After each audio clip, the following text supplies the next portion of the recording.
And as we are obliged by state law and policy, we will uphold government-to-government relations to advance strong governance outcomes supportive of tribal self-determination and sovereignty. I'm going to pause for just a moment. Thank you very much. We're going to pause for just a moment, just as it's a little earlier today, and It is. maybe our systems aren't They need some more coffee. fully operational yet. The humans are fine. We're getting there. Yeah. Yes. Can we? Did they got it up there? Thank you. Think forward a couple. We're good. Great. Okay, thank you. So we're going to move into our agenda. We're going to start by approving the agenda, but just to highlight for commissioners and for the public today, we have 5 items on the agenda today with a vote. It's certainly a robust day, a robust couple of days. Item 3, we have rulemaking employment tables update. We look forward to that here in just a little bit. Item 4, the CFEC climate friendly and equitable communities temporary rules, and then the CFEC to initiate clarification and corrections rulemaking. Item 6, the Washington County petition for enforcement. Item 7, site designations, and this is where we're looking at the Territorial C plan designations, and that'll be a great discussion this afternoon. And finally, today we'll conclude with item 8, Conti versus the City of Eugene, also an enforcement order proceeding. So that's our agenda for a couple of days. We all have it before us. Does anybody have any modifications to the agenda? Anything else to add? Director Bateman, anything to provide? No modifications. And I just want to make sure, Commissioner Boyer online. Good, I see you shaking your head. Yes, okay. Very good. And then we also have an executive session scheduled for Friday morning, tomorrow morning. And at that point, we can summarize that later today. But She came off of mic. oh, she came off her mic. Oh, thank you, Commissioner Boyer. No, I was just going to say I had no additions to add today. Great, thank you. So do I have a motion to approve the agenda? So moved. A second. Thank you. And so with the motion and the second, we'll please call the roll to approve the agenda. I think I don't see it here, but I recall in the past we have formally approved the agenda. Commissioner Lazo, Aye. Commissioner Warren, Aye. Commissioner Boyer, Aye. Chair Lilac. Aye. Great. Thank you very much. We'd like to take a few moments for introductions. And I'll be happy. I'll start. I'm Nick Lilac. I represent Eastern Oregon on the commission. So with that, I'll continue with commissioners and then we'll proceed to staff and others in the room. Thank you. I'm Commissioner Warren. I represent Southern Oregon on the commission. Good morning. I'm Commissioner Lazo. I use he, him pronouns, and I represent the Portland metropolitan area. Thank you. And Commissioner Boyer. Good morning. Barbara Boyer representing the Willamette Valley. Thank you. So we've introduced all commissioners that are present at this time of the meeting. So if we can continue with staff, and I'll begin with Director Bateman. Very good. Thank you, Mr. Chair. My name is Brenda Bateman. I use she, her pronouns. I'm the director of the Department of Land Conservation and Development. Pass it to Steve. And I'm Steve Shipsey, and I'm legal counsel to the commission and the department. Good morning, Kirsten Green, Deputy Director and Tribal Liaison. Thank you. Good morning, Jan Guerrero, Executive Assistant to the Director and the Commission. Ingrid Cordell, I'm at the Advisory Committee and Public Records Coordinator for DLCD. Thank you. And would you like to, David. please, Nothing you're to helping do. us keep us all together. Good morning, David Michael, Information Resources Specialist. Thank you. And now we'll turn to, do we want to start with Evan? Evan Manuel, climate mitigation planner and pronouns. I'm Greta Bergman and I'm the GIS. Gordon Howard, I'm the Community Services Division Manager for DLCD. Alexis Bill, Legislative and Policy Coordinator. Lee McElvain, Economic Development Specialist of the department. Matt Kroll, Planning Services Division Manager. Lisa Betts, Manager of the Ocean and Coastal Services Division. Great, thank you. Welcome, everyone. It's great to have everybody here. With this, let's turn to our next agenda item, and we are right on schedule with Director Bateman's report. I'll turn it over to you, Director Bateman. Thank you very much, Mr. Chair. Again, for the record, Brenda Bateman, Director of DLCD. Good morning, everyone. Good to see you here in person and online. We have a very full agenda today with many, many action items. So my director's report is going to be a little bit briefer than it has been in previous months. But we, as usual, have some great announcements to make and some folks that we want to introduce to you and for you to start to get to know on our staff. So let me just dive right in. And I want to say at the outset, you may have noticed for those of you who are here in the room that there are QR codes sprinkled around, particularly at the sign-in desk over here. We are finally entering a new century. Not sure which century it is, but we're trying desperately to go paperless. And so if you've walked in the room and you don't have a big binder full of paper, you can scan the QR code and today's agenda and all the attendant materials will pop up. You have them in your fingertips on your smartphone. So we're very excited about that. We'd like to thank Jan for figuring out the technology and getting us up and running. So you'll start to see more things like that as we go through modernizing here and there. Pardon me. So I want to start this morning's director's report with some introductions. We have a number of folks that we've brought into the agency, and over the next several months, we'll be bringing more and more. So I just wanted to make a commitment here and now that we're going to try to attach an organizational chart to your director's report every time we're in front of you now for the next several meetings, because it's going to grow and change rapidly as we're bringing folks into the department. But we have a handful of folks who have already joined us that we wanted to bring to your attention and so that you can get to know them. Already in the room, you've noticed that Greta is here, Greta Bergman. And Greta, I don't know if you want to come up to the microphone and just say a few words, yes, about what you'll be doing, where you've come from, and just a little bit about your background. Welcome. Okay. Is this one okay? I think so. I'm Greta Bergman, and I have my civil engineering degree from Oregon State University. And I've just started taking my GIS professional certificate from Michigan State online. And so I am interning here and with GIS, working on the statewide land use layer.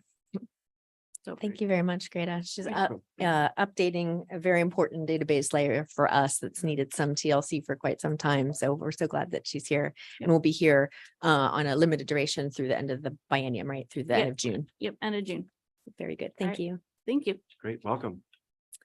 We have a couple of other folks who have also joined us. I'm not sure if they're online or wanting to be promoted to the screen or not. But I can also just note their names and sing their praises, whether we see them or not. Do we have anybody online that's waiting to be promoted? Okay. That's just for a moment. Okay. All right. Well, I'll just talk about them then. The other staff member that is new to us starting February 1st was Rhiannon Bizor. She's our new coastal shores specialist. She's actually got a doctoral degree in geography from the University of Melbourne and a master's degree in geology from the University of California. She's come to us most recently from the Hart Research Institute, and previous to that, Virginia Sea Grant. So we're very excited to have her and her expertise here on staff and our coastal team. Let's see, also having joined us in our natural hazards section is Rachel Six. She joined us at the beginning of March. She's going to be supporting our team on flood hazards work. She earned a bachelor's degree in business administration from OSU, and she actually has her JD from the University of Oregon. She comes to us most recently from the city of Eugene. So you can see we're just growing by leaps and bounds with our talent here. The last person I wanted to note in terms of a new arrival and will be rather fleeting is a 2-month rotation that we've gotten in our information services group. Sean Ortiz Turner joined us in March and will be here until the beginning of May. And he's actually helping us with some website updates, much needed. I'm sure you may have noticed that we need some help there as well. And he's been working closely with Sadie Carney on getting our website, our LinkedIn, and some of our social media profiles in better shape. So we're excited to have him here for a couple months. We also have 2 promotions within our department that we wanted to bring to your attention today. So the first is Claire Figner, and I don't think she's online either, right? I don't see her anywhere. Okay. She is our new Coastal Habitat Projects Coordinator, filling in behind Meg, who was also recently promoted.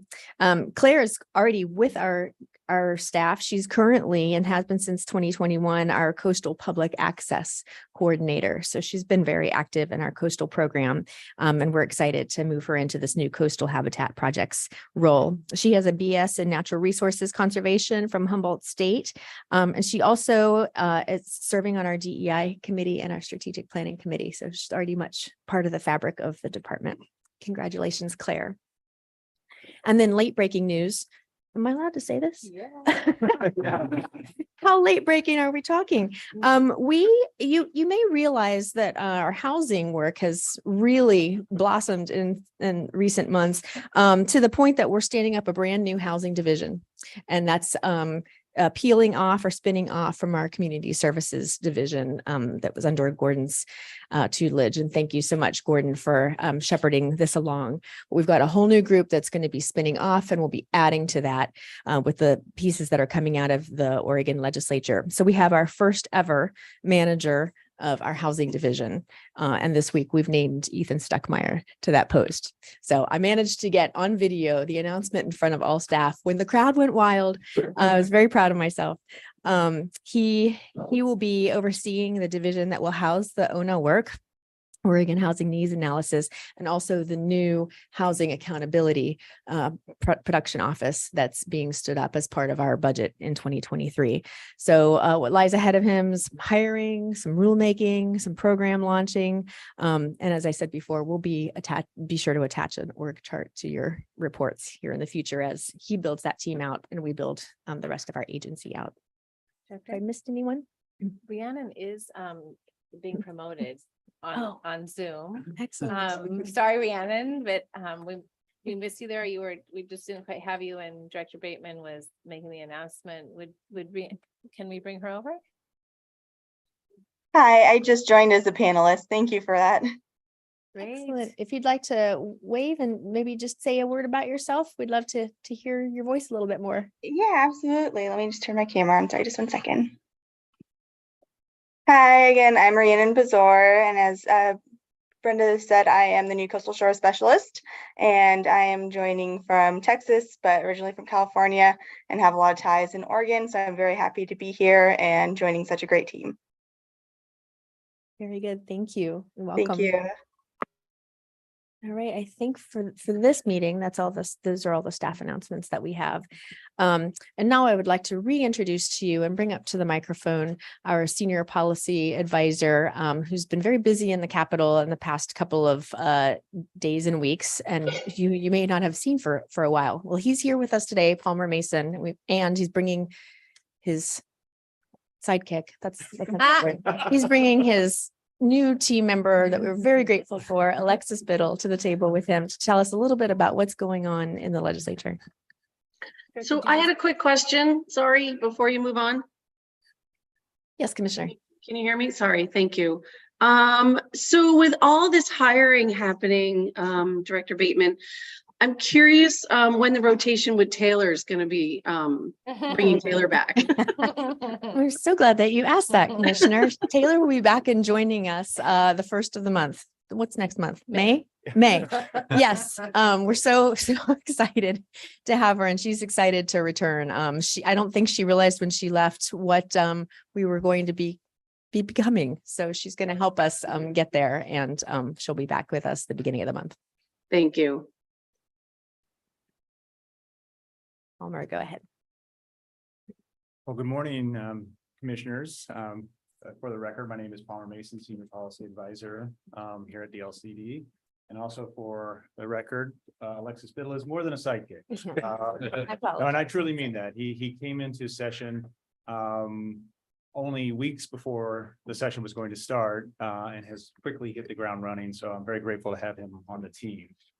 What we were asked to do is give you a quick and a very quick briefing on. Is it not picking up? I think a little closer, says David. Okay. Thank All right, you. thanks, David. Is that better? Yeah, you have to Okay. be really close. Yeah. Thank you. All right. So we're about midway through session, which seems like a very logical time to get an update on what's happening at the Capitol. The most I'm going to be able to do today is a very high level flyover. We could spend hours talking about the session. We could spend hours talking about a couple individual bills, but we'll do a quick flyover today. And what I'd like to do is describe what has happened and what we think will happen over the next 2.5 months. But I want to start first by sharing some interesting numbers. So we started session at the Capitol with about 3,000 bills. We are now down to about 1,000 bills. A key bill deadline passed a couple of weeks ago, requiring bills to get out of their chamber of origin, by a committee vote. For DLCD, that means there's about 63 bills that we are actively tracking. These are bills that we're fairly involved in, either directly negotiating language or really tracking very closely, which is about 6 to 8 bills more than normal in a typical long session. And I think that's mostly attributable to housing being such a high priority issue and extra legislative interest in housing. So what's happened to date? Right out of the gate, the legislature was focused on 2 issues of interest to DLCD: housing and semiconductor manufacturing and research. So House Bill 2001, which Director Bateman alluded to just a moment ago, sets up the Oregon Housing Needs Analysis. You all have heard quite a bit about this project. So I'm not going to go into a lot of detail, except to say it is now effectively the law. It was part of a 60-day housing package that the legislature set out to pass quickly. I think they wanted to and understandably show urgency around the housing issue. House Bill 2001 was broader than the Oregon Housing Needs Analysis. It included funding for a variety of housing needs, but just focusing for a minute on the portion of House Bill 2001 of interest to us. As Director Bateman indicated, it's very substantial investment in the agency in terms of staffing and technical assistance resources.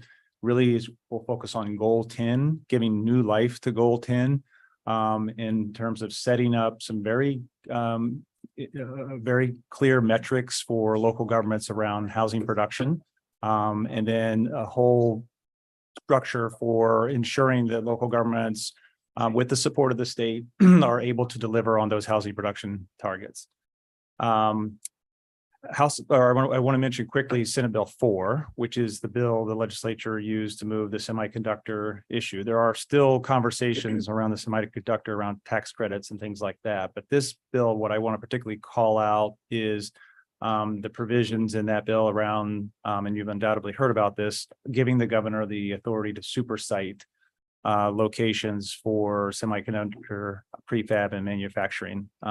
It is a limited power in terms of time and scope, although it does allow for potentially quite a number of sites around the state outside the UGB. They do have to be tied to semiconductor manufacturing and businesses that are receiving money under the Federal CHIPS Act.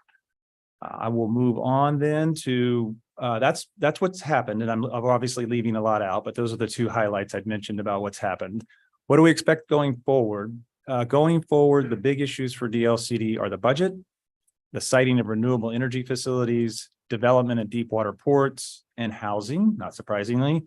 I'll speak a moment about the budget. The co-chairs, so these would be the key members of the Ways and Means Committee, the large Ways and Means Committee, have set out a budget framework. And it is a little different than the governor's recommended budget. It relies on some cuts to agencies in general fund to the tune of about 2.5%. Which for DLCD, just so you all know, that we think, while no agency likes to take a cut, we can manage that cut very well. It doesn't involve any staffing, and it's mostly out of supplies and services. Our budget, House Bill 5027, is up for a vote next week. At least that's the schedule. That could change. We are trying to get more information about what is proposed by the legislature in our budget. I don't have a lot of details at the moment, as we just found this out a couple of days ago. So that's very much a fluid situation. I will stop there and see maybe, and I've just been assuming that you will raise your hands and let me know if you have any questions. Okay, so I'll keep moving then. Alexis, do you want to do? Yeah, Sure. Good morning. Oh, go ahead. Just one quick question. Thank you. CFEC funding, would that be in the DLCD budget, or would that be a standalone budget item?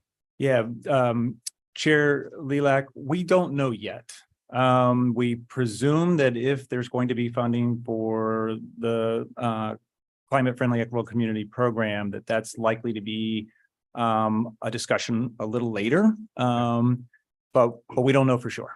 And of course, I think this, it wasn't in the governor's recommended budget, but I am somewhat more optimistic than I was, because there is a conversation both in the governor's office and among legislators about potentially funding for that program.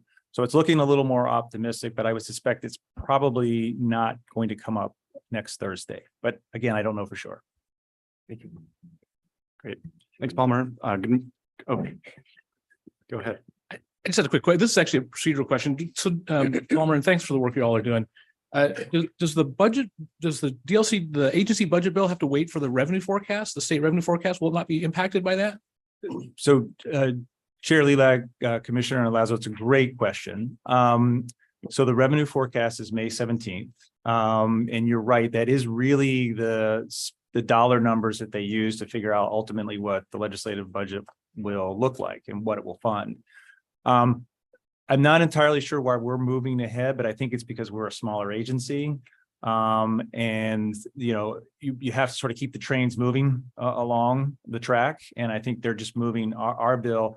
It does not preclude the option that in another piece of legislation, either a bill by itself, they might appropriate money to us, or they often have an end of session bill that's, sort of colloquially known as the Christmas tree bill, where they will put other monies in. And so there are, even if our bill moves for a vote out of Thursday, there are other opportunities for issues that relate to DLCD to be funded. Thanks. Good morning, Commissioners. Chair Lilac. For the record, my name is Alexis Biddle, Legislative and Policy Coordinator for the department. I'm just going to speak to two bills today that I've been focused on. The first is House Bill 3181, and this is a bill related to the siting of energy facilities, specifically renewable energy facilities. And there's been actually quite a bit of activity for the last few sessions related to the siting of energy facilities. And this is one of three bills that remain in the legislature right now. The other is, or one of the others is House Bill 3179, which transfers jurisdictional authority for the siting of solar facility or for energy facilities for different acreage sizes from the it's called FSEC with the Oregon Department of Energy to counties. So it's expanding county authority based on acreage size for different types of land of energy facilities. And then House Bill 2534 is a bill that requires the Oregon Department of Energy to conduct a statewide energy strategy. And the reason I bring this bill up, it directly involves the Department of Land Conservation and Development, but it's critically important to the timing and of House Bill 3181 and some of the deadlines that are involved with that bill, which briefly requires the department to, along with the Oregon Department of Energy, to establish a process that would streamline the siting of energy facilities within certain parameters in Eastern Oregon. And the bill would also require an advisory committee and to set up a grant program so that to support counties in their implementation of the streamlined process. And so there's some critical things that we want to make sure take place where we're making sure that there's alignment between the statewide energy strategy and the the streamlined siting process, so that we know we're prioritizing land for the right types of energy without sacrificing too much resource value for things that have remained important for the department since its founding. I can stop there, or I can just jump to the next bill if anyone has any.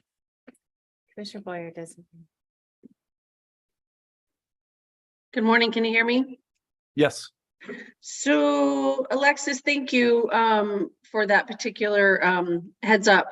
But did I hear you mention that it's only Eastern Oregon for the siting of energy facilities? The streamlined process would only apply to Eastern Oregon. But I did believe the grant program could apply more broadly, and I'd have to double check. Okay, thank you.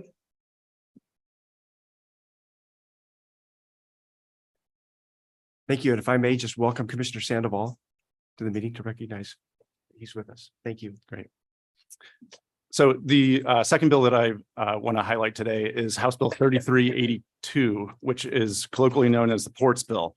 It is proposing to exempt port authorities from demonstrating compliance with land use laws for expansion and deepening of navigation channels, which fundamentally involves Goal 16 related to estuaries. This is a priority bill for the Coastal Caucus, and it was originally proposed to apply to all ports, but subsequent amendments that are still not public yet, but have narrowed it down to what's known as deep draft estuaries, which applies to just the Port of Coos Bay, Newport, and Astoria. The bill has created a lot of controversy, and bill sponsors have been working with stakeholders, including agencies, to accommodate our concerns with the bill. Chief among our concerns is the need for our coastal program to maintain its approved status by the National Oceanic and Atmospheric Administration.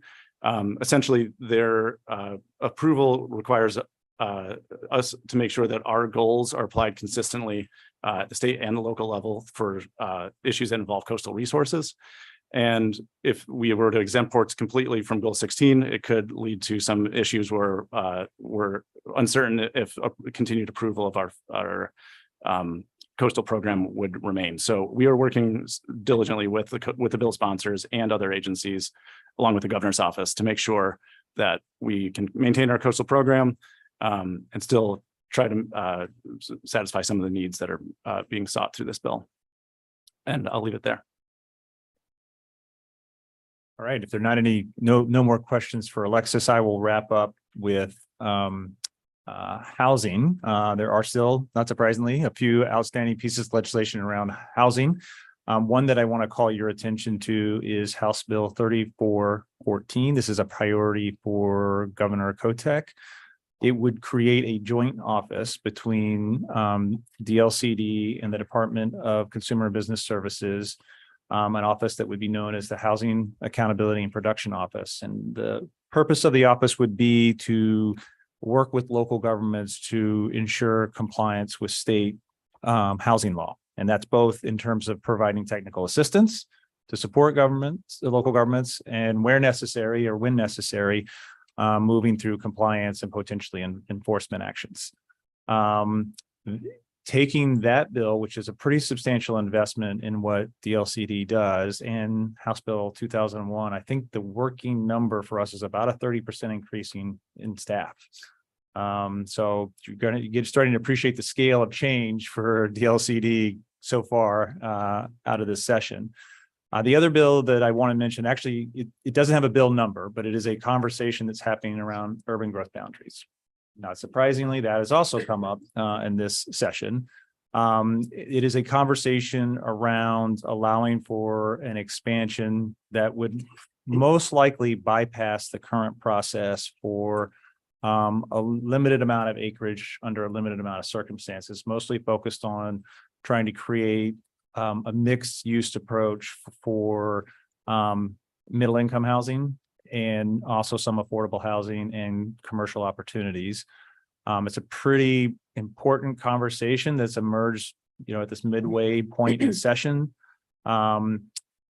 right now, the department's role is really in supporting the governor's office, who's, I think, collecting information on the bill. They haven't really weighed in aggressively on that bill yet. I think they're starting to meet with legislators and have conversations with stakeholders about what that bill means. And I don't know where that conversation would go, and we can report as we know more later. But in our area, it certainly is an important issue, and it's, you know, starting to get a lot of attention now. If I can just ask, is this similar to the formerly House Bill 4079, the pilot project? Is it similar to that? I haven't been tracking that this closely this session, but is it that concept? Chair Lilac, I would say yes. I would say that this is, if I were to be tongue in cheek about it, I'd say like this is the big brother of that approach. So you're referring to a pilot project legislation, I think, that came out in 2016 that allowed for up to a 50-acre small scale UGB adjustment based on cities getting approval from the commission. And it was a limited number of cities. This would be applied more broadly to more cities. It would have, right now, discussion is up to a 200-acre allowance, although I think that's a conversation that could change, a number that could change, and is focused a little more on middle income housing as opposed to those pilot projects, which are more focused on affordable housing. Thank you.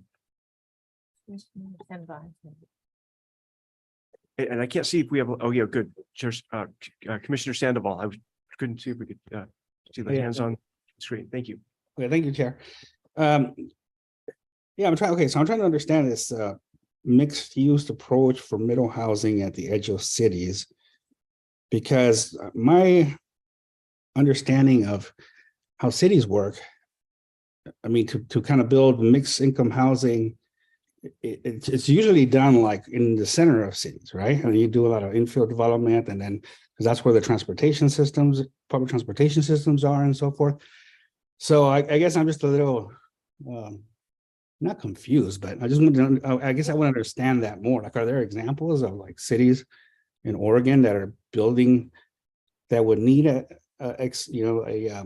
urban growth boundary expansion because they're trying to build mixed use housing? Is that trying to putting my head around that? Chair Lilac, Commissioner Sandoval, I have found that when you talk about UGBs and whether adjustments or expansions are needed, it depends on who you ask. So there are proponents who believe that land supply is a more key constraint on housing production. I think the department has gone on the record and say it is a constraint, but not the major constraint to housing. But there are those who feel like it is a larger constraint, and they are proposing this legislation as a way to not only increase land supply for housing, arguing that we're in a housing crisis, but also trying to advance legislation that does create a more community holistic approach to housing. It is more focused on middle income housing than capital A affordable housing.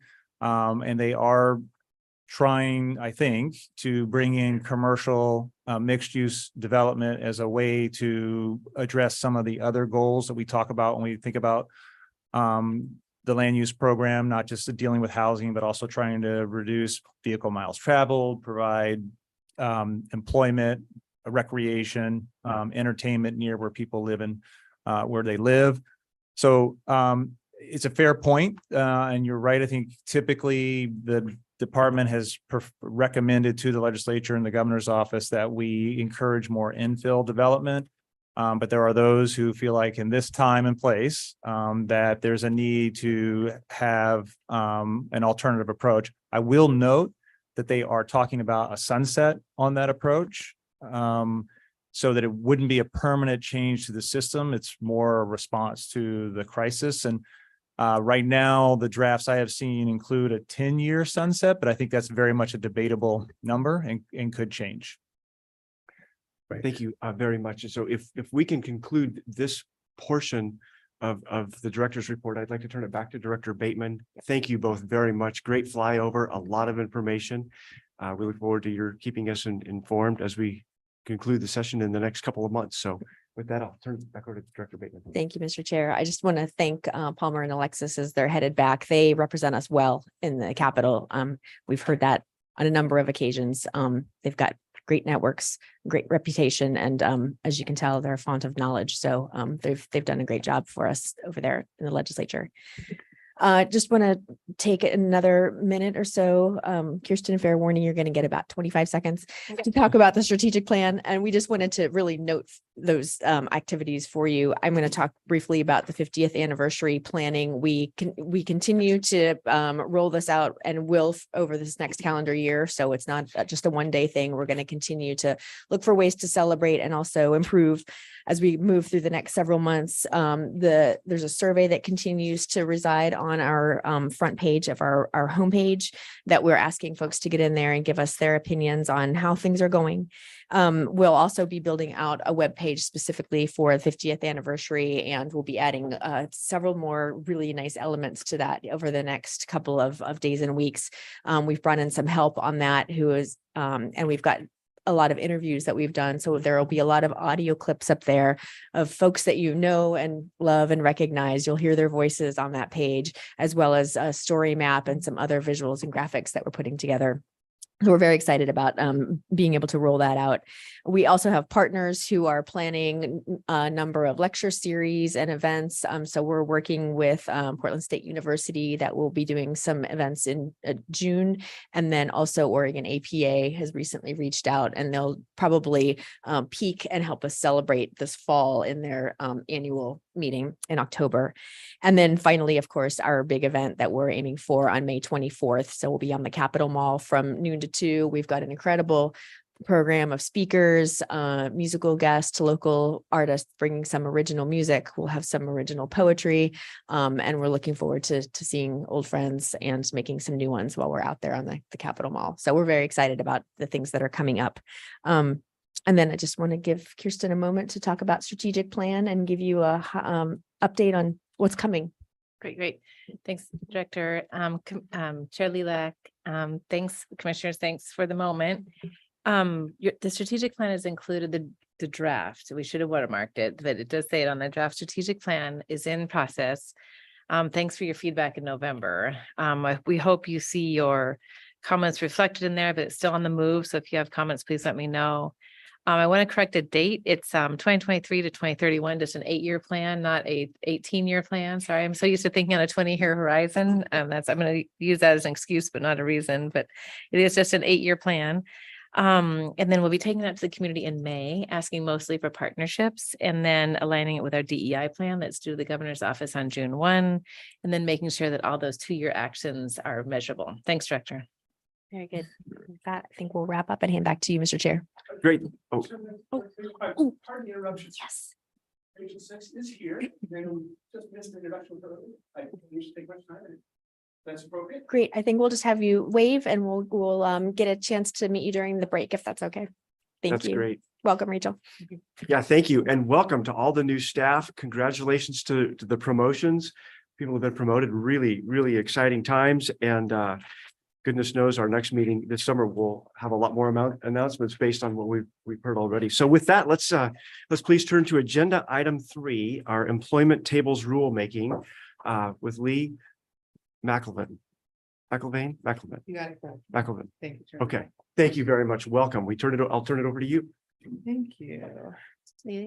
Just remember to be really close. Waiting for a slide deck to appear. Just a moment. I'm waiting for the slide deck Yep, to be it's coming. loaded, and then I can start. Oh, it's ready. All right, great. Well, good morning, Chair Lilac and Commissioners. For the record, my name is Lee McElvain. I'm the Economic Development Specialist with the department. And I'm here to speak with you this morning about agenda item number 3, the employment tables rulemaking. So the department has prepared a proposed amendment to OAR Chapter 660, Division 38, which provides the process for the simplified urban growth boundary method. The proposed amendment would update the economic data that's included in the rule to bring us up to date with 2020 employment figures for UGBs, as well as the 2020 to 2030 regional economic growth forecast that's developed by the Oregon Employment Department. The department refers to these data sets collectively as the employment tables. And just so everyone here is aware, since this is a rulemaking of a relatively minor and technical nature, we did not convene a rulemaking advisory committee for this. Slide, please. Oh, I have it. Thank you. There we go.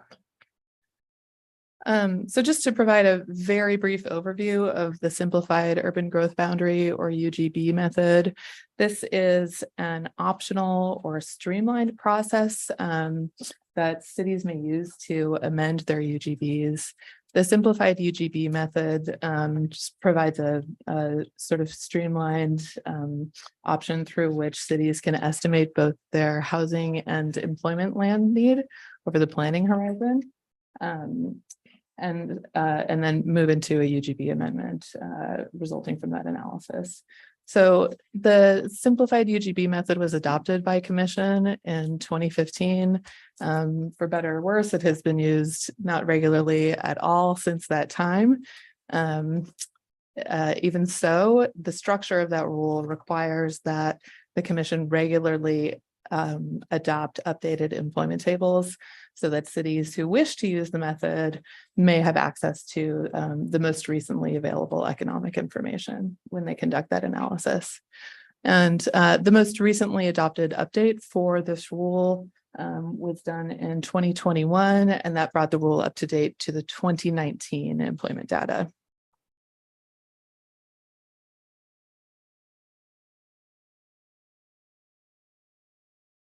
So this proposed amendment includes two tables. The first is table 3, and that displays current employment for all urban growth boundaries within Oregon. So that's slightly different from our normal UGB process, which requires that cities look to employment within city boundaries. This is instead within urban growth boundaries. And then it's broken down into industrial and commercial sectors so that we have an understanding of existing jobs and potential job growth in both of those sectors. The second table in the proposed rule is table 4.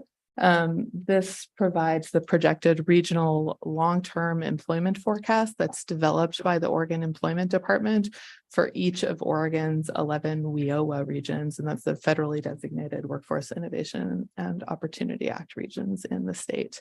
And those, once again, are broken down into forecasts for both commercial and industrial jobs. That actually concludes my extremely brief presentation on the employment tables rulemaking. I'm happy to answer any questions that you may have. I do just want to note that, to my knowledge, we've received one public comment about this rulemaking. In general, it is supportive of more regular updates to this rule, but also expressing some concern that the 2020 figures that we are recommending be adopted today are not exactly representative of actual employment in Oregon cities, given that we are in a post-pandemic recovery period. It's certainly an understandable concern. And so I just wanted to let the Commission know today that we are in receipt of the 2021 figures from the Oregon Employment Department and may be bringing an additional rulemaking on the employment tables to you for consideration this calendar year. Great. Thank you very much. Commissioner Boyer.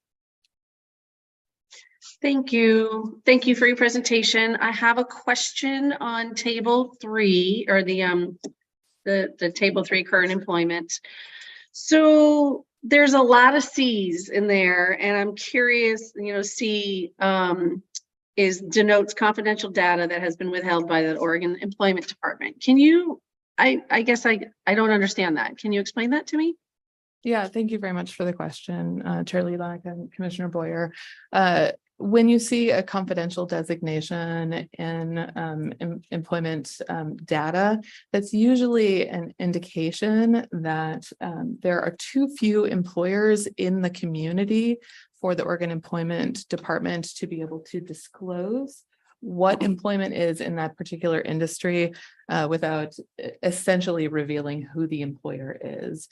And employers provide information to the Bureau of Labor Statistics, which then provides that data to the Oregon Employment Department based on an agreement of confidentiality that, this is their own confidential business information and they will not be identified. It's purely for aggregation purposes.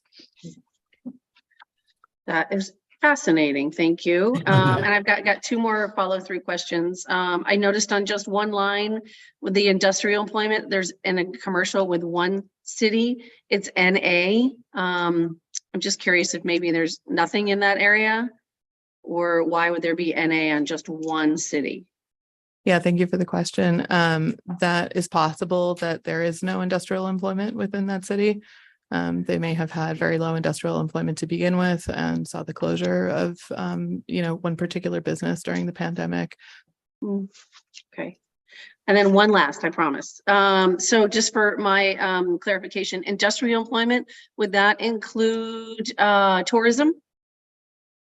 No, it would not include tourism. Tourism is generally considered a part of the service sector, oftentimes retail.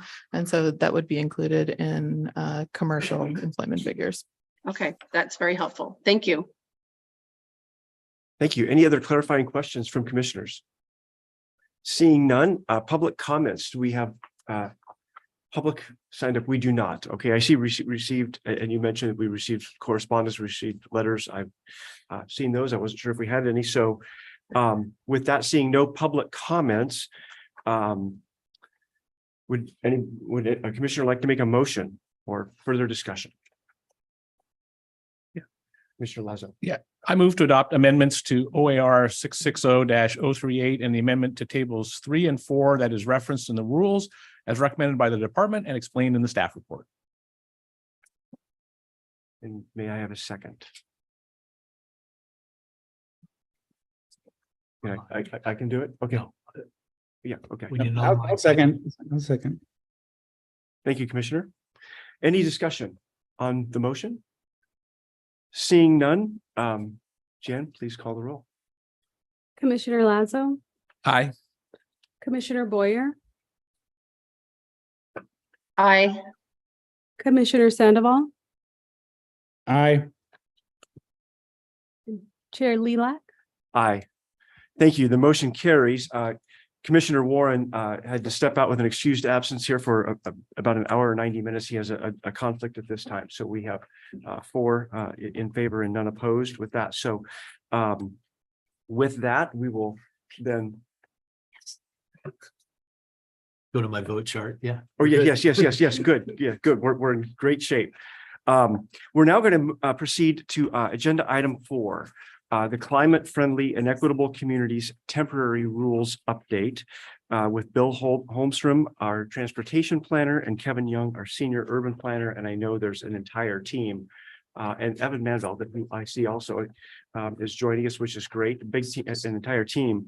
And I'd like to start as you're getting set up just to make a few remarks about this. And I haven't coordinated with my fellow commissioners who are here with us, so I'll just if you show the comments, great, but I just want to kind of contextualize the introduction of the temporary rules for the program, kind of where we're at and potentially where we're going. I think it's really important to state this at the beginning.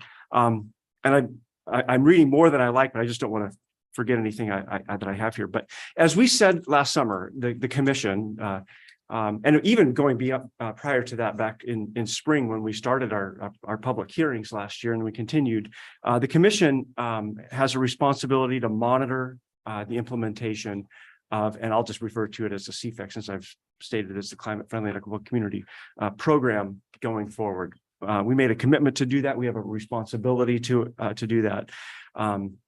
And as we proceed through into implementation, We need to know from DLCD staff, from our Department of Land Conservation and Development staff, from our local government partners, from stakeholders that have significant interests in how this plays out across our state, how the rules can be refined and improved so that it works as intended as we aim to achieve the outcomes that we set out at the very beginning. CFEC implementation must address the state's climate, equity, and housing challenges while providing clarity, flexibility, and the least burden to our local partners. And burden can be resources, it can be time, it can be a lot of things, but in my words, it's also, it's a necessary burden. We have critical issues that we must address together.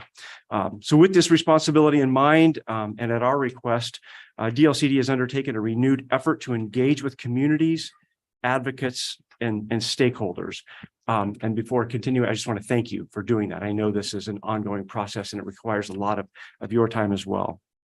That effort has led to a set of temporary rules that support the goals of the CFEC program while offering greater clarity, flexibility, and lower implementation costs. In a moment, staff will describe how the temporary rules would modify the CFEC program to provide more time for implementation, more clarity about review of transportation projects, a more direct option for climate-friendly areas, and simplified parking reform options. Because these rules are temporary, and we didn't discuss this back in January, just a couple of months ago. So this has transpired very, very quickly, and I think it's a real testament to the department for being very, very responsive. And the kudos really go to you to listening and to proposing changes in very, very short order. And I know it's not just the three of you at the table, it's the entire team that have been involved in this and reaching out. We know that what we adopt today, and I don't want to predetermine the vote of the commission, but if we adopt today, it is the beginning of a conversation about how to refine and improve the CFEC program. We're committed to including these rules and the set of permanent rule amendments to be considered. We're at this point, we're saying at the November meeting, but I think we can talk about that schedule later.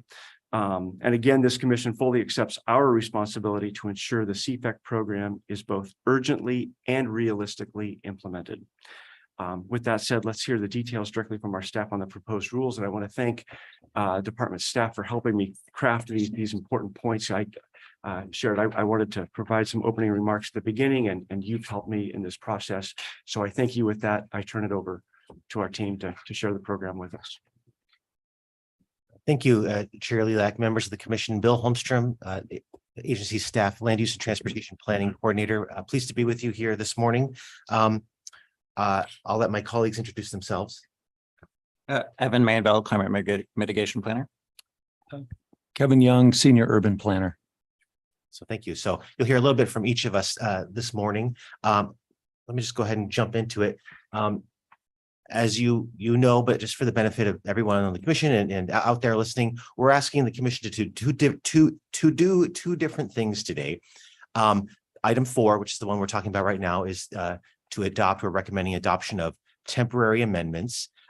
Those would then be in play for the next 6 months or so until, like Chair Lilac said, you would be able to have the opportunity to adopt a set of permanent amendments that we're asking you to initiate. And that's the next agenda item, item 5.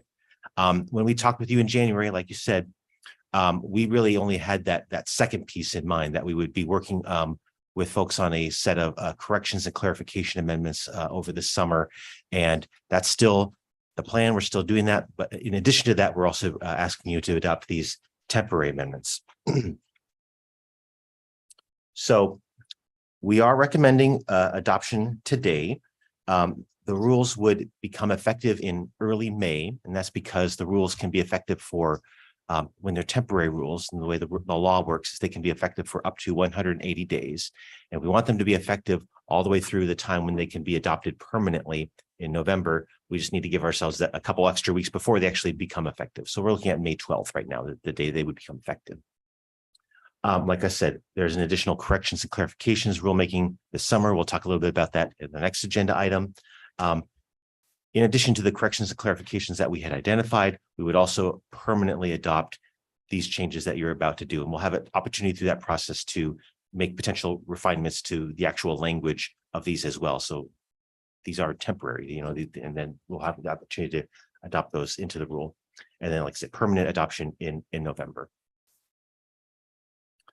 So there are 5 key categories of the temporary rules that we're proposing, and that's alternative dates flexibility, certainty for committed transportation projects, some changes to how we are asking local governments to identify climate-friendly areas, some changes to parking reform, and just a minor tweak to site design.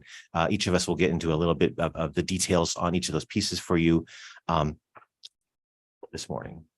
So I'm going to start with the alternative dates flexibility. As you know, as part of when you adopted the rules last year, you adopted a provision that allows local governments for certain pieces, for certain deadlines, to ask the director for additional time to complete certain tasks, depending on local capacity, other things that are happening, just to sequence things in a logical way. We have a request deadline. We set a deadline for people to ask us for that by January 31st, 2023. There's a little bit of a loophole for jurisdictions in the Salem, Kaiser, and Eugene, Springfield areas because they're doing some additional work with scenario planning. We're giving them some more time through June of this year. And we had, I'm going to say 22 jurisdictions. Is that correct? 21, something like that. 20, 21 in that neighborhood, jurisdictions request alternative dates, and we've approved requests for each of those, or the director has approved a direct request for each of those jurisdictions so far. We have heard from a handful of jurisdictions that didn't avail themselves of the opportunity ahead of January to ask for those alternative dates, that said, hey, is there a reason why we still can't ask for that? And we've gone back and taken a look, and we think that we can make that change. So this proposed change would just give rid of that deadline for when they can ask. It doesn't change the process for how they ask, for how the department reviews it, the criteria the director uses to review those. It doesn't change which dates can be adjusted, or the deadlines that each of those dates are on default. This is just the deadline for when folks can request. We did make one other change to this, which you'll see in a couple of comments, and so I just do want to address that. One of the things that we had put in the rules to say you need to make sure that you're asking for things before 2027. And that's the latest deadline that we want to ask you for. But we also said that you can adopt a transportation system plan in many jurisdictions. There's a deadline of 2029. And we also said that it's good to line up some of these actions that we're asking you to do with the transportation system plan update. So it didn't really make sense, all those things put together. So we did push out the date that people can ask for as far as 2029. But part of the criteria that the director is looking at is to make sure that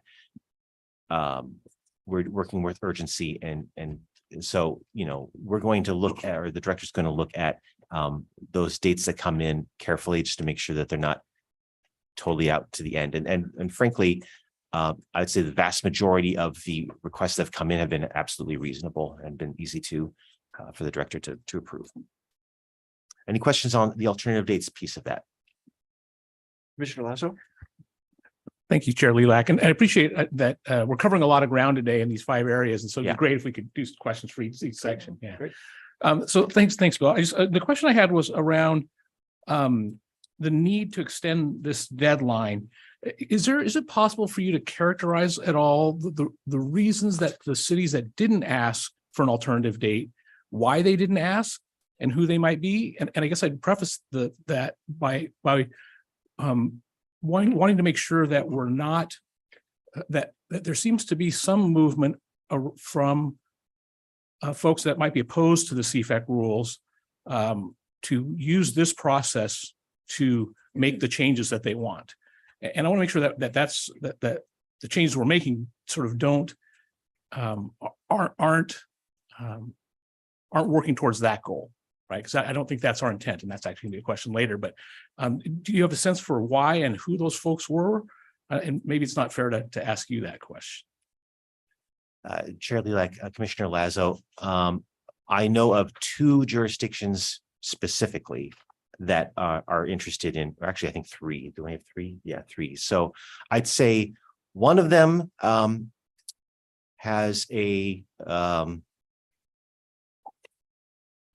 has a governance structure that makes it difficult for the staff to get in front of their board. And it's just been a matter of timing, and all the other things that are happening at that jurisdiction. I think they just weren't able to even approach their board, and they needed, and some jurisdictions have had the ability to administratively ask for these alternative dates, and some really need to go talk with it's just different cultures in these local governments. And so I think that's the case in one jurisdiction in particular. Another couple jurisdictions, I think, were in more of a spot where they were comfortable with where things were going, and were moving in a certain direction, and actually were happy with the way the rules were. I won't say happy necessarily, but they were moving along with the rules. They weren't antagonistic or anything like that. It's just that now that we're talking about the temporary rules and some changes, particularly I'd say around the parking pieces, they want to take a step back and say, is that exactly the way we want to go with these, or do we want to take a step back because of some of the changes that we've made? And maybe Evan can address. I don't know if you want to try to address those anymore, or if I've covered it. No, I think that's high level. There are some details that they don't want to adopt and then re-adopt it as the rules change. Yeah, so that's yeah.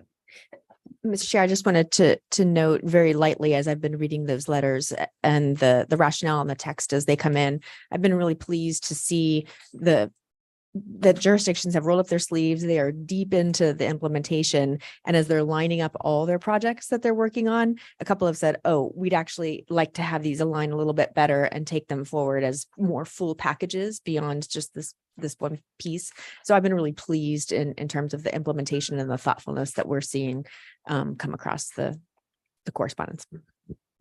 If I could follow that, I guess my other question in hearing you speak about that is the way the sideboards for this might work, right? If we're sort of eliminating this deadline that we set, I'm assuming that the need to ask the director for that extension or an alternative date is the sideboard. So if you felt like there was a reason that we wouldn't grant an alternative date, then that's the process that would be the sideboard for that. Yeah, Chair Lilac, Commissioner Lazo, correct. I mean, there's, like I said, all the additional, the existing processes that are still in place in terms of how people ask, how the director reviews it, the criteria that she would use to review each of those requests that come in. Those are still the same. It's just the date that changed. Thank you. Thank you. Thank you. I see Commissioner Sandoval has a question. Yeah, thank you, Chair. Has there been any cities that have like really, I guess, taken our rules and started to implement them and are seen as kind of exemplars in terms of just being gung-ho about these rules? Chair Lilac, Commissioner Sandoval, I don't know if anyone's gung-ho, but there's a number of jurisdictions. There's many jurisdictions out there that have staff that are working diligently to meet the letter and the spirit of the rules. So there's a number of them. Some of them that may even have their names on certain lawsuits that they're doing that, but they are also behind the scenes. The staff is working to make it work because it's the law, and they're doing that. I don't know, there's different pieces to the rules, and I'd say some of the early pieces around parking, a number of jurisdictions moving quite quickly on amending their codes to be compliant with those, and they're taking really as an opportunity to have that conversation with their leadership, and there's been a real momentum there. And I don't know, Evan, you want to add any more to that or not, but. No, I would certainly say there is some enthusiasm, and particularly in the parking reform, being able to make some difficult decisions aided by this program. You see that happening in Tigard and Beaverton and Corvallis and Salem and lots of places. So there is some enthusiasm both at the staff level and among some elected officials for that piece. So.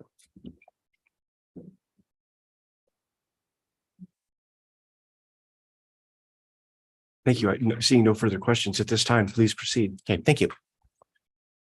So let's talk a little bit about certainty for committed transportation projects. This is around Rule 830 in the rules, which I'll refresh the commission's memory. The rule is a new rule, and it requires local governments to undertake an additional review of projects, certain types of projects, namely kind of motor vehicle capacity increasing projects. And there's a whole list of things that are in and a whole list of things that are out that we worked very closely in the rulemaking process to develop. And to review those projects before they're able to be part of the adopted transportation system plan. So today, existing adopted transportation system plans have lots of projects in them, and different jurisdictions do them different ways, but there's many existing plans out there that have, they just threw all kinds of things in there, things that don't have any funding, they don't have any, realistic chance of happening anytime soon. But there's also projects that are happening right now and that are underway.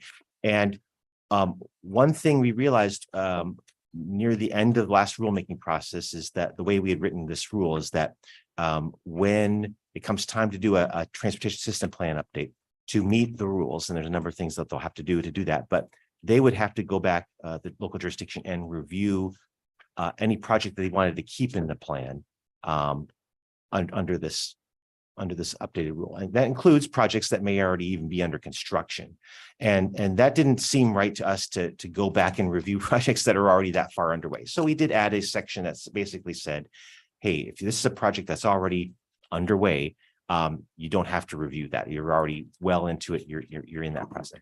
I think there was a lot of confusion around that provision and a lot of unclarity, like where's the line? What's the threshold? What's good enough? What's far enough down the line to qualify as we're already doing this project? So that's what this is really about. This is saying for projects that need to be reviewed, which is not every project, for those handful of projects, when you come to the time where you are doing your transportation system plan updates, no one's even done one of these reviews yet because we haven't got that far yet.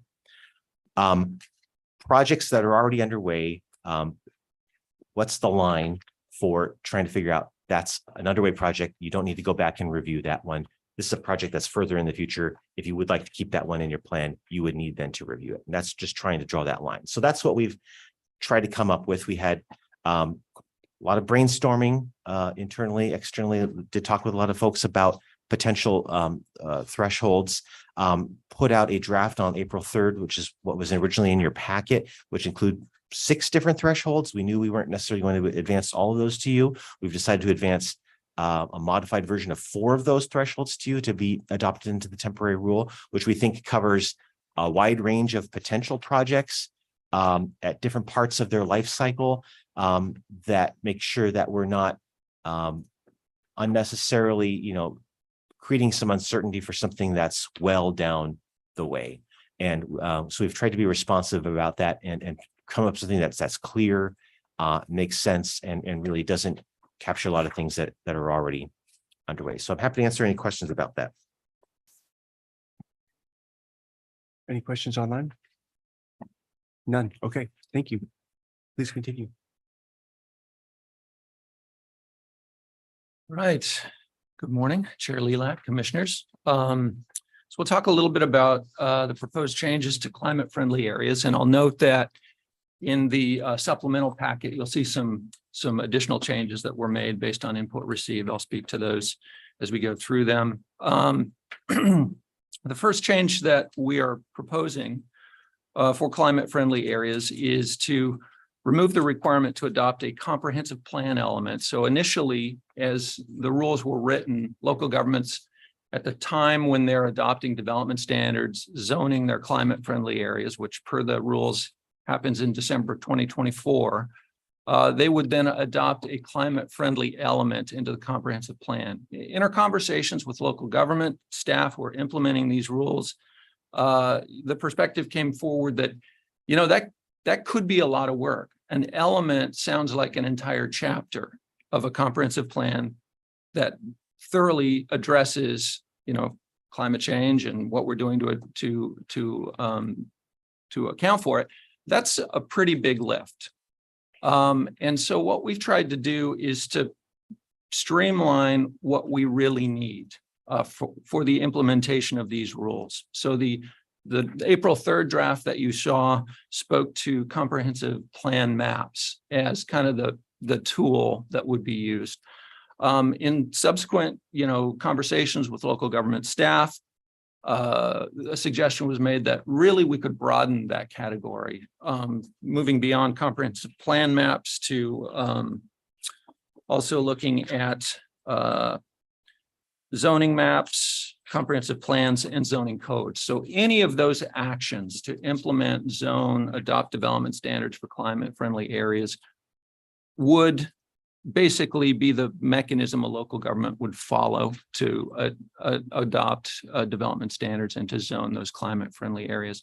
It provides more flexibility for local governments, and yet each of these actions would require post-acknowledgement plan amendment notice to us, so we have an opportunity as a department to review each of those submittals as they come in. So that's kind of the point of that clarification. The second one is to provide a clearer path to demonstrate development capacity. As we put these rules together, we've talked of these two paths as sort of the prescriptive option and the outcome-oriented option. What we found in the work that's been done, and there's been a lot of work by local governments studying potential climate-friendly areas. What we've seen is that pretty much all of them have followed the prescriptive option. And again, in our conversations with local government staff as to why they didn't opt for the outcome-oriented path, which was intended to provide more flexibility for local governments, what we heard is that we're uncertain about the burden of proof. What does that mean? It seems pretty open-ended. We'd really like clearer guidance on exactly what we could do there in terms of that alternative path. And so again, the proposed amendment that you see before you does that. It essentially takes, if you remember, the outcome-oriented path was designed to allow local governments to prove up on their development codes, if you will, either one that's existing or one that they're developing, to say, this is going to allow for 20 homes and jobs per net acre, or 30 net homes and jobs per acre, or 40 net homes and jobs per acre based on population size. What we've done is to do a little behind the scenes math to figure out what does that really mean for a local government. That does sound kind of unclear. And so the revised standards that you see boil it down to, you need to demonstrate that your development code accommodates 60,000 square feet per net acre, 90,000 square feet per net acre, or 120,000 square feet per net acre.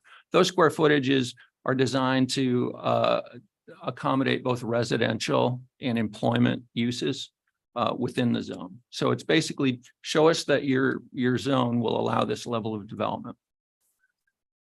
The reality is that when you think about those numbers and you think about development codes, that's a much lower scale in terms of the height, the potential height of development that can occur on a site. One of the things we've heard from local governments, some local governments is concerns about the required allowance, building height allowance, not a required building height, but that the code would need to allow certain heights that might be challenging for some local governments. This path provides more flexibility for local governments to, essentially the trade-off is going to be you would zone more areas, but they might be less sizable in scale. So that's that path. And then lastly, a piece that we've needed to clarify for some time. I think there's some concern that the language in the adopted rules could be read to imply that the housing needs analysis or housing capacity analysis that would be utilized by local governments to determine their housing needs needed to be completed after 2019, based on the rules that were adopted to implement House Bill 2003, which basically adopted that terminology, housing capacity analysis.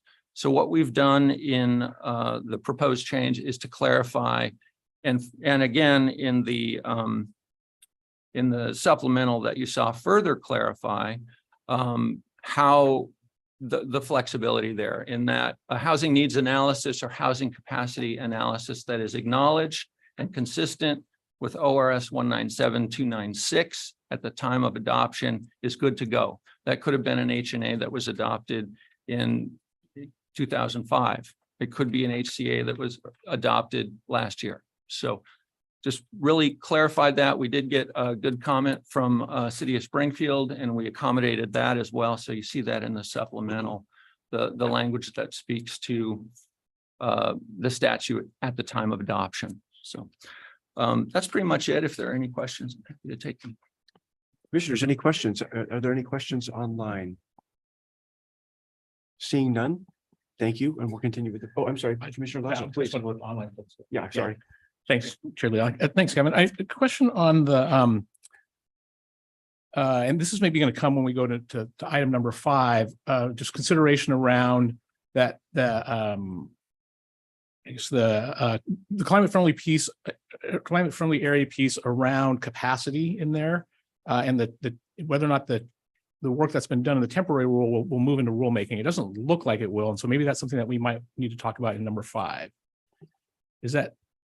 I think our anticipation is that we will use the rulemaking process to refine both temporary rules and the corrections and clarifications. Okay. So yes, we will have the ability to further refine these changes. So we can talk about that detail over on number 5. Yeah. Okay.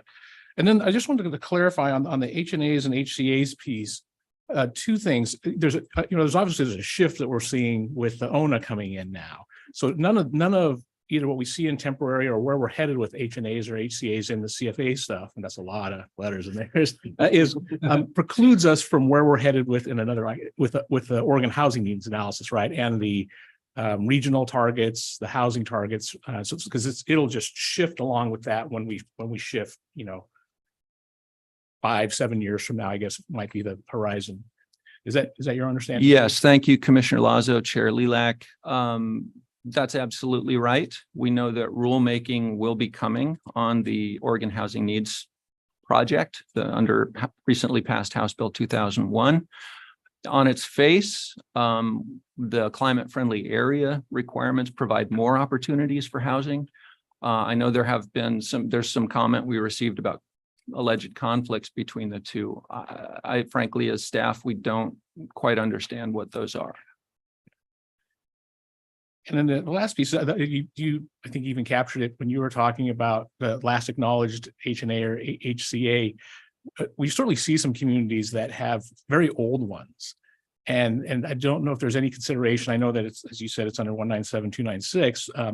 But as we move forward in rulemaking, whether there's any consideration to putting some kind of look back so that communities have a current HNA or HC. And I don't know whether or not anything under ONA will change that or not either, but it's been a concern as we've gone through that work.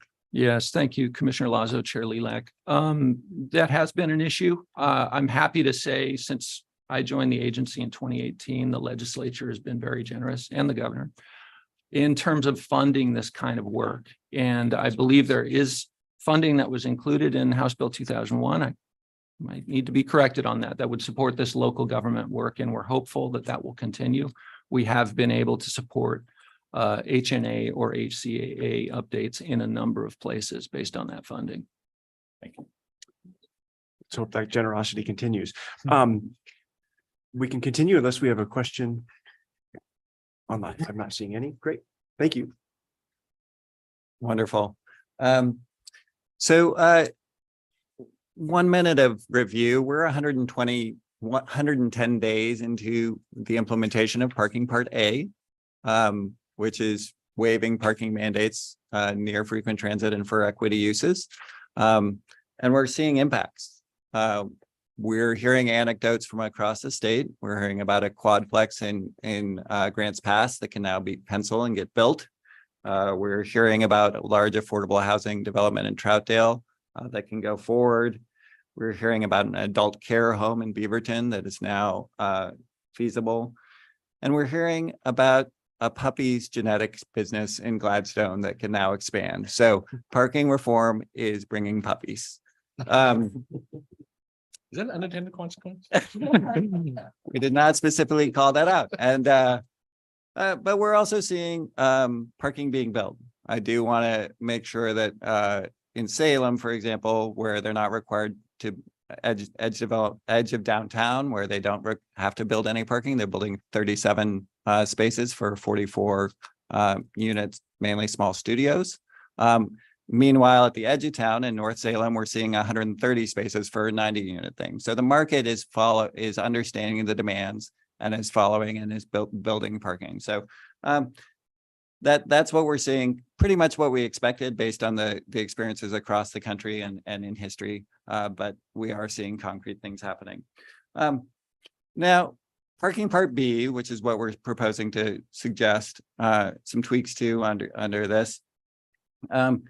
There are some provisions about larger parking lots. And we're proposing a few things. One is dealing with a partial redevelopment, so they don't have to do something to deal with all the new parking if they're developing changing part of it. Another is saying, let's just have cities work with developers on half-acre and large parking lots instead of a quarter-acre. We're trying to make tree canopy a more feasible option. 50% tree canopy coverage was proving really hard as people were trying to make that work. So we're suggesting moving that down to 40%. And then we got some nice input after we put out the draft rules. Tigard and some others said, hey, can we tweak some of this street-like design features and stuff? We thought that was a well-taken suggestion, proposed language back to them. And they said, yes, this would meet our needs on street-like design. We still require pedestrian connections, which is important, as my kids are demonstrating in the picture. Accidentally the other day, I was like, okay, big parking lots are hostile to people walking if they're not well designed. So we do retain some of that.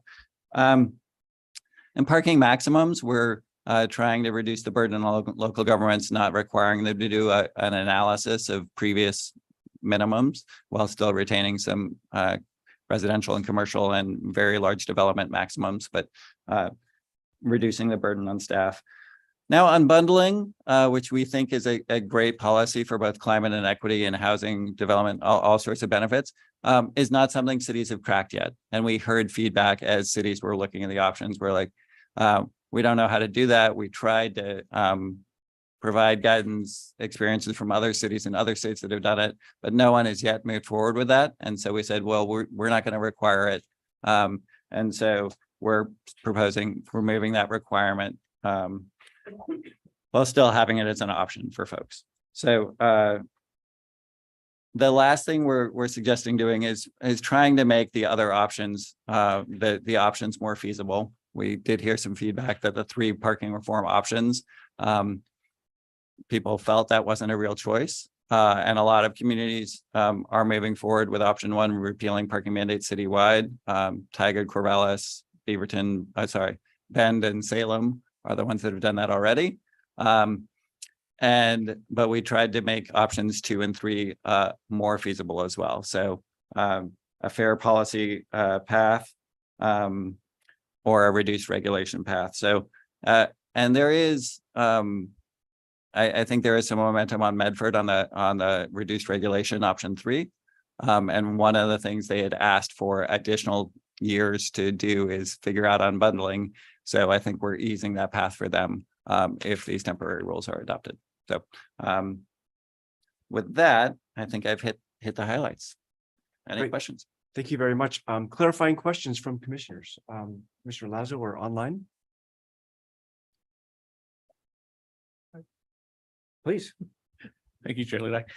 Thanks, Evan. I just have a question. Are you going to address the bicycle parking piece separately? Next. Yeah. Oh, it is. Okay, it's a separate one. I'm gonna wait. Okay, great. Commissioner Sandoval does have his, it's hard to see, but he has. Oh, it is. Yeah. Okay. Thank you. Please, Commissioner Sandoval. Thank you. Yeah, I just want to give out another positive antidote out there. So in the area surrounding the university, there's a lot of apartment buildings being built. Their market is students, so I think they could be a little more flexible. But they're building a 12-story apartment building. 12 stories is pretty huge for Eugene. And they're not requiring any parking whatsoever. And then they're also building near there another 10-story building with they're only providing 10 parking. So, yeah, just wanted to put that out there. Thank you. Thank you. Seeing no further questions at this time, do you have more to your Just presentation? a couple more slides. Please. 2 more slides. So, real quick on bicycle parking. We had an existing requirement for basically if a jurisdiction required bicycle or motor vehicle parking spaces, and it was a larger parking lot, there was kind of a minimum parking requirement formula based on that. So it would be fewer bicycle parking spaces than motor vehicle parking spaces. But we heard feedback that it was a kind of a complicated formula. If you read it in the rule, it's a little bit convoluted. You throw in an Excel spreadsheet, it makes a lot of sense. It's really easy to do, but it was a little bit convoluted. It came from literature that that staff found on that. So, but we heard, especially if you get to a very large parking lot or many parking spaces required, that could get to be a pretty large bicycle parking. So we did make some adjustments to make it a little bit simpler to understand. And also it just kind of stops at 20 bicycle spaces so it doesn't get way out of hand. Obviously, if there's demand for a lot of bicycle parking, folks are going to see that and build that. And yeah, so that's what that comes down to. Yeah. Any other questions on that? Thank you. Commissioners, questions? Please. Thanks, Chair Lelak. My question is, I guess it's a question related to the comment we received from Vienna Star, one of the affordable housing developers, and the impact on required bicycle parking on their opportunities to develop. And this is just another one of those places where there's really have to consider the trade-offs, right? I mean, we're obviously trying to achieve some good intent here with this. But it's also particularly difficult for me when we hear from our affordable housing developer partners that it has an impact on them. Is there a way for us to consider defining those affordable housing developers in the code and allowing some kind of bonus that reduces the bicycle parking maximums in a way that would decrease the impact on those folks and their opportunities to create more affordable housing? Chair Lelak, Commissioner Lazo, that's absolutely something we can look into. I want to draw a distinction between what our rules require and what some local codes require, because I'd say particularly in the Portland metropolitan area, there are some codes that are certainly require more than the base rule does require. Our base rule for multifamily requires covered and secure bicycle parking, one bicycle parking space for each residential unit. That's what we require. Is that too much? I don't know. Covered and secure, you can take that a couple different ways. I understand it to be, a bike rack under a cover is sufficient. It doesn't necessarily have to be indoors. There are some codes that do require that. That's not what we require. I do also want to say, and this isn't a defense or, it's not saying we couldn't make some changes in the future for sure, but our existing transportation planning rules that apply across the state and have for decades do require one bicycle parking spaces for a multifamily unit and have for a long time. So thanks. And continue to across the state. Yeah. And I appreciate the sentiment that that there are a lot of local requirements, right? And I think that those, especially our developer partners, face a real phalanx of requirements that they have to navigate and don't always know who's asking them to do what. And so those comments may have been aimed at the wrong entity. Thank you. Thank you. So one final thing, just on site design, and this is probably the smallest change that we're making in these temporary rules, really small. This is in Rule 330. I'll just refresh the Commission's memory on Rule 330. Talks about pedestrian-oriented site design in different contexts, not just within climate-friendly areas, but across the urban area.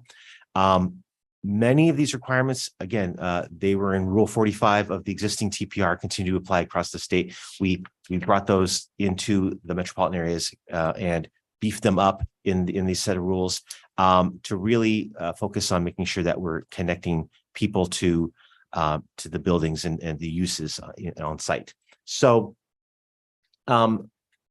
there are some requirements in that rule that say if you you can't do any parking access storage, any sort of circulation, any motor vehicle circulation between the pedestrian facility, which is the sidewalk basically, or and the building.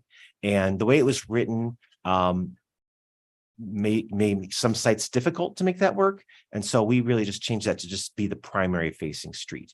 I do want to be clear that there's a section 2 of that rule, which does provide local governments quite a bit of flexibility in how they actually implement that rule, and includes things like site orientation and things like that, topography, all sorts of things that they can write a code that gets this here anyway without this change, we think, but we just want to be real clear about that and make that change to make it a little bit easier for folks.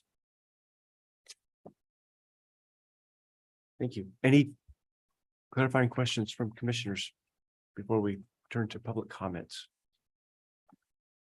I'm not seeing any. I don't see Commissioner Boyer online, but I'm not seeing any. Okay, great. Thank you very much. Thank you very much. Great, thank you.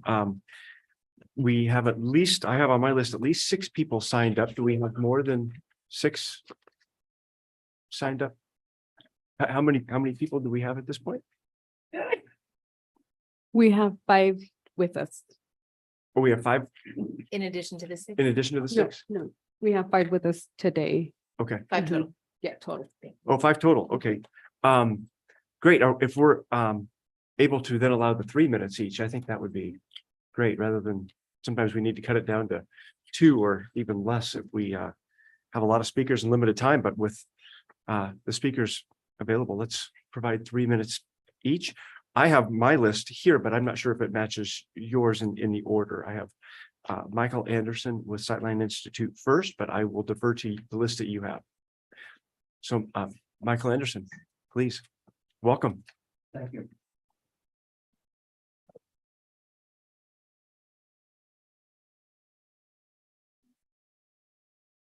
Really, commissioners, thanks for the chance to testify on amendments and adjustments to these rules. I'm Michael Anderson, a senior housing researcher and transportation lead at Sightline Institute. We're a regional sustainability think tank, and our core interest in this issue stems from the fact that when people live closer to each other, they voluntarily cut their energy use roughly in half.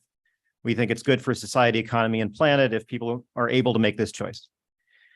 Sightline also served as part of the Climate Action Coalition in support of CFEC. We've joined the written testimony in your packets today from them. I'm speaking here today only for Sightline. We don't love everything in these amendments, but I'm here to support them all the same. I've spent a good chunk of the last year and a half talking about CFEC to my fellow folks around the state, many different backgrounds. Sightline's focused in particular on the parking reforms, which are along the lines of those we've supported for 25 years at Sightline. Today, I'll speak to a couple issues in these amendments. First, edits to the parking reform options for jurisdictions, and second, the bike parking rules. A general theme of today's amendments to the parking rules is that they significantly ease the path to what is described as parking option 3 by the staff. That's the reduced regulation path. The spirit of option 3 is that if a city doesn't want to take the simple but big step of completely removing parking mandates, that's option 1. And doesn't have the capacity to create new programs for things like mandatory unbundling, that's option 2. It can provide parking flexibility in several other targeted situations like small businesses, historic buildings, green buildings, that's option 3. Your written testimony today from Springfield and Hillsborough continue to criticize option 2, but at least to my eye, they fail to explain why option 3 isn't, especially now, a reasonable path for cities in their situation. Seems to me these amendments do quite a bit to lift up option 3 as a pretty achievable path. Many times in the last year, I've heard people claiming that lowering auto parking mandates misapplies big city policy to small towns. As you all have been pointing out, since the duplex rulemaking in 2020, that's just mistaken. All these changes do is give more Oregonians the option to live how they want. Cities in Oregon have been allowed to gradually evolve to become more walkable since Oregon City and Astoria were built, since Portland and Salem themselves were small towns. That brings me to the bike parking mandates. I can't make the same defense of a mandatory residential bike parking mandate throughout these dozens of cities. It's difficult to simultaneously argue that a local planner can't be trusted to know the correct number of auto parking spaces for future developments, but the state planner can be trusted to know the optimal number for future developments. I'll be honest, mandatory bike parking wasn't on my own radar as a CFEC issue until after I had spoken to housing providers, especially, in fact, to affordable housing providers. In the testimony list, you'll see testimony from a few I heard from, Bienestar, Reach, Ethos. I hope you'll read and consider what they have to say. I found it pretty persuasive, maybe especially in the case of very small homes like SROs that, to Bill's point just now, haven't been built in large numbers during the years of state level bike parking mandates.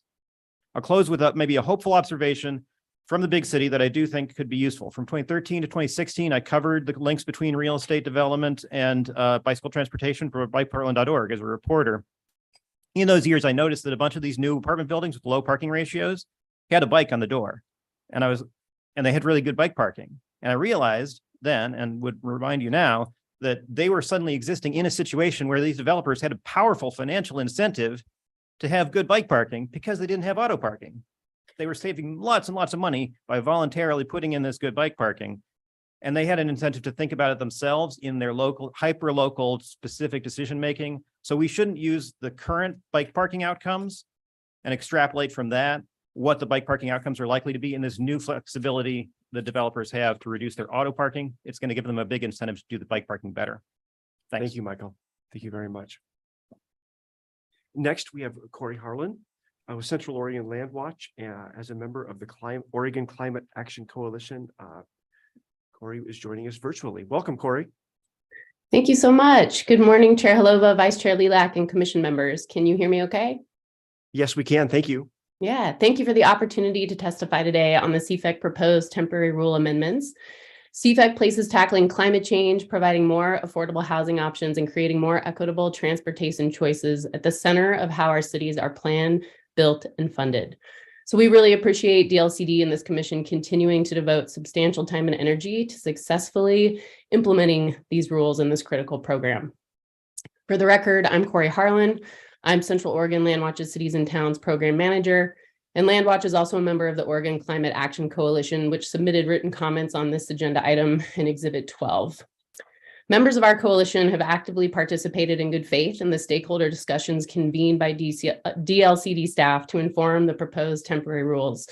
So we support the stated goal of these proposed amendments to offer clarity, flexibility, and lower implementation costs for cities, provided that these ideas uphold the goals and outcomes embodied in the current CFEC rules. And many of these proposed changes do just that, while others do need additional adjustments as fully detailed in our written comment. So today there's 2 points that I want to highlight for the commission. First, regarding certainty for committed transportation projects. We, Land Watch, support the proposed rule addressing the City of Bend's voter-approved 2020 general obligation bond projects. And we do think that any other proposed thresholds in this rule do need to include and set a specific and reasonable date to ensure that the goal and intent of the CFEC rules are met and intact. Second, many cities are earnestly undertaking the work related to the CFAs, the climate-friendly areas. And we are seeing that the use of the prescriptive methodology is leading to some unrealistic outcomes. So we ask that staff work with local governments as they complete CFA studies in the coming months to really encourage them to use the alternative path to make more realistic assessments of CFA capacity. And then we'd ask that this commission and DLCD commit to studying and pursuing changes in the permanent rules that make more realistic estimates of CFA capacity. Again, we really appreciate the demonstrated commitment to an iterative process of technical adjustments as implementation moves forward that help ensure that this program works for cities as well as Oregonians who are ready for climate-friendly and equitable communities. So let's keep working together to get cities the funding and the clarity they need to successfully implement CFEC. Thank you. Thank you very much, Corey. Any questions from commissioners? I'm not seeing here in the room or online. I'm not seeing clarifying questions. Thank you very much. Next, we'll welcome Barbara Fryer with the City of Cornelius. I'm not sure she's, if Barbara is with the City of Cornelius or from the City of Cornelius. I'll turn it over to you. Good morning, Chair Lilac and commissioners. I am here to testify on the Climate Friendly and Equitable Communities Temporary Rule. For the record, I am Barbara Fryer. I am the Community Development Director here at the City of Cornelius. And I want to give you just a little bit of background about Cornelius. It is a city of just 2.4 square miles. We have 13,498 residents and only 50 employees. And we are at the edge of the Portland metropolitan area. We have the second highest concentration of Latino residents in the state, with the majority of our residents, 56%, identifying in the 2020 census as Hispanic or Latino. We also have the lowest taxable assessed value per capita in Washington County at $48,000 per resident. That means we have the lowest incomes and the least amount of tax revenue to support the public services for our residents.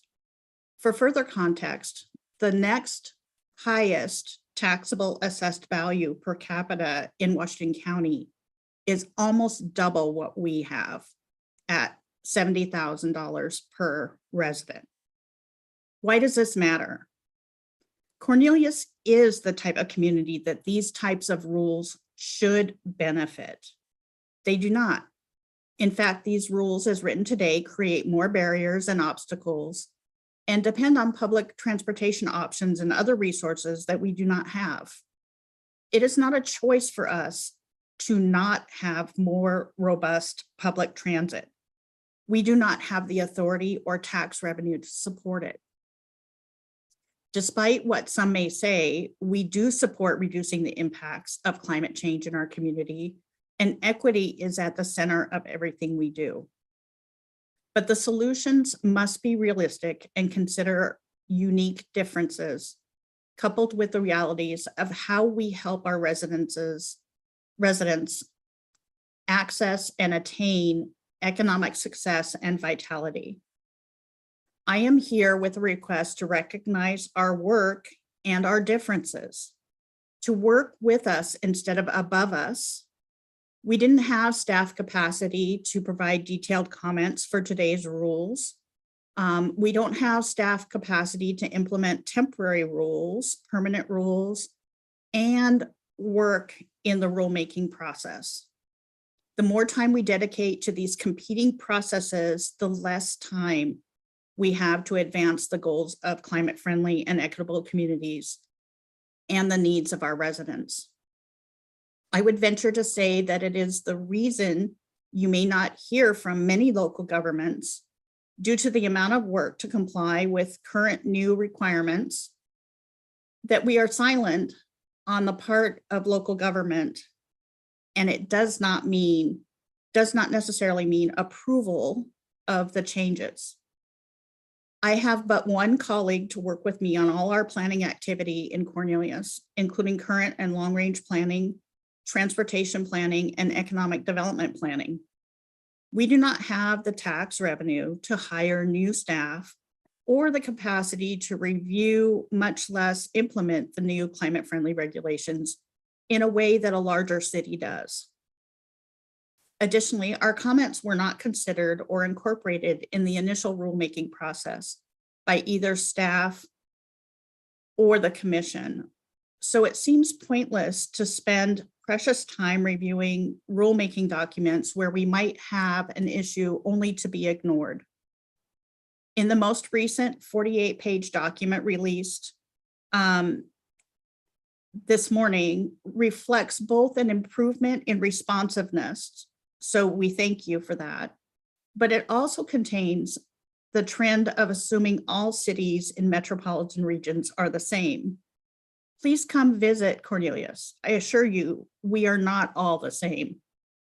As noted in earlier comments in this process, we are significantly different in size, ethnicity, and available revenue.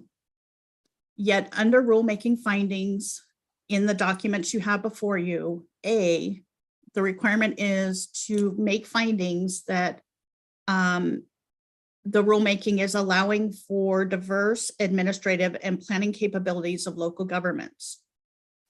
Yet the statements are limited to the following. The proposed amendments include a selected set of changes to provide more flexibility and certainty to affected local governments.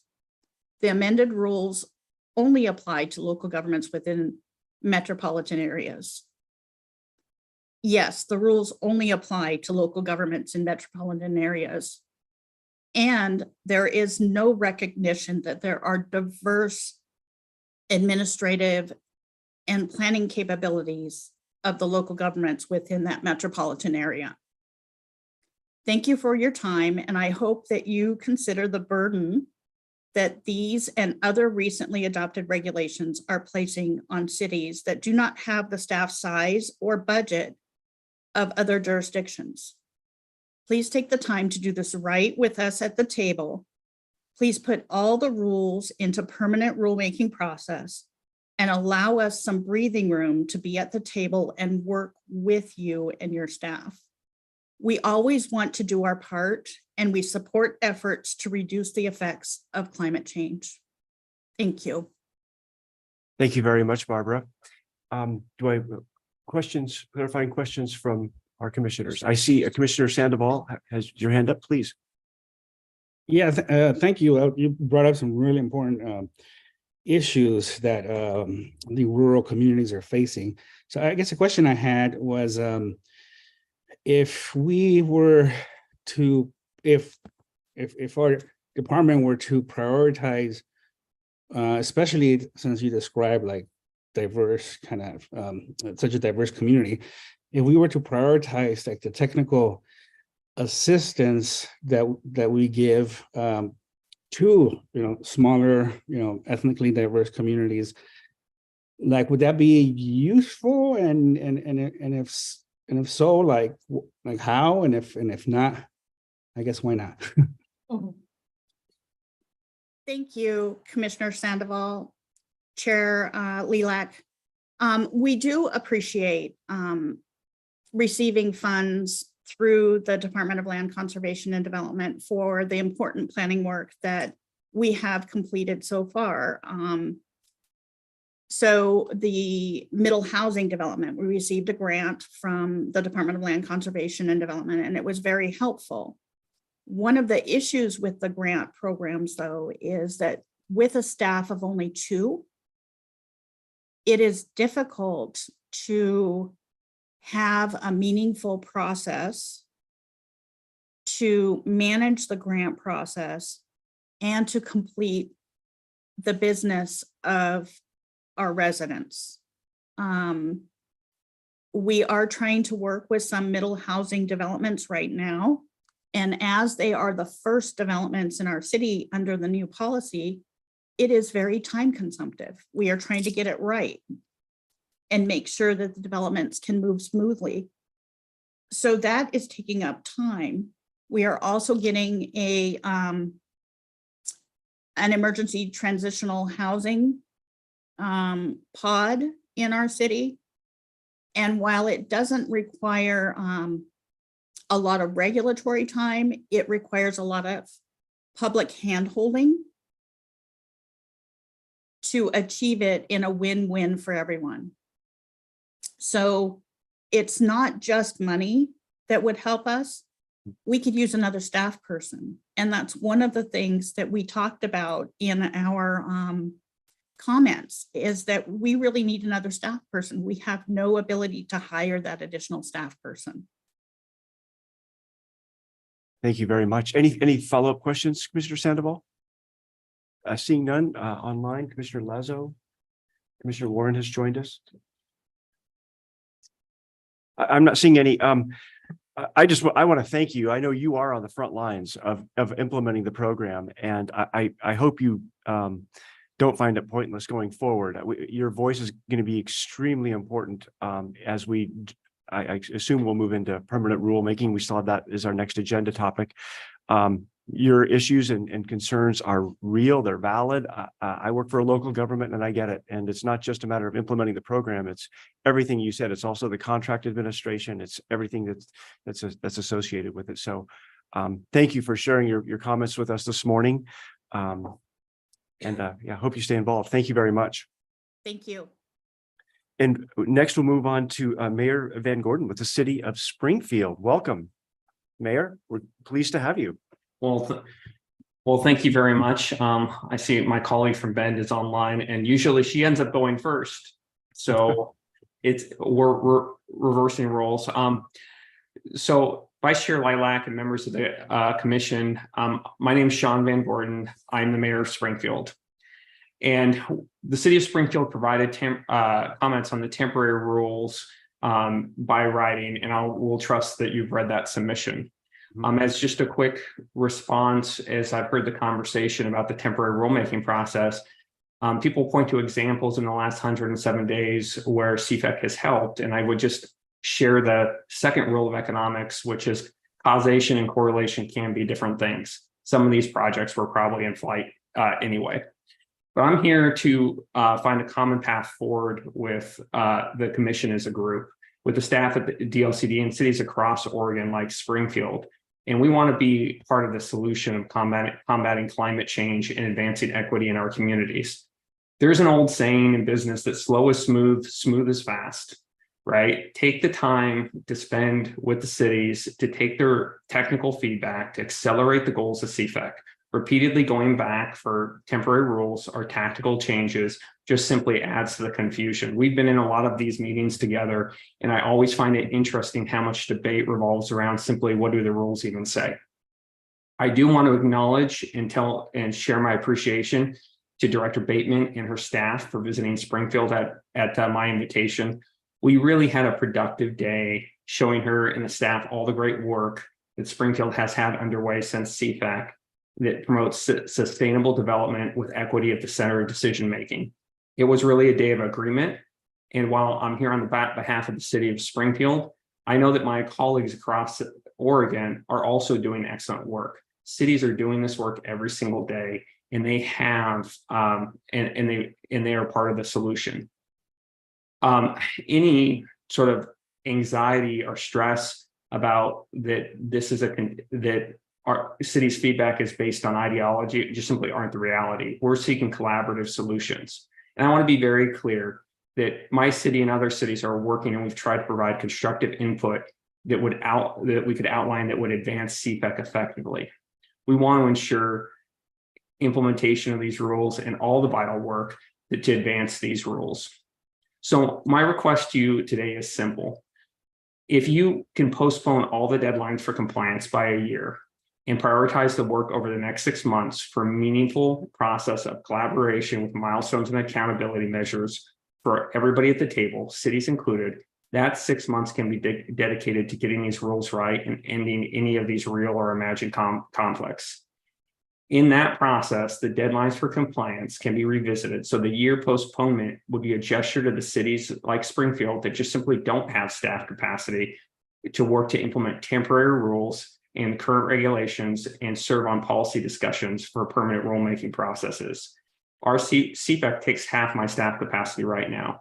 From a very pragmatic standpoint, pending litigation could delay this for years. Legislation remains a viable option to direct the agency towards a suggested path. And the issuance of temporary rules acknowledges that the work needs to be done. And I'm so thankful to finally hear the staff, DLCD staff really say that.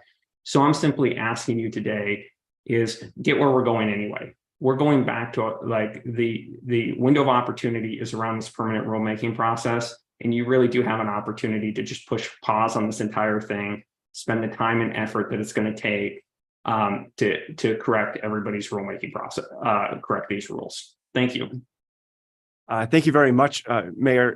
The city of Springfield's commitment, dedication, and resources allocated to this over the last several years to today, I've just been extraordinary. And I just want to thank you so much for all that you have done and your team have done to contribute to making it a better process. And clearly we have more work to do. And there's a lot of great things happening in Springfield. I just drove through it again a couple of days ago and always enjoy it. So thank you very much. With that, I want to turn it over to my colleagues to see if there are clarifying questions for you. Commissioner Warren, please. Mayor, thank you so much again for everything you've done for this rulemaking effort and now the program. Your comments are heard, definitely, and I appreciate them a lot. And I just want to reiterate again how much we appreciate you. So thanks. Thank you. I'm not seeing any further comments or questions at this time online. Thank you. Thank you again very, very much. And it's certainly my pleasure to move to City of Bend Mayor Keebler. Welcome. It's great to have you here. Thank you, Chair Lilac and commissioners. I appreciate the opportunity to speak this morning. And also just want to say thank you for bringing these temp rules forward and for the work you've done with our city, listening to our concerns and responding to those.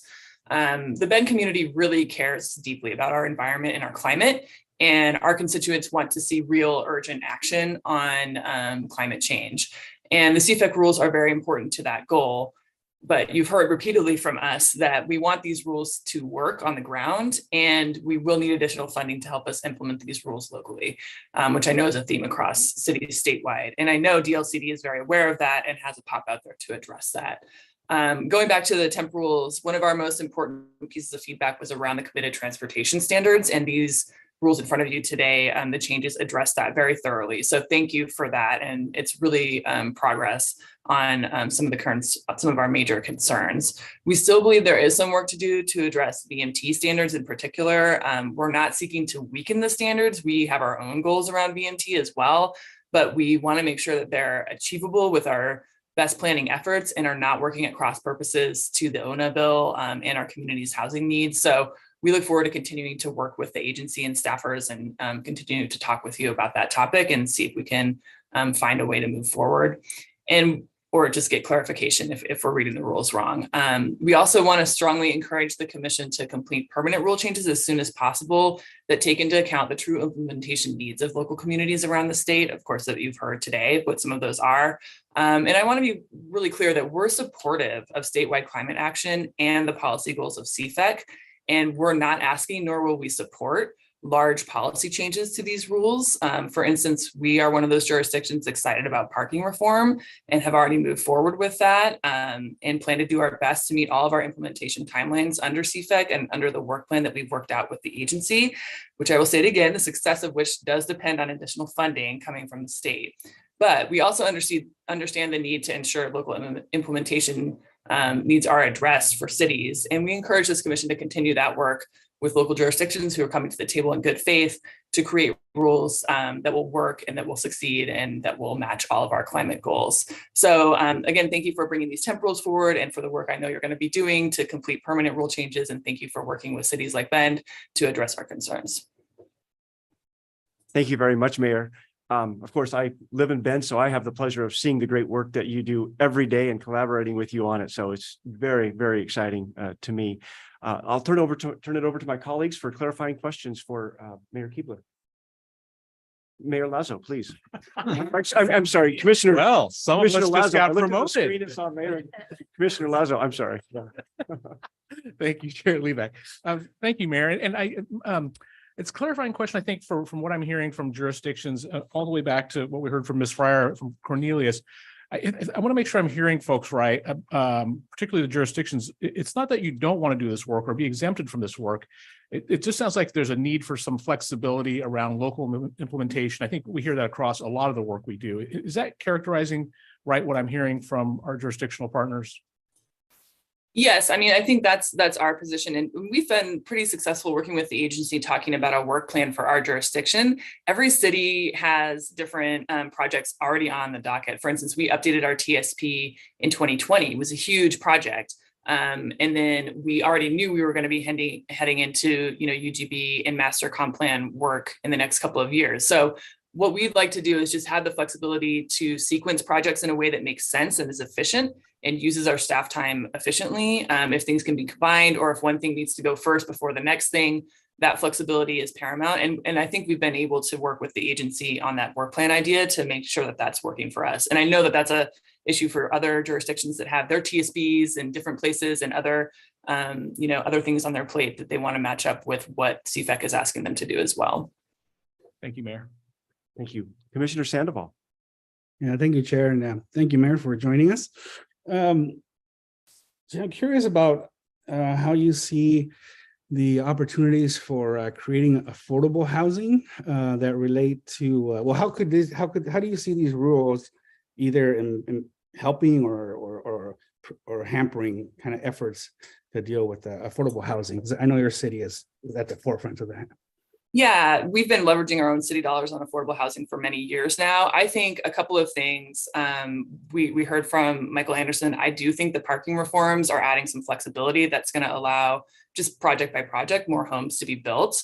And I think in the CFAs and other areas where we're upzoning or we're allowing more density or encouraging more density, those are the types of projects we're starting to see here in Bend, or some of the bigger, more dense projects where we really get housing off the ground quicker and more of it in a smaller space. I will say one of the barriers for some of our affordable housing projects has been infrastructure, which is a general conversation that cities are having with Salem right now. How to unlock more lands with infrastructure funding that our city just simply doesn't have based on our tax base. So that's another conversation, but I think there's a couple of ways that the CFEC rules are going to be helping not just affordable housing, but all types of housing projects just produce more homes on the ground. Thank you. Any additional clarifying questions for Mayor Keebler? Seeing none, thank you very much for joining us. Jan, do we have anyone else signed up? We do not. And we don't have anybody else here signed up to provide testimony. So let's move into our commission discussion over the temporary rules. I can turn it over to my colleagues for remarks. I will just say I certainly have a number of remarks and a number of comments, but most of them are going to pertain to the permanent rulemaking. So I'll save most of those comments for that time. I think there were some really, really thoughtful recommendations in all of the testimony submitted, and I'll highlight some of those again during our permanent rulemaking discussion. But with that, I'll turn it back over to my colleagues for any comments at this point. If you're prepared to make a motion, we can do that as well. It's at your pleasure with where we go from here. I have a question, please. It's a technical math question, and I think you made reference to it around the November piece, right? Because if they're effective May 12th and they can be effective for 180 days, doesn't that put us pretty tight on November? Right? June, July, August, September, October, November. Right. We would have to adopt permanent rules by November because the temporary rules would expire. Yeah. In 180 days. Now, I don't want to get ahead of staff, but certainly Bill Holmstrom can help answer mathematical questions. Chair Lilac, Commissioner Lazo, yes. So your commission meeting in November is very early November. It's November 1st, 2nd, 3rd, somewhere in there. 180 days from the May 12th is November 8th, which would be the week after your commission meeting. I'm assuming there's no other remedies if that deadline isn't met. Is that correct? I guess we had passed temporary rules again. We could extend temporary rules or something like that. The circumstance would be that the temporary rules would expire. Yeah. And we would revert to the prior version of the rules. I don't believe we can extend them. Yeah, I'm trying to remember. I don't believe we can extend them. You could adopt a different temporary rule, however. Yeah, I guess I'm not sure of how big a concern it is if that's a tight deadline. Yeah, thank you. It's going to certainly be incumbent upon us, us being the commission and really the team, the staff, to begin work diligently if we proceed to permanent rules. Deputy Director Green. I guess if I could, Chair Lilac, Commissioner Lazo, Director Bateman, just to reflect that Bill and the team have been working really hard under the hood at that timeline. So I just received the draft RAC form that would go up on the website on Monday. Team is planning to hold at least 2 meetings before your hearing in July to provide an update, and then probably another meeting right after that. So I don't know if Bill wants to comment any further, but it is tight. You're right. Thank you. Thank you. Yeah, good question. Very good question. We need to make sure that we're organized appropriately for the. Well, and I have a comment to that same topic. So, if it's the wish of the commission to pass these temporary rules today, should we state the May 12th date in the motion? The May 12th, the day that they would be filed. I'm sorry, I didn't hear the answer. You broke up on me. The May 12th date you're referring to being the date that they are to be filed and become effective? Correct. We could, I think it's in the staff report, and And regardless, it is that act of filing and becoming effective. It's not the commission action date that is determinative. Thank you. Thank you. Further questions, discussion about the draft temporary rules? Sure. Yes. If you're getting to the point of a vote, on page 13 of what was passed out today. Mhm. So 660-012-0445. If you jump down to one little b, big B, it currently shows it as deleting the word for, and I think you need to keep that. So it would read a repeal of parking mandates for mixed use development. Yeah. OAR 660-012-0445, section 1, subsection B, paragraph B. On the second page 13. Yeah, so it's on page 13 of what was passed out today. It's just an over aggressive edit.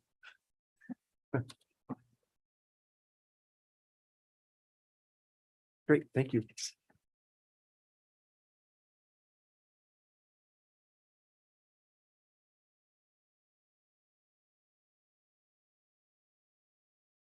Thank you. Well, I think we're going to be prepared if we've had all of our questions answered and we've discussed the rules. I would like to just Commissioner Ward, if there's any questions that you may have, I'm sure you've reviewed the materials and you have to step out for a few moments, but you've heard some of the testimony.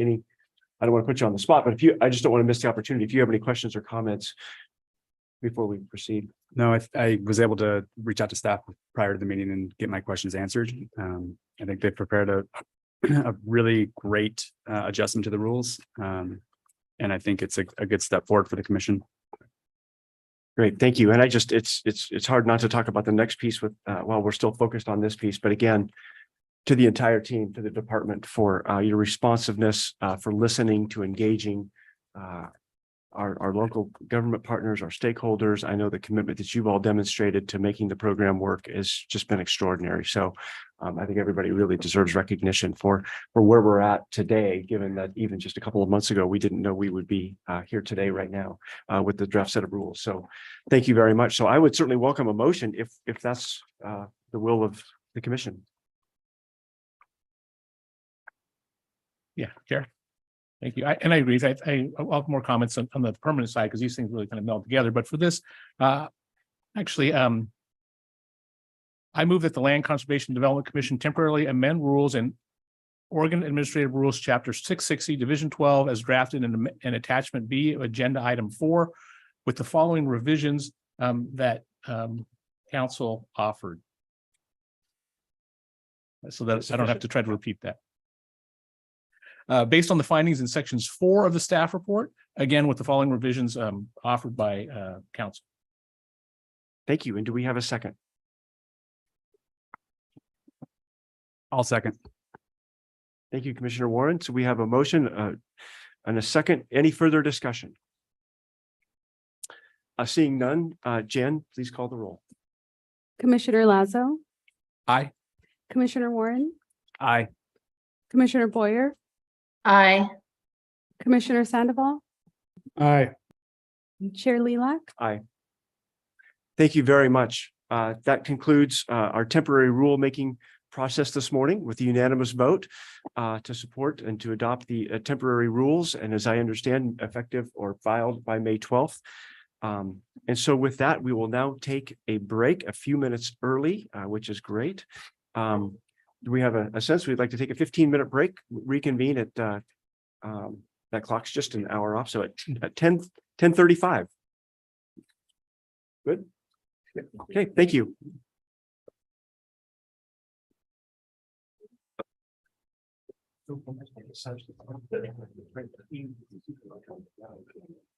Jen, you still need your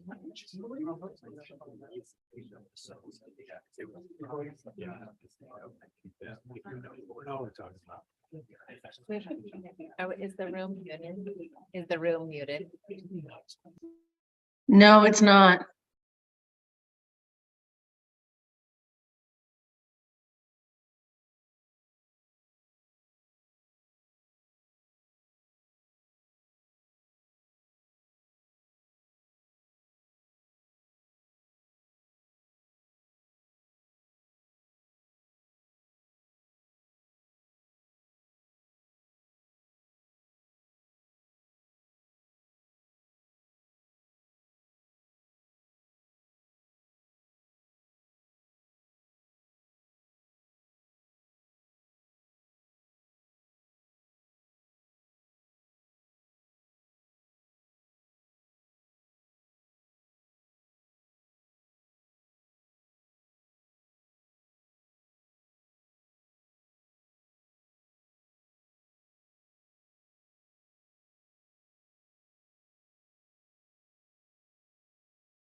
Ready to go?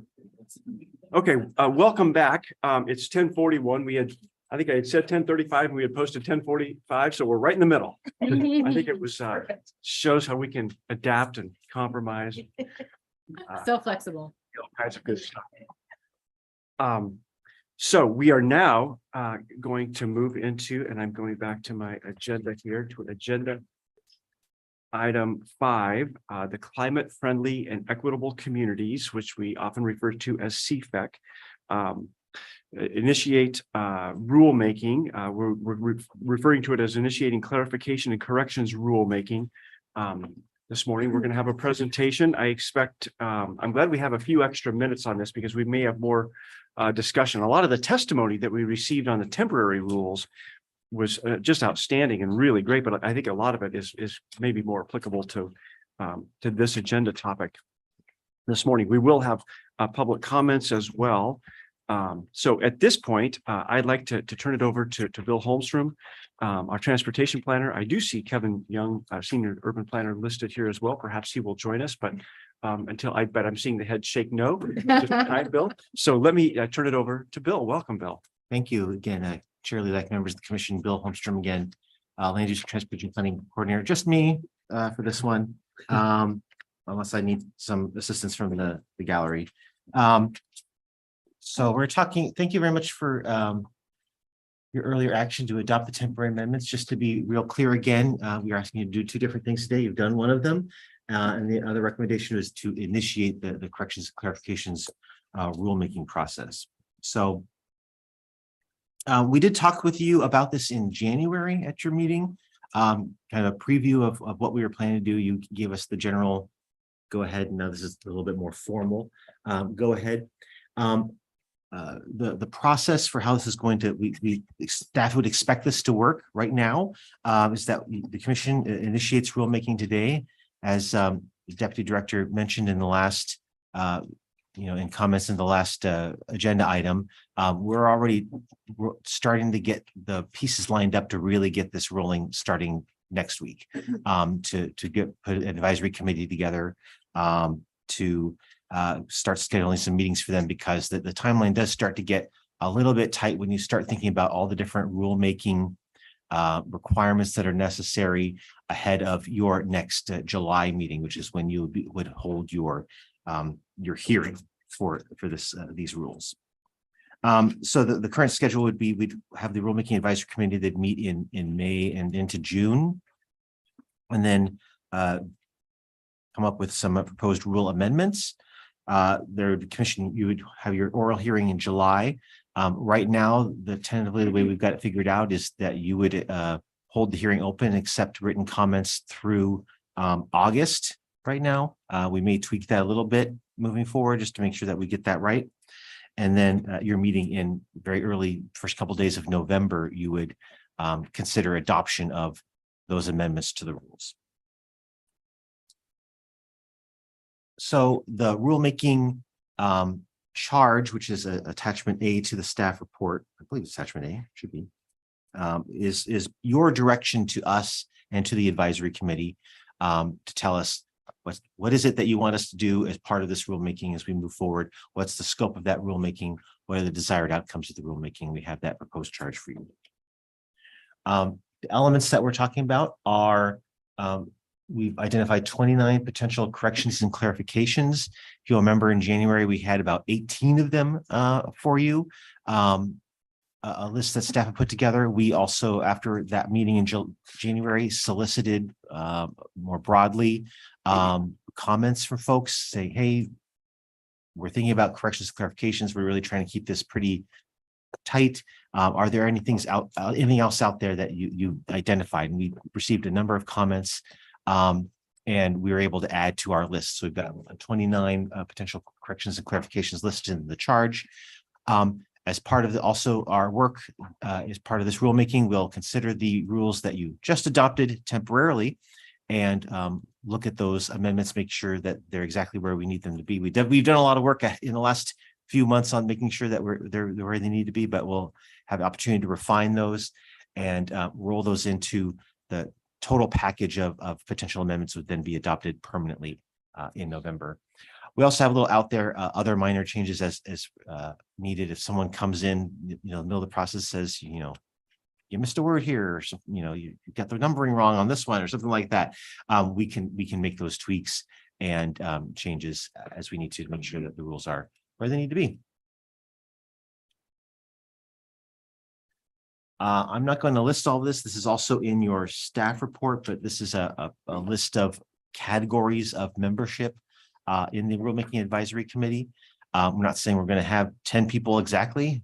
Could be some people check off more than one of these boxes, and there could be some people that more than one for some of these boxes. Obviously, we want representatives from more than one metropolitan area. So yeah, and that's again, that list is in your staff report to take a look at.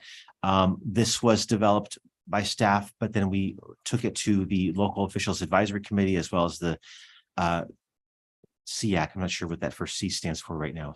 Is it citizens? It's the community. Okay, so the Community Involvement Advisory Committee now. And they gave us some feedback, and this list was adjusted with that feedback from those advisory committees before we brought it to you. So I think with that, yeah, that's all I've got for you this morning. Great. Thank you very much, Bill.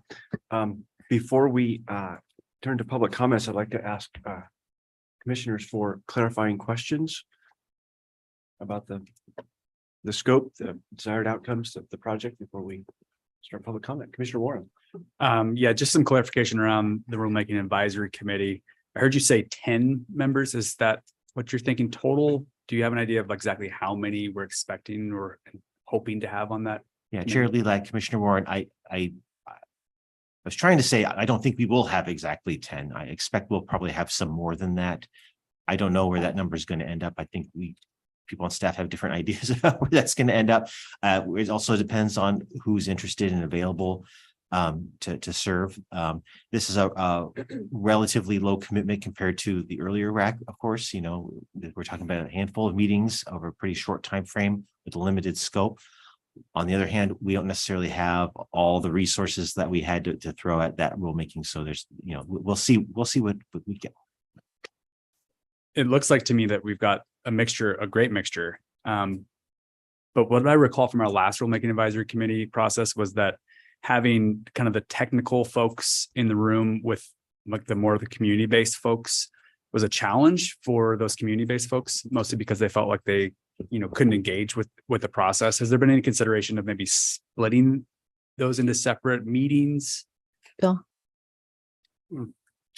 Thanks, Chair Lilac, Commissioner Warren, Bill, thank you. Now I'm going to jump in here because we had sort of just a late breaking idea. We're still considering how best to do that.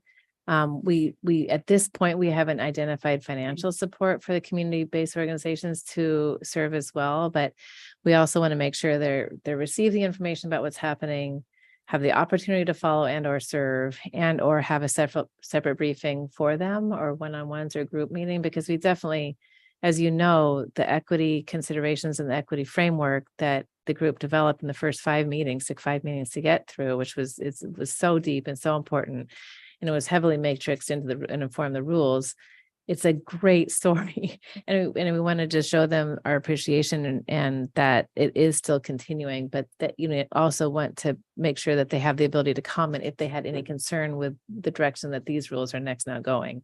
So whether or not they'll be serving on the committee or not it's hard to say right now. But we do want to make sure there's a variety of ways for them to continue to follow and retain ownership of these rules. They're so important for the communities they serve. Thank you. Bill, anything further on that? Because you weren't even in the conversation. I had it with Evan.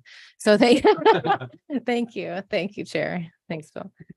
Thank you, Deputy Director. And then just kind of one more follow-up. I'm just interested to know, you've kind of identified these 29 potential corrections already.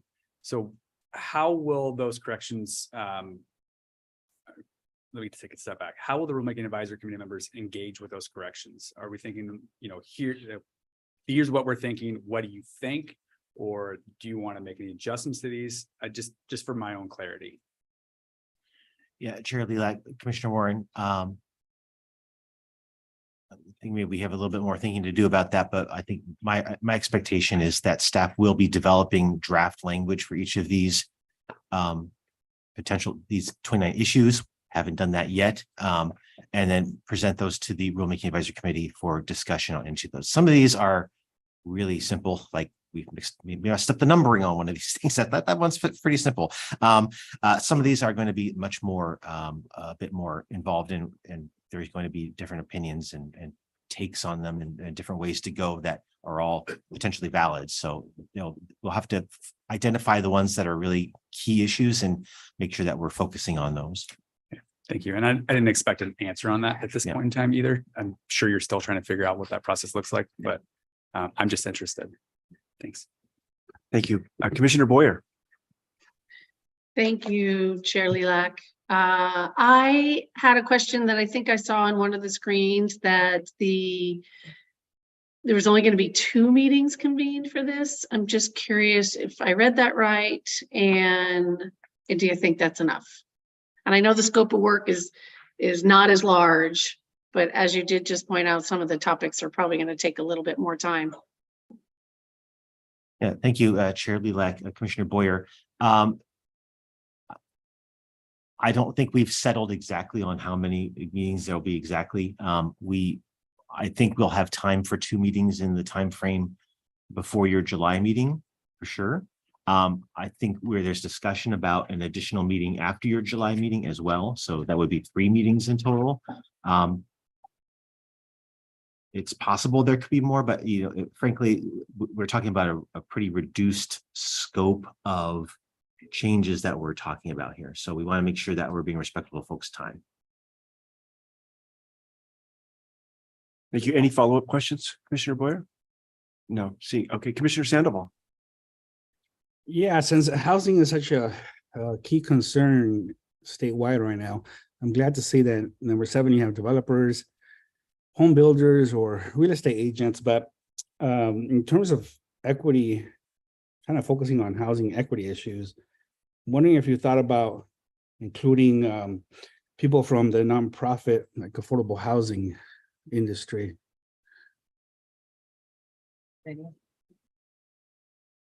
Surely, like Commissioner Sandoval, I think absolutely open to folks who want to join us from that sector. Absolutely.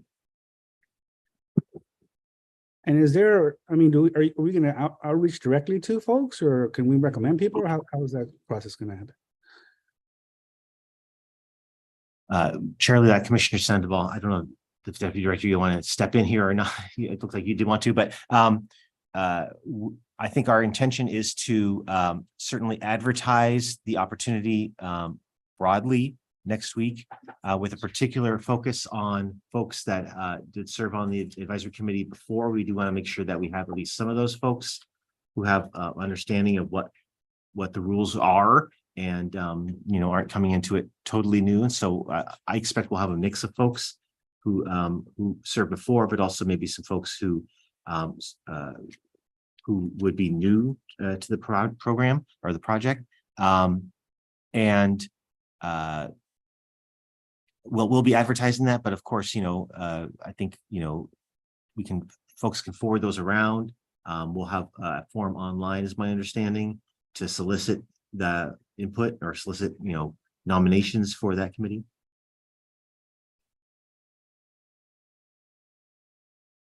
Thank you. Any other follow-up questions?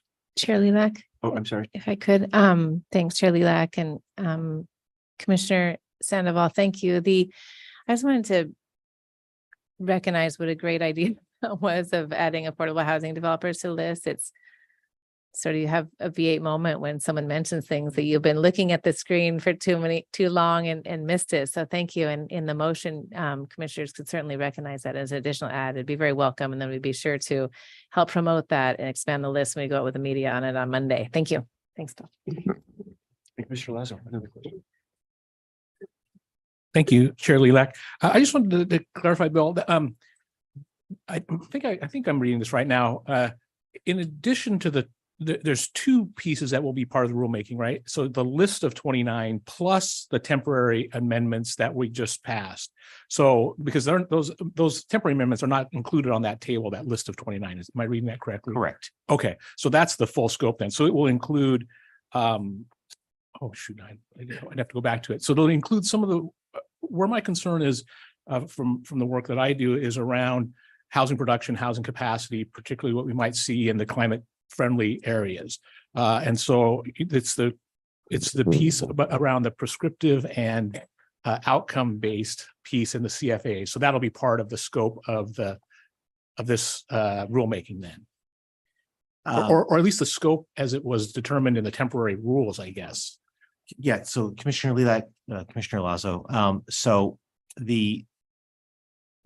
all the pieces that you've changed earlier today, those will be rolled in as part of this as well. There's quite a bit about the prescriptive path and climate friendly areas, but in addition, I think, and Kevin may need to come in and help me, but I think did we touch any of those as well in the 29? I know we're and that's my concern a little bit, right? Because I think what some advocates are asking for, I think are outside the scope of kind of what was in the temporary rules.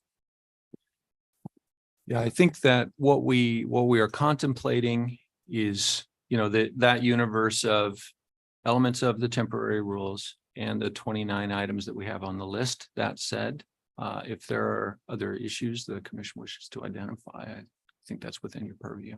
Okay. I'm sorry, Commissioner Lazo, Chair Lilac. Okay, so I'm going to take a quick look at that again, kind of separately from that to see, because I agree. I want to make sure, or I want to crosswalk that to see if the concern that's being raised by advocates is part of the scope that was in the temporary rules. I'm not sure it is, so I'll look at that separately.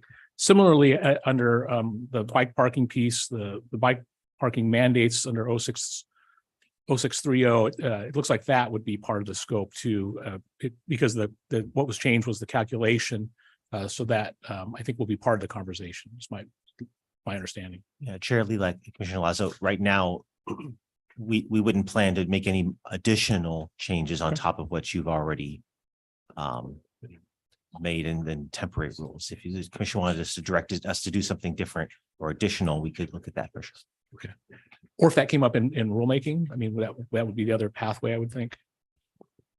Commissioner, it's not one of the things on the list of the 29, and the temporary rules, the brief we were given was really pretty narrow. Okay. I would say the comments that came from a few different folks was pretty, just before this meeting. And so we haven't had an opportunity to really look at that and to think about how that would work here, but it's not on the list of something we would do right now. Sorry, I think maybe I'm understanding your question, Commissioner Lazo, Chair Lilac. If the question has to do with whether we anticipate exploring the prescriptive path along with the outcome-oriented path, I will say at this time that is not something we're contemplating. I'm happy to provide you with some reasons for why that is.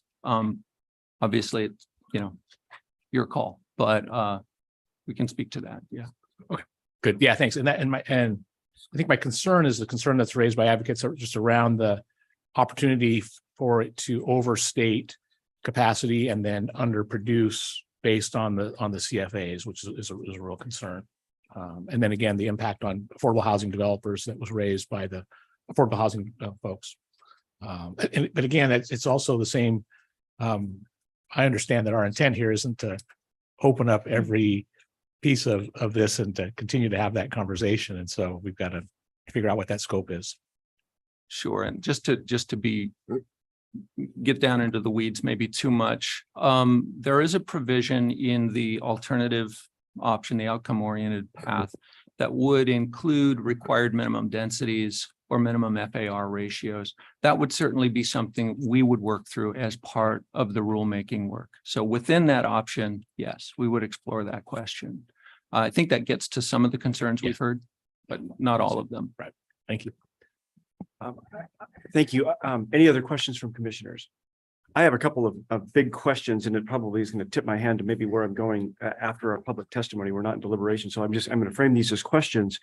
As I think about the scope, and there's a lot of room for interpretation with minor clarifications and corrections, and what departmental staff may be thinking that means, and what our partner organizations may think that means, and what the scope is of the temporary rules. So I'll just put a couple questions out there and see how we move forward with responses. But one is, we heard from the Ben Mayer Keebler about revisiting the VMT requirements. Is that, and I'll just ask these questions and I'll get them all out there and then you can respond as you wish. Is that contemplated within minor clarifications and corrections, or is that something that if I don't know if I have commission support, but if I'm interested in, and I think that we should address, is that within the scope? Mayor Van Gordon talked about, really sitting down and having a collaborative meeting. I don't know what all, I saw their letter and they mentioned that was only a start.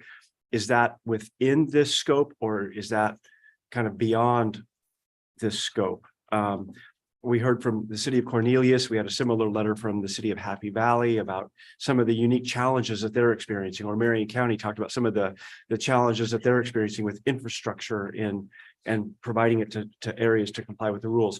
Are those, I'm just trying to think about what the scope is of the permanent rule making. That's kind of all one big piece. So let's put that aside for just a moment. The next one is kind of the time frame, and I recognize we need to have permanent rules adopted by November because the temporary rules expire then. We just made incredible progress in short order thanks to you and the whole team with the temporary rules, and we're now going into this effort. And there's kind of based on the scope of the first piece. Is there going to be, is there a third piece going, in 2024, something of that nature? And my hope is that there is, because otherwise we're putting the stakes all of a sudden become so high again for this next rulemaking. Goodness knows we're in the 50th year of our planning program. We're still here. We're still modernizing the program and adjusting it, and et cetera. I'm not saying CFEC is going to be 50 years out, but a couple of years in, we're going to continue to learn and grow together. So it's just kind of the question is there any thinking about any other piece? And then just my last question was, and I saw this raised by it's Exhibit 14 with a number of organizations, a coalition of organizations that wrote the letter. They talked a lot about, and it really spoke to me about the alignment of CFEC and House Bill 2001 and 2003 and the Oregon Housing Needs Analysis and the governor's executive orders with housing production and really making sure that's aligned. And I heard Kevin, you had mentioned earlier, you don't see that there's a disconnect, but if there's a perception that there is one, at least I hope that we have that conversation, because we really need to make sure that they're all in alignment going forward. So those are some clarifying questions I have now that I'll just be thinking about as we approach permanent rulemaking. Thank you. That was a lot, I understand. So yeah, Chair Lilac, I'll take your last couple pieces first, because I think they're connected about the future rulemaking and making sure that we're connected with the OHNA work. My understanding is that, the recently passed HB 2001, and I am not the agency's expert on this stuff by any means, but that it will require quite a bit of rulemaking work on the agency's behalf. The agency will be doing that together with the commission over the next few years. I expect that if there's pieces of any parts of our administrative rules, Division 12 or any other piece that's part of CFEC, that we will roll that into that larger effort and make sure that we're making those changes to be in alignment with that. But we can't do it now because they haven't even started the rulemaking yet. So we'll be doing that at the proper time to make sure. So that is an upcoming rulemaking process. It's not a CFEC process; it's an ONA thing. But we will make sure that we're in alignment with that at that point. In terms of other climate friendly, we talked about this with the commission a little bit in January. There are things that the staff have identified, that other folks have identified, that are bigger issues outside of the scope of the corrections and clarifications that I think we would be interested in tackling in 2024 or moving on. I think that's going to be a conversation continuing with the commission about what the timing of that looks like. connected to the agency's resources and ability to do that on top of all the work that we're doing, all the other housing work. So it's just a matter of how and when that fits in, but my pay grade. Thank you. I'm sorry, Chair Lilac, commissioners, were there other specific questions you asked that you're? Well, I was just thinking, thank you for clarifying. I was just thinking, for example, one of the examples that Mayor Keebler had mentioned was VMT. Is that within the scope of a clarification or correction, or is that what Bill was mentioning? That may be a 2024 or other issues that, and I appreciate Commissioner Warren raised it. So here's the list of 29. That's what we're starting, and others can add to it. And it's just, so we're not debating forever what minor clarifications and corrections may be. Yeah, so Chair Lilac, that example in particular around the VMT reduction, I think there's quite a bit of work that we are working together with ODOT on to provide detailed guidance to how is this thing going to work in the real world. There's a lot of technical pieces back there. There's an engineer who's on board at ODOT who speaks engineering, but also is on board with what we're trying to do. Good hire over there, who's really trying to put all the pieces together. So there's a question, does our rule need to change? Maybe there are some tweaks that need to happen. That's not part of the scope right now. But there's also quite a bit of resources that ODOT's put into this to make sure that we're going to be able to make what the rule that we've got work. And there's still, I think, there's quite a bit of guidance piece, both from us and from ODOT, to come out that will help local governments understand what their obligations are there. One thing that we are talking about is adjusting some of the effective dates of some of those pieces. That's in item 4 on that list that talks about 210 and 215. 210 is kind of the one in particular I think that folks are maybe concerned about. That moves them to line them up with the TSP updates, because that's what people have been asking for anyway. It really makes sense to do it that way. So that is one of the things that the staff would be recommending. Thank you.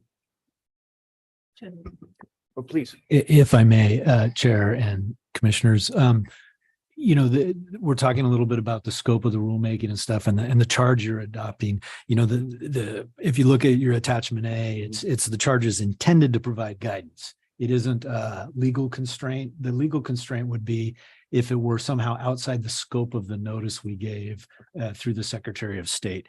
And I assume that the notice will say we're amending rules in Division 12, and as long as we're within that scope of the notice, we would be okay to take up an issue that arose that was, outside the 29.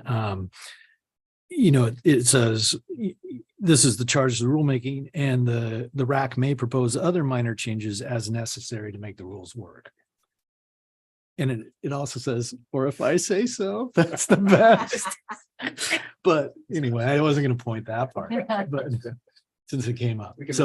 So in terms of being overly concerned about what the charge to the RAC is, that is setting your expectations for the RAC, but it doesn't end up being ultimately a legal constraint as to what they can get at if we need to. Thank you. I really appreciate that. And that helps me a lot, because I think as you begin these conversations and people begin to identify issues, this is the charge. There is flexibility, but it's also lightning fast. I mean, 6 months is going to be here like that. So some things that may be great idea, we must address it, but let's put it over here for a 2024 rulemaking, something of that nature, just so that we keep everybody engaged. And again, the stakes aren't so high that this is one more shot and we're done. So that clarification helps. It helps that you're also thinking about this. Temporary rules are maybe phase 1. These permanent rules, corrections and clarifications are phase 2, and then maybe there's a phase 3 and beyond. So that certainly addresses my questions. Thank you very much. Any further questions from commissioners before we have public comments? Yeah, Charlie, I just wanted to clarify, because that's helpful also, that again, this isn't sort of the one shot that we as a department, as a commission, have at it, right? And so I guess I'm also curious, as I remember reading through the materials, there's kind of a charge or a cadence for the department and the commission to continue to not to leave it open and continue to work on this, but to an iterative process where we're seeing how things are going and doing that. So is there a prescribed cadence for that? Do we have to do it? Do we do it annually, or just as we're finding things that need course corrections? Good question.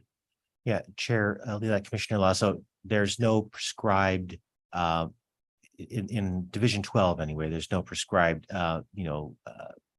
annual or, periodic look at the rules to make sure they're updated. There are some pieces in Division 44 about the targets and how often they're taking a look at. There is a piece there, but that's kind of outside of mostly what we've been talking about. That's actually been there for a while. It was before CFEC. One thing which will be interesting is this is going to be the first year where we're going to require at the actually it's next year for this year, it's going to requiring reporting of local governments to see how well things are going. And we'll start getting those annual reports. The annual reports are pretty light, every 4 to 5 years, lined up with when local governments work together to do the regional transportation plan at the MPO level. We're asked for kind of a larger report that talks about how things are going and actually lining up with performance measures. And so the next few years will be interesting to see how those come out and what kind of progress people are making. That will tell us about maybe some more directions that we'll need to take the rules in the future.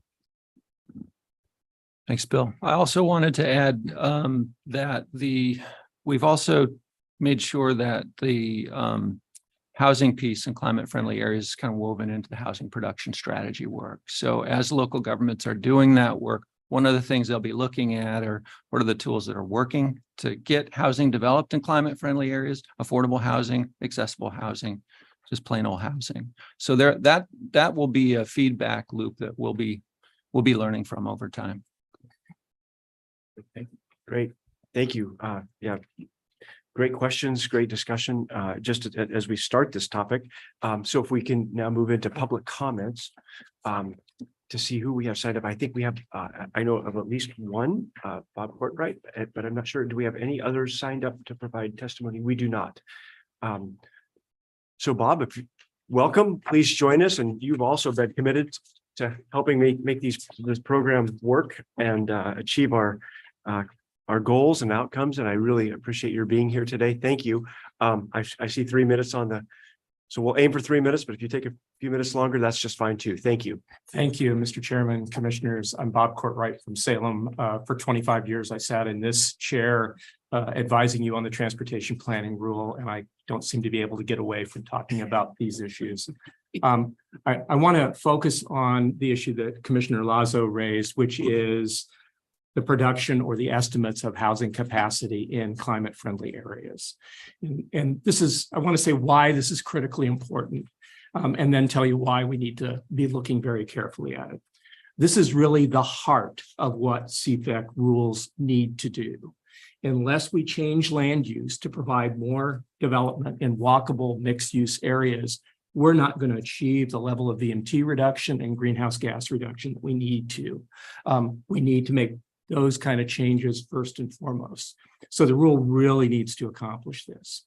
I've spent a lot of time looking at the first drafts of the technical memos that local governments are doing for climate friendly areas.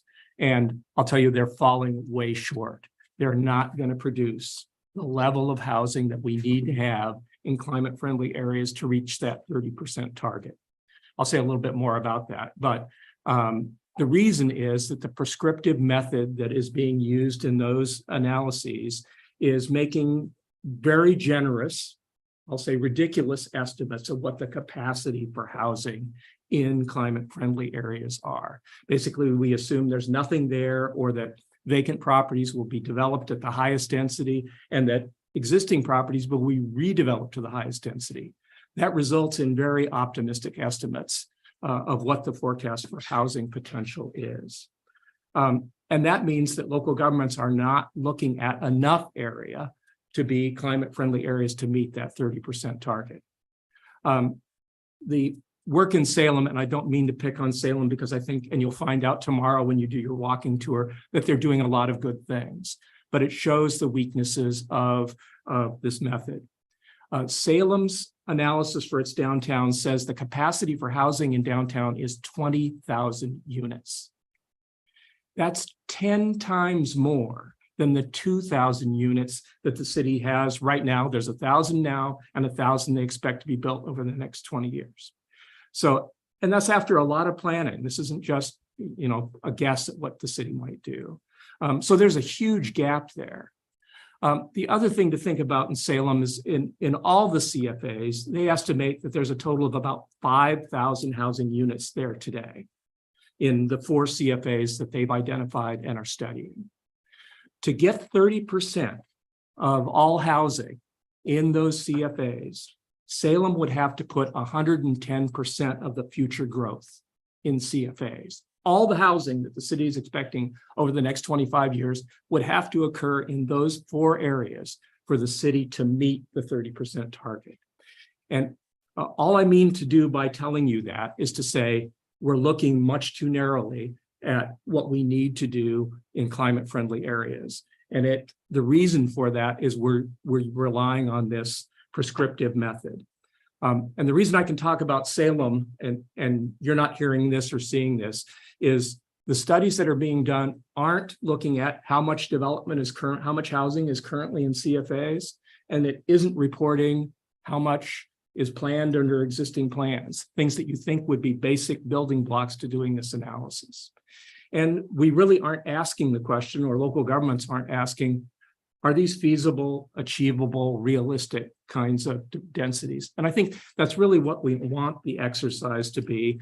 And to back up, that's what I think the Climate Coalition is asking you to do in this next stage of rulemaking, is go back and look at what can we do to come up with realistic estimates of the capacity so that we're looking for enough climate-friendly areas to meet that 30% target. Thank you. Thank you, Bob. If you'll stay there Sure. just a moment, we may have questions from the commission for you, clarifying questions. Mr. Ward. Do you have any suggestions of how we should adjust? Well, a couple. First, I think what you should do is start by working with local governments on the CFA studies that have been produced so far. You're providing funding assistance and presumably technical assistance to them as they're doing that, is encourage them to look more, cast the net more broadly to identify other areas that have potential for climate-friendly areas, to propose those. I think the other thing to do is one of the things that's in the outcome-based method is minimum densities. I think if you made an assumption that was closer to the minimum densities that would be required in those areas instead of the maximum allowed densities, I think you'd get closer to more accurate forecasts of what's there. If I were a local planner, I think I'd start with my planning commission and council by talking about, here's what our existing plans have forecast for this area. What do we think is a reasonable, achievable goal above and beyond what we've already done? So in Salem, it's 2,000, but I think the council would probably say, we think we can achieve a fair amount more than that. Is it 20,000? Unlikely, but I think they could, if they had that dialogue, could set more realistic goals. Thank you. Other questions from commissioners? Mr. Lazo. Thanks, Chair Lilac. Thank you, Bob. And I just want to be clear that we're talking about the right sections of the codes. We're talking about 0320 subs 8, 9, and 10. Is that right? 8 is the prescriptive pathway. 9 is the outcomes-based pathway. I believe that's correct. Maybe Kevin can correct I me. see him shaking his head back, nodding his head. So I just want to make sure that we were looking at those and kind of, again, trying to crosswalk that back to what was the change that were made in the temporary rules. Okay, thank you. I guess my clarifying question, and I can ask this of the city of Salem tomorrow, but if they're assuming these maximum built densities on these properties, they must be making investments with infrastructure. I mean, I wonder if the sewer and water lines, do they need to be, so are they putting resources into supporting that type of density that they're discussing, or is it at this point an analysis and code changes, but not without the accompanying infrastructure plans to support them? I'm just curious. I just don't know. I would guess that they haven't reached that question, Commissioner. I think that, and I think you know this about zoning, is you allow the high density. You don't expect every parcel is going to be developed or redeveloped to that density. So I don't think they've estimated that that's what's going to happen there for infrastructural or other purposes. Okay, thank you. I was just curious if that had happened. Thank you very much. I'm not sure that we have anybody else signed up. I'll just open it. Is there? I only see one other person. Perhaps it's not staff in the room. If anybody else would like to provide comments on this topic, well, since you're here, Michael. Yeah. Welcome. Yeah, please join us. Thank you, Chair Lilac. Just to say, this is happening. Sorry. I'm sorry. Michael Anderson with Sightline Institute. This is happening in the context of a legislative conversation as well. I just wanted to call attention to the fact that I don't know where this cuts in your deliberations about scope, that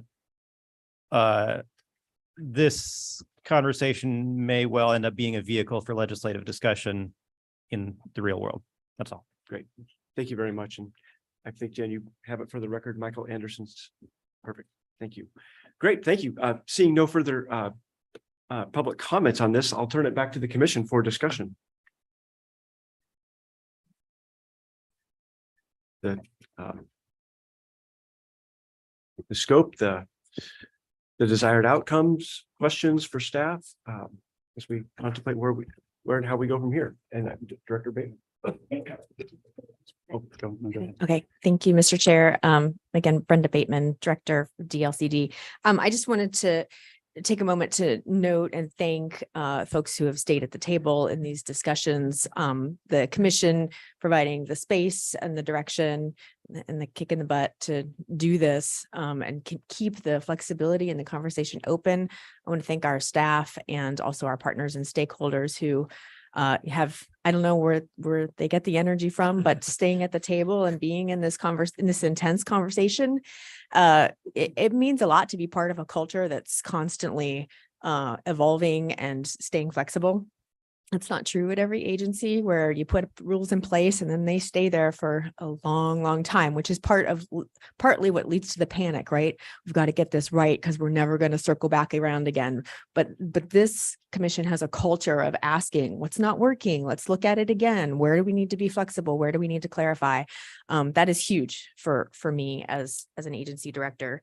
And I just wanted to note, to harken back to comments that Mayor Van Gordon made a few minutes ago about just the importance of connecting and staying at the table and building those relationships. We want to make sure as part of this conversation and this permanent rulemaking going forward that we are constructively engaging with our partners, the cities in particular, but our implementation partners. That's really important. That's what this whole thing rests on, that partnership. So being able to stay in that conversation, that discussion is really important. And I just wanted to commit to the commission, to our staff, to our stakeholders and partners, that the director's office is at the table and we will stay engaged throughout this conversation, throughout this rulemaking, that getting this right and continuing to evolve is really important to me and to director's office and to the agency. So I think Deputy Director Green noted a little while ago that the work on putting together the RAC is already underway. We weren't necessarily waiting for direction. We were getting the foundational pieces in place. And so we'll want to stay open to how it's going. I've been listening and I'm very sensitive to this idea of timing and time. So we've got a couple things going on here, right? November is kind of magical for us because that's when temp rules will expire. And yet we don't have to be so rigid that we'll get to November if it kills us, right? If there's something going on or pieces that still need more time or something else that's in the works, particularly the more complicated pieces, we can extend those. We can look at 2024. We've got options, right? We don't have to just be one and done in November. So I just wanted to offer that. We want to be sensitive to how it's going. And let's see, I think I'll just leave it there, except for to thank the commission for their continued leadership and direction in this area. Thank you. I will just add, I really appreciate your comments and I know you have personally also been meeting with stakeholders and cities and others on this, which is a real statement of the department's commitment to coordinating and collaborating. I'll just also share, the cities are implementing the rules, seeking the funding. There's a lot of work they're doing, but I also want to recognize the organizations that were, and again, let's go back to the Exhibit 14 for the previous agenda item. The Oregon Home Builders Association, the Oregon Realtors, trucking property owners, these businesses, these organizations are also critical, because if they can't build, if they can't make what happens on the private properties based on everything, all the great work that I think we're going to do together, then the program also doesn't work. It's, you know, we can do everything within our authority with rulemaking and providing funding to local governments, et cetera, for the public realm in particular, and putting all the plans and codes and rules in place. But if they can't then turn and deliver the products, the affordable housing, the workforce housing, the climate friendly areas, it's going to be very important for us to continue to engage all of these organizations. And I'm not listing them all here. They're all in the letter. I want to emphasize that that's another important part of this process as well. Commissioner comments, thoughts, perspectives on where we're at and where we're going. Yeah, I'll jump in. I think that one thing we also have to acknowledge too is the amount of time that staff has devoted to this. And I can only imagine being in that place and how frustrating it must be a lot of the time to continue to kind of move through this. But I just want to acknowledge that really appreciate the work you do. And it's definitely seen and heard, I think, by many of us. I also want to acknowledge that I'm lucky enough to have great conversations with local government folks all the time about these rules, and am able to talk to people who are doing a lot of the climate friendly area studies right now. They're doing the mapping, they're looking at the actual land use regulations, and the one continual thread that I hear from them is just the clarity of the rules. So I really appreciate you all being willing to come back to that and continue to work on that. I think it's crucial for us to actually create a rule package or program that does work and gets us to where we want to go. And I also think these rules too really contain a lot of what we would define in like academic planning as a best practices for just cities in general, not even thinking about reducing our VMT or dealing with climate, but these rules really are based off of sound research that shows that we can have better communities. And I think these rules really help us get there. And I just want to keep that at the forefront of this conversation, that, you know, regardless of someone's perspective on climate change, these rules will help our communities in the long run massively. So I really appreciate that. And I really appreciate staff's foresight in getting us to that place with this rule package. I think it's really important. And the last thing I want to say is, you know, it's difficult for us to be in this iterative process where we want to continue to revisit and revamp these rules, especially considering that we have to live underneath a set of statutes that require us to do certain things by certain times. And that's going to put a fair amount of tension, I think, for all these conversations moving forward. And I think we just have to continue to acknowledge the fact that, you know, as much as we want to be flexible, as much as we want to continue to improve things, we do live underneath a set of statutes that we have to adhere to. That's all I have to say. Thank you. Commissioner Sandoval. Yeah, I just wanted to reiterate how important affordable housing is going to be to all of this. And right now in the Oregon Housing and Community Services Agency, we're really seeing like historic funding, historic investments around affordable housing. But I'm not really hearing a discussion there about the location of where that, you know, where that affordable housing is going to go. I'm definitely not hearing much about the CFEC program. And so I'm just, I guess I'm a little worried about that. I think, I don't know what kind of proactive things we could do to make sure that, you know, that CFEC is being considered when the state is investing in affordable housing, because we're seeing historic levels now of funding. Please, Director Bateman. Thank you, Mr. Chair, Commissioner Sandoval. Again, Brenda Bateman. I did want to just bring in a couple of thoughts. One, I think CFEC sitting here and being in effect is very much guidance or you know, helping to provide the parameters around that very thing, where housing production will go. But I also wanted to note, I don't think we've mentioned it yet today, but I've mentioned it in previous directors' reports, that there is also, we're talking about very short term, somewhat short term, medium term, long term, some folks that are looking a little further out there and trying to help shape the bigger arena is the Housing Production Advisory Council that the governor set up under her executive order 2304. That is up and running, has been now for a couple of months. And it's a group of citizens that have been appointed to this body, as well as 2 agency directors and several legislators. And the group has now also broken into some work groups, one of which is specifically focused on land use, all in the name of getting more of these housing units in place and meeting the governor's stated goals. And so as part of that arena, as well as here and other places, we've got folks who are being very strategic with where the production takes place and asking where, how, and why. Can we be a little bit thoughtful about where we're putting the housing stock? So that conversation is very much in play.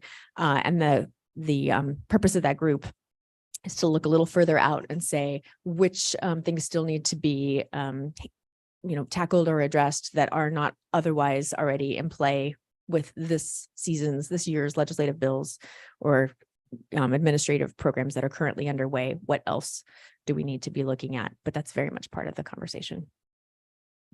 Thank you.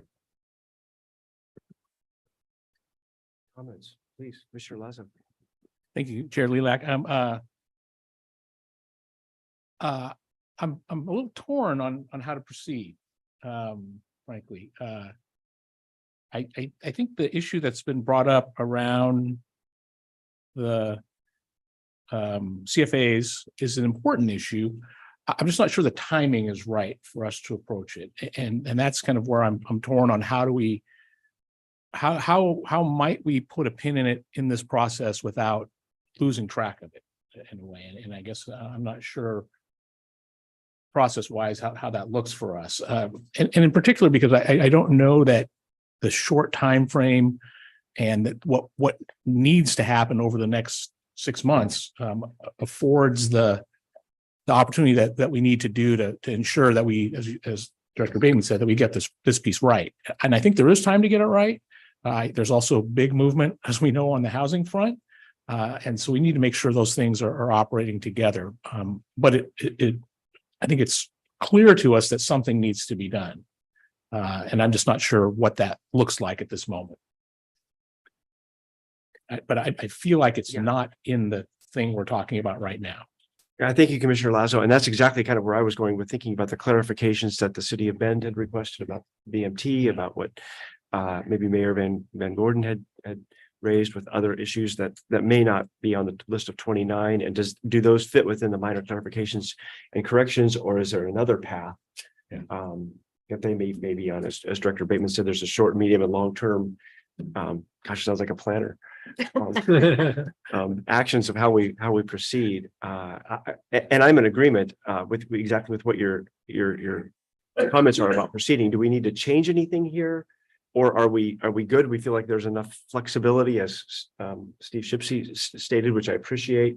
The alignment with everything that's happening that we previously mentioned, 2001, 3, housing needs analysis, executive orders, so that we make sure that we do all we can within our authority to support the 36,000 units, housing units produced annually, et cetera. So if we feel, and I think that's probably the threshold question is for us as a commission, is if we feel like there's the staff, the whole team has answered our questions, then perhaps we're good with what's been proposed. But I don't know if commissioners have any suggested revisions or tweaks, et cetera. At this point, I feel comfortable based on the responses I have, but it's really up to the full commission of what our comfort level is.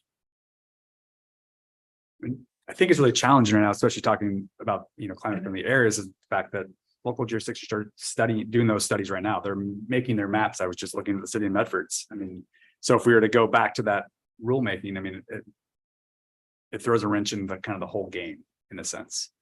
So I'm cautious about proceeding down that path because they're en route personally. But I think the rest of it, I'm very comfortable with proceeding with personally.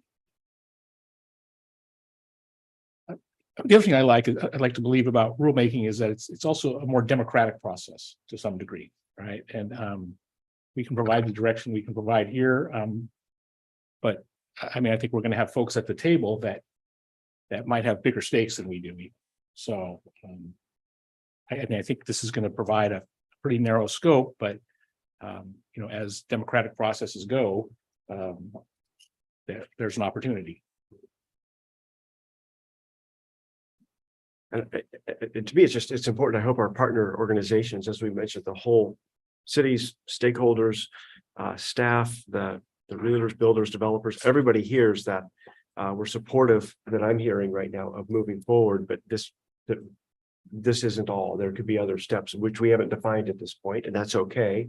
But just a real commitment, going back to the comments I made at the beginning of agenda item 4, is our commitment to making sure a program that works for everybody with the least cost but achieves our outcomes. Deputy Director Green, please. Just an idea to sort of come underneath what Director Bateman had said here. Kirsten Green, Deputy Director, and I just went in the back and conferred a little bit with the Planning Services Manager, Matt Crawl, about these ideas and this sort of scoping. Perhaps we could, you know, as the process gets underway, perhaps we can identify the bigger issues and then bring back an update on that in July too, when we come back and for the next briefing as these get underway, because I think everyone's right that there's bigger issues coming with housing that aren't necessarily hardwired into the CFAs. We don't know all the strategies, but maybe we could just keep those in the list and come back in July with those updates and those strategies, or keep commissioners informed in the meantime as well.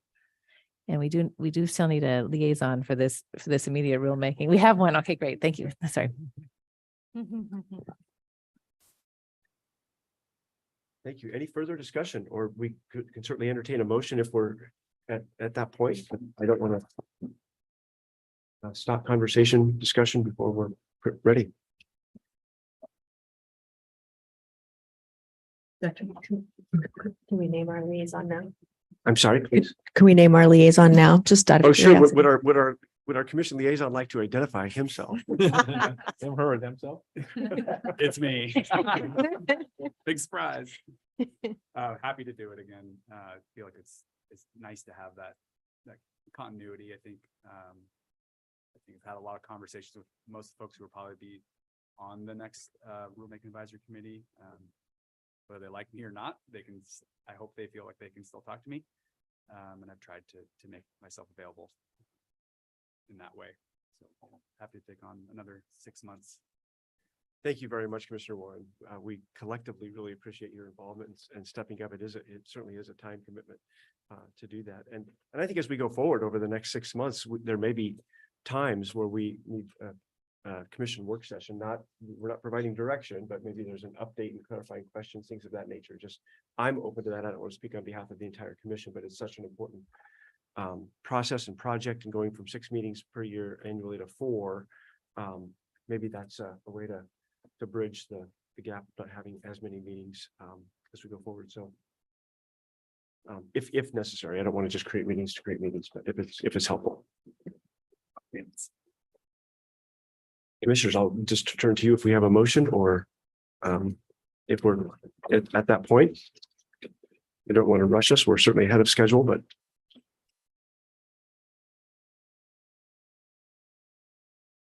I'll make a motion. I move that the Land Conservation Development Commission initiate rulemaking for Oregon Administrative Rule Chapter 660, Division 12. The Department of Land Conservation Development shall work to develop rule amendments as charged in Attachment A of Agenda Item 5. Yeah. Thank you. Do we have a second? You might need a friendly amendment to your motion, please, to account for Commissioner Sandoval's suggestion that we add to the list of suggested RAC members, the affordable house members from the affordable housing development community. I mean, I'm happy to amend it if we need to. I don't think we need to. I'm not sure it's necessary personally, but I think you have enough direction, but I'll just amend my motion to include affordable housing developers to the rulemaking advisory committee. Great, thank you. And with the motion, do we have a second? I'll second it. Thank you, Commissioner Sandoval. Any further discussion on the motion?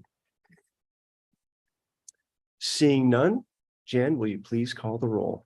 Commissioner Lazo, I'm going to preface my vote by saying that this is a deference to the great work that staff has done to get us to this point and to continue moving us forward. So aye on moving forward with this work. Commissioner Warren, Aye. Commissioner Boyer, Aye. Commissioner Sandoval, Aye. Chair Lilac. Aye. I'd like to state that Chair Halova has an excused absence and Commissioner Jacobson also has an excused absence.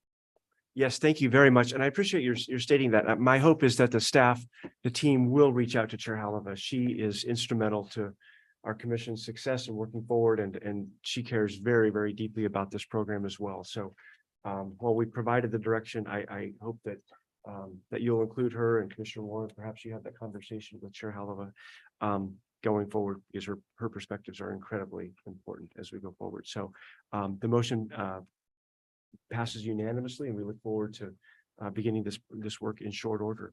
With that, we are ahead of schedule. We will take our lunch as scheduled for 60 minutes, but a bit early, maybe 11:45. Do we want to say 12:45, or do we want to go until 1 o'clock? We've got guests coming, so We have one at 1 o'clock, so we will take a bit longer lunch than usual, which is great. So we'll adjourn until 1 o'clock. Thank you.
Great. Good afternoon. Welcome back, everyone.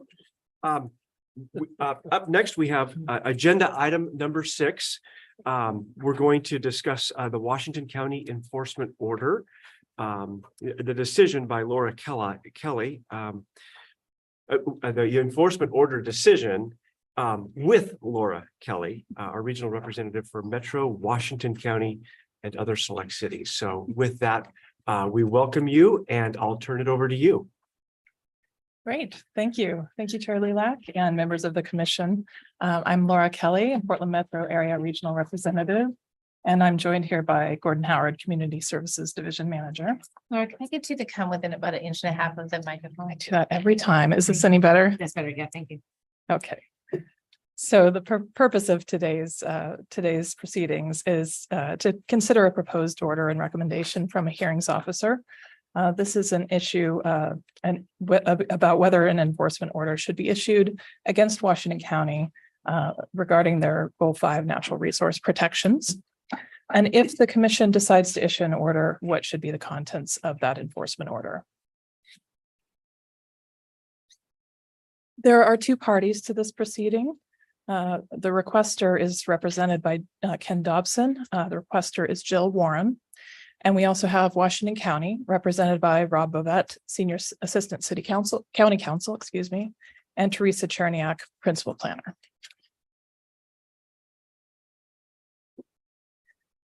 This proceeding is substantially similar to one that occurred several years ago.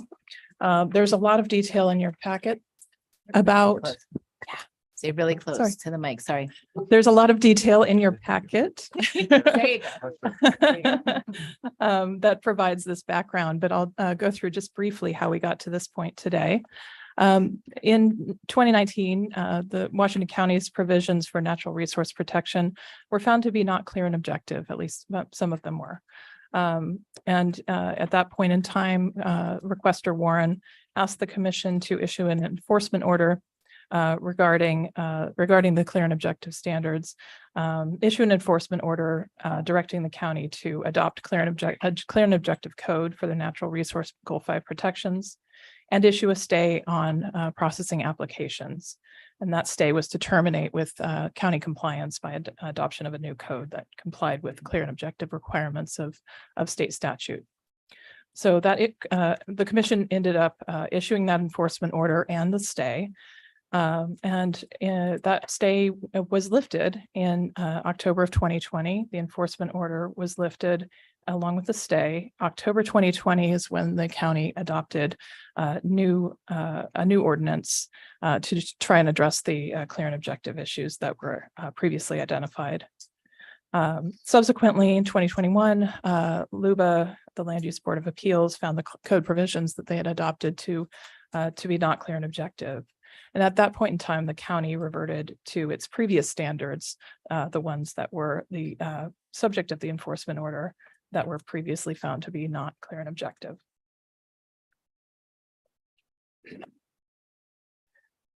So that brings us to today's proceedings.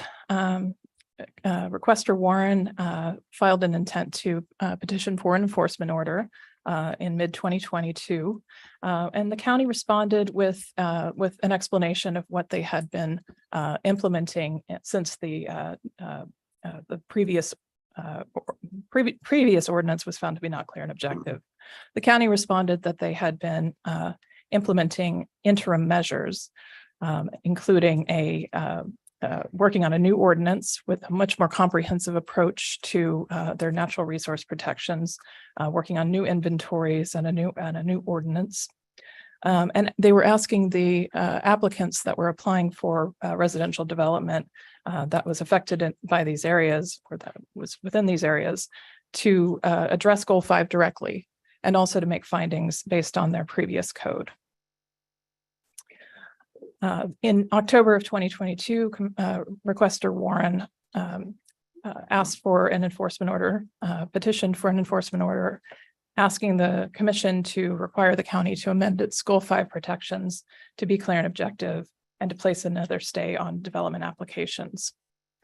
The commission heard the issue in November of 2022 and found good cause to proceed to a contested case hearing. At that point in time, a hearings officer was appointed, hearings officer Ann Davies, and a contested case hearing was held in February 2023. The hearings officer issued a recommendation in March 2023, and that recommendation is in your packet. The hearings officer's recommendation recommends that the commission issue an enforcement order that would direct the county by June 30th of 2024 to amend their code standards to be clear and objective. It would also, the order also recommended a stay. The stay would limit approval of land division and development applications. This is residential development applications to those not proposing residential development within designated wildlife habitat. That would mean that the stay would remain until the county amended its code to be clear and objective. There were a couple of stipulations within the hearings officer's recommendation, including that the county should be allowed to continue approving applications on sites that contain this resource area, so long as no residential development was proposed in the designated wildlife habitat. And also that the order and approval limitations would be lifted with adoption of the compliant code. And that would be regardless of whether the ordinance was appealed.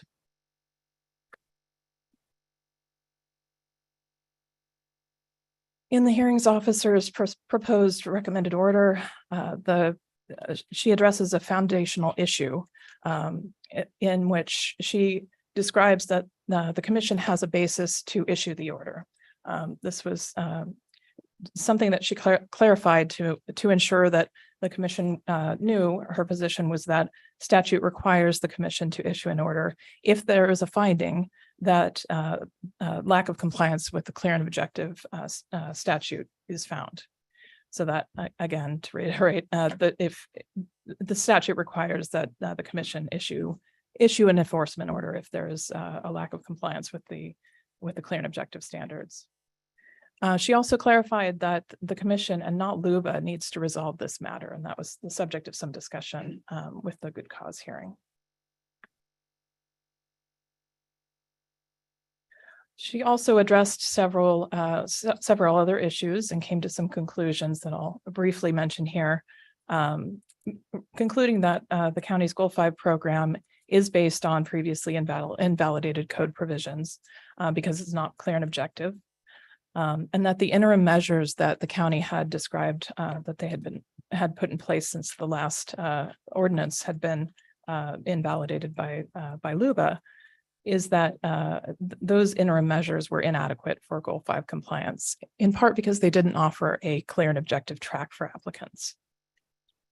Accordingly, the county is out of compliance with Goal 5, and so the continued processing of applications in upland habitat resources would be contrary to the public interest.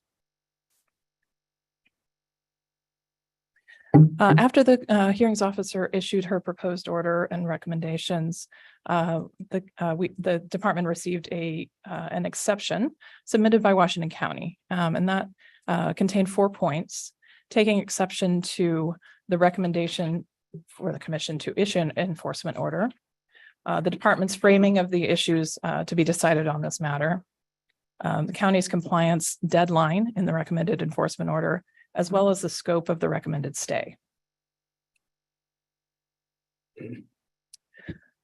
And so the department, in considering the hearings officer's proposed order and recommendation, as well as the exception received, the department agrees with the contents and the recommendations of the hearings officer with some modifications, and I'll describe those modifications in a moment. But generally, the department recommends that the commission adopt the enforcement order with modifications.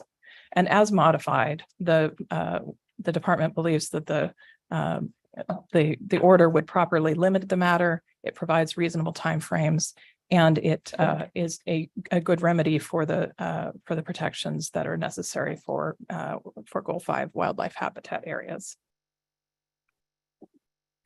So those recommended modifications I mentioned, there are several. The first is to extend the deadline to October 1st, 2024, from June 30th, 2024. The county described the efforts that they are undertaking with their modifications to their Goal 5 standards. They are extensive, they are complex, and they involve a lot of public involvement. Their requested deadline of October 1st, 2024 seems reasonable to the department. We recommend approval of that deadline. We also recommend some language be added to the proposed order that would clarify the scope. Again, this was an exception that the county brought up in their filed exception to limit the scope as it was overly broad. The hearings officer recommended limitation on land divisions and residential development applications. And the department recommends some language that would do two things. 3A would help limit the scope so that it would continue to allow for existing dwelling units to be modified in a way that doesn't expand beyond the approved building footprint. And this is in recognition of the fact that residential development has been placed in wildlife habitat areas for many years. There were dwelling units existing prior to the adoption of these designations, and they continue to exist today. Limiting to the approved or existing building footprint would mean that such a dwelling unit could expand in height, or, for example, convert to from a single detached dwelling to a duplex, something that would not expand beyond the existing building footprint and therefore have an impact on the wildlife habitat area.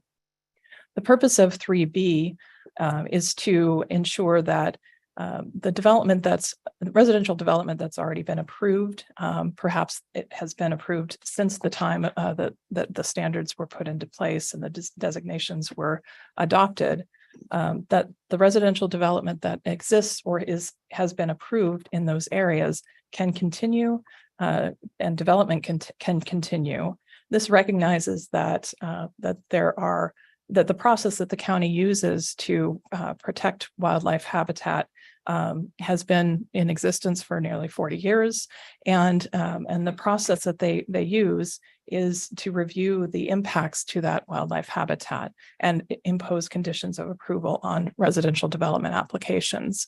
And so the department's position is that the county's current issue with future development applications not being subject to clear and objective standards should have no bearing on continued development that was already approved in areas of wildlife habitat.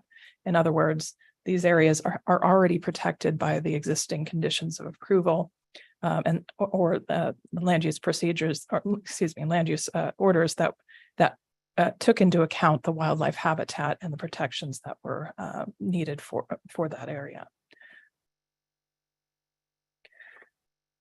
So we are now at the point of, or soon, there's obviously room for questions here, but we'll be going into public comment. And I just wanted to make a little bit of a statement here that public comment is just limited to the parties. So again, we have the two parties, the requester and the county. Each will be given 20 minutes. But there is no public comment other than those two parties that will be taken in these proceedings.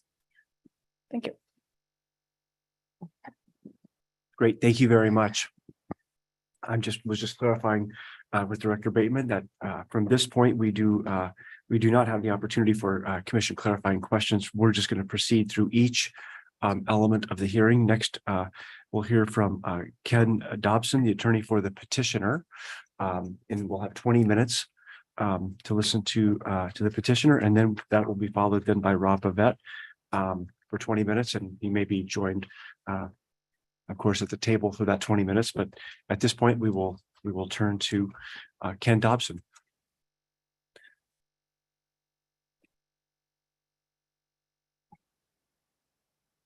Jan, Mr. Dobson should be online. Yes, I see. Hello, can you hear me? We can hear you now.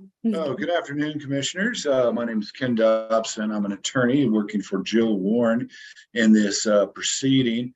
I know we have a limited amount of time, so I just kind of want to go briefly through a few points, hit on some highlights. But yes, we are in agreement with the hearings officer's recommendations. I think the hearings officer got it right on the law and what needs to be done in this case, and that is to issue an enforcement order. I just want to briefly, if I could share my screen, point out a few things. Yes, okay. So for starters, I want to talk about the. I'm working on another's computer right now. I'm traveling.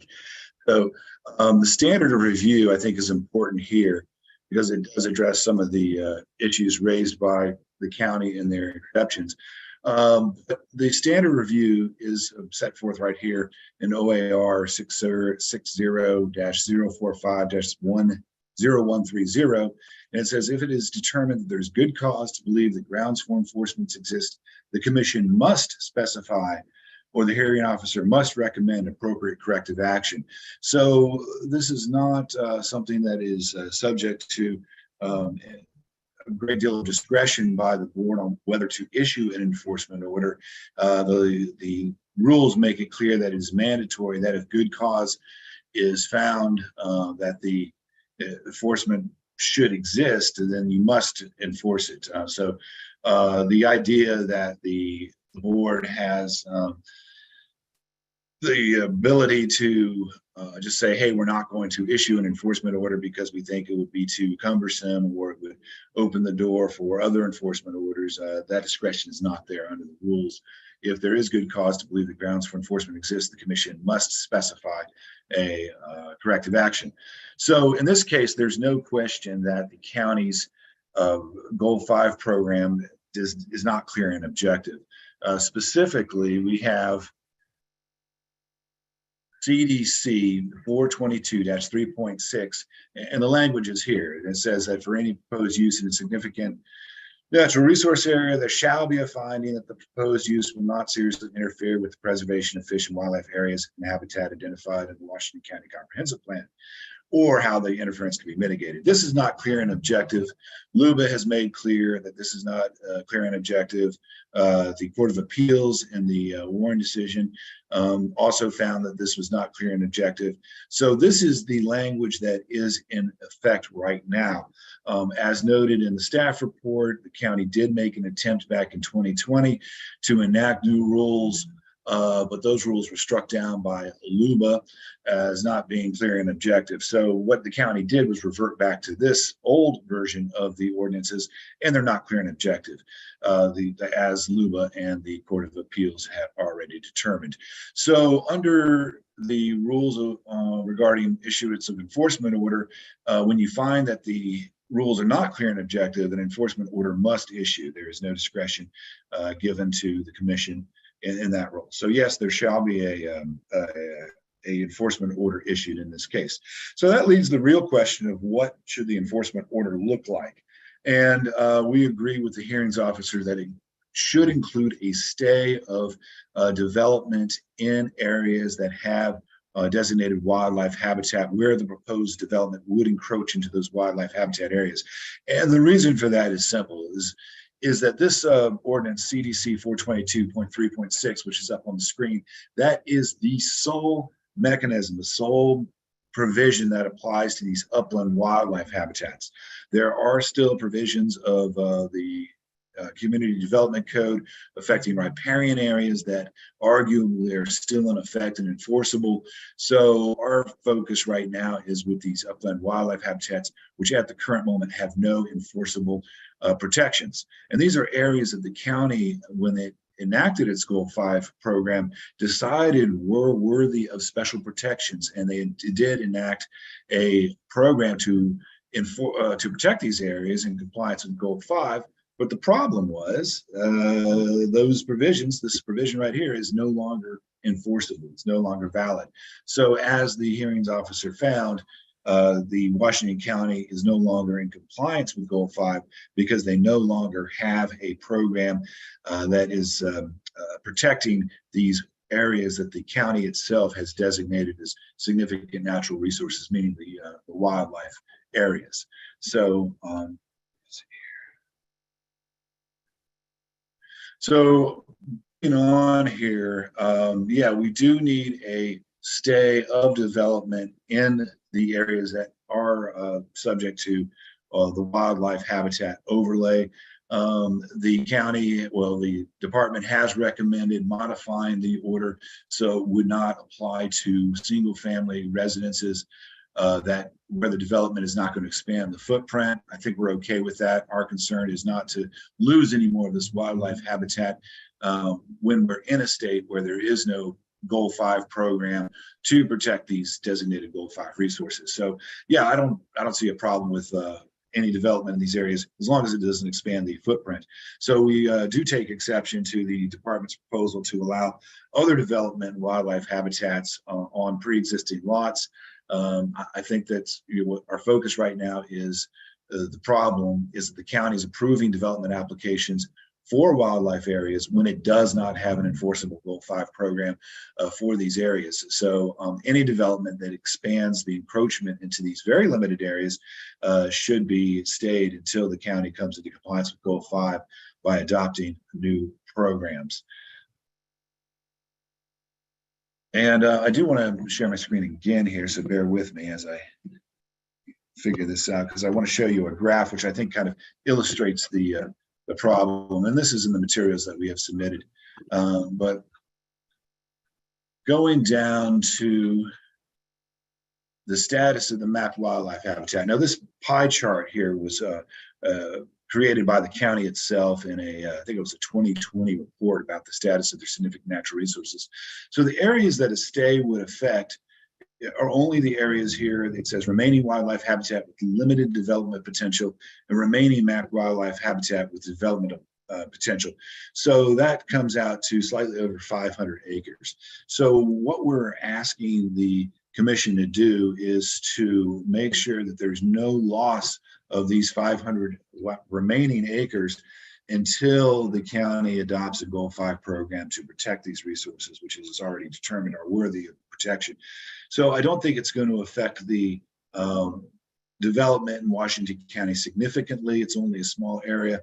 And we have to remember, once these areas are gone, they're gone forever. They're not coming back.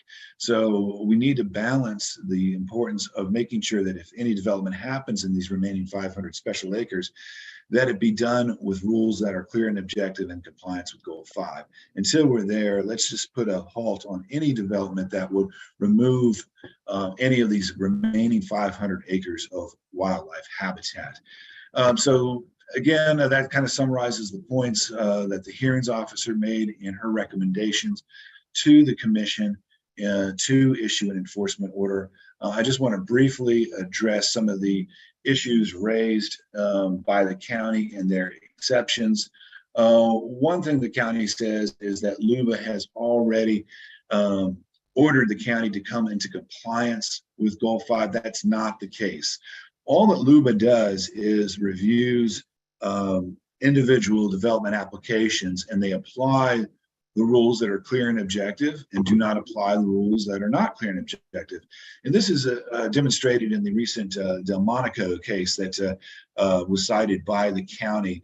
In that case, LUBA took the county's Goal 5 program as it found it and allowed the development of wildlife habitat. 85% of the wildlife habitat on the site in that case said it's okay to go and develop it, and there's nothing in the county's current code that's enforceable that would stop that. So it's if anything, Delmonico is a demonstration about why an enforcement order is needed, because LUBA just says, okay, they don't have any program. We're going to go ahead and approve the application.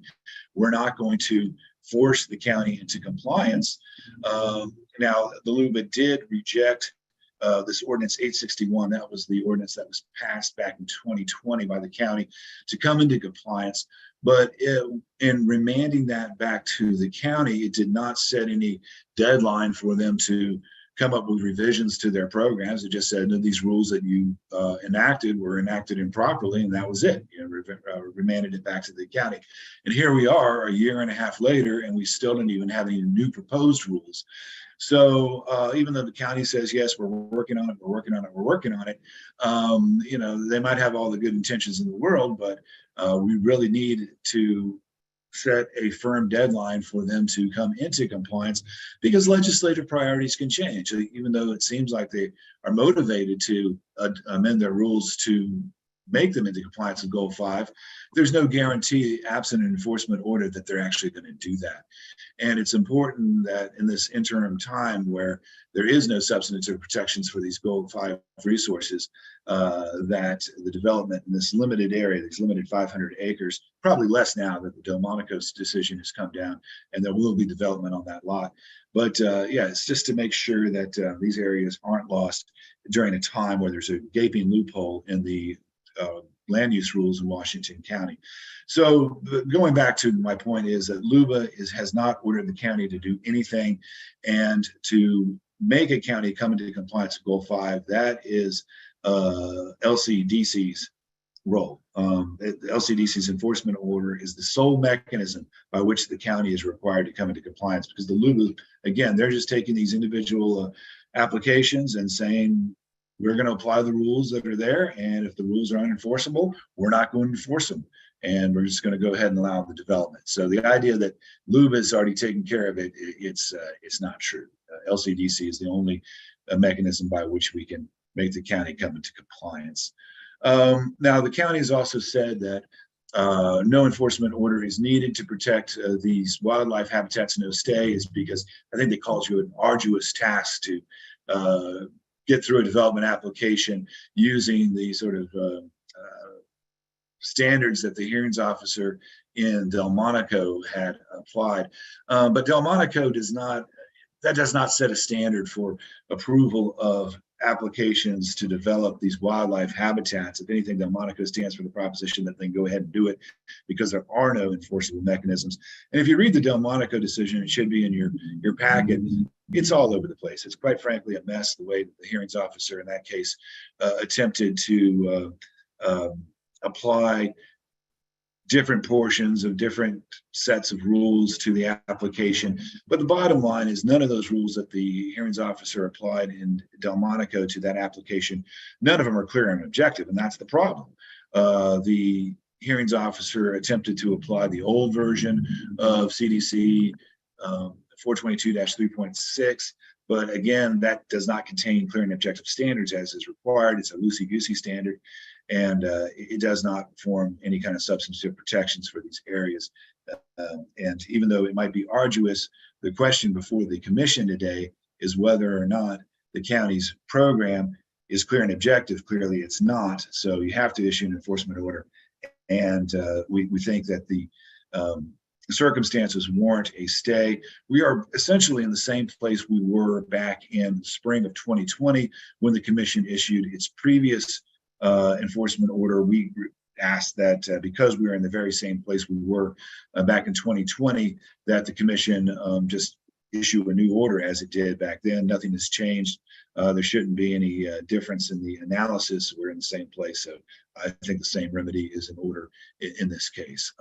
With that, I see I have a little more time, but again, I think the hearings officer's decision and recommendations covers everything. So if the commission has any questions for me, I'm happy to answer them. Thank you very much. And I'm just staying with my script as I have it before me. So I'll thank you, and we'll defer questions until after we hear from Washington County. Okay. But thank you very much. At this point, I'll welcome Rob and Teresa will join you. Okay, great. Thank you. Welcome.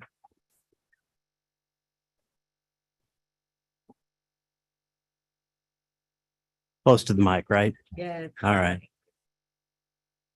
Good afternoon, Commission. For the record, I'm Rob Bovett, Assistant County Counsel with Washington County. No surprise, I disagree with a lot of what you've heard, and let me be brief and summarize why.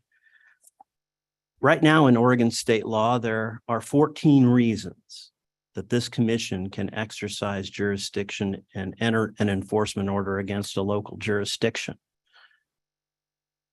197.320 subsections 1 through 13 are the first 13. 197.646.3 is the 14th. The petition in this matter was filed under subsections 2 and 10. At the first hearing, you may recall from a couple of months ago, I think everybody understood that 2 just doesn't apply. It only applies to state agencies.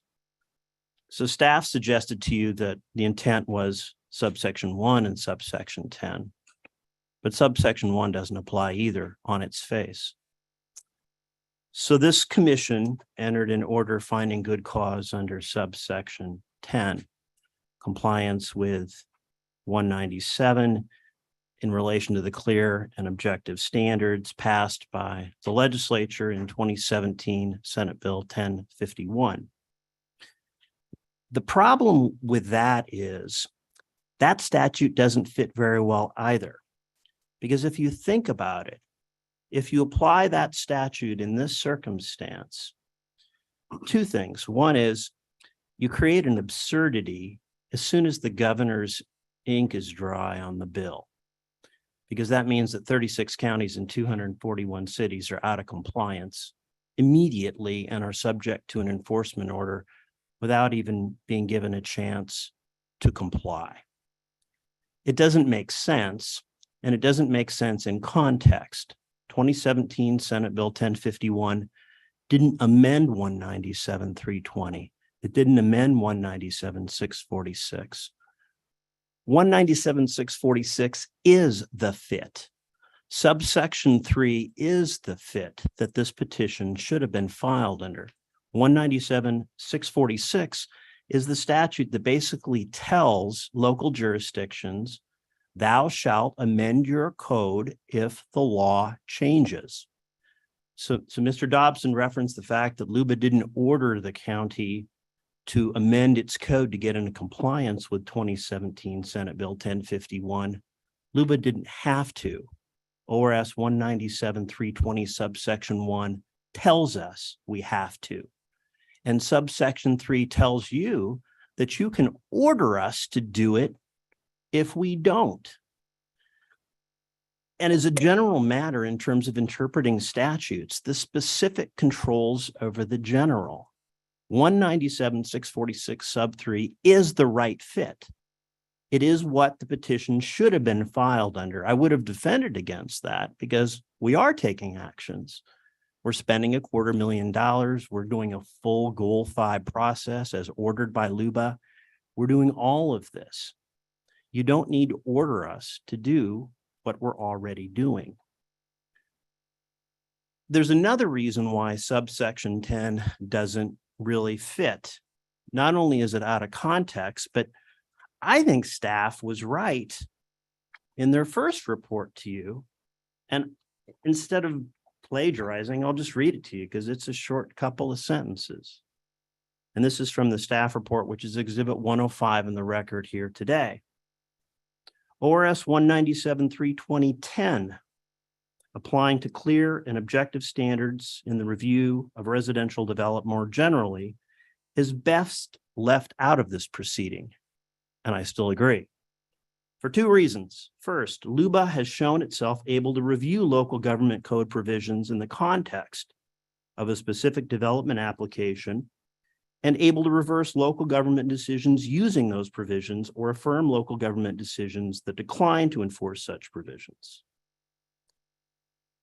Commission enforcement proceedings for such provisions would duplicate LUBA's work. Second, if the commission were to be less selective and start entertaining petitions for enforcement for smaller individual violations of the clear and objective standards requirements of state law, the commission would possibly be inundated with petitions for enforcement on such matters to the detriment of the commission's other important work maintaining and improving the state's comprehensive land use planning system.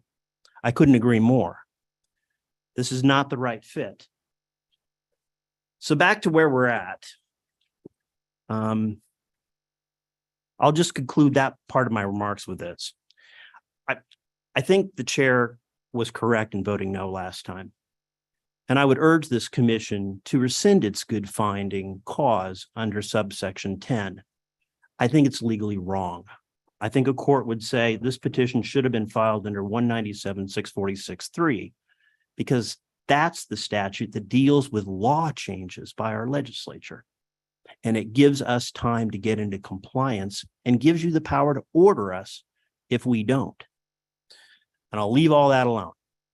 Let's just assume you're going to enter an enforcement order. We do agree with the recommendation of staff to tighten up the language as recommended by the hearings officer. We have two additional minor suggestions. Well, one's minor.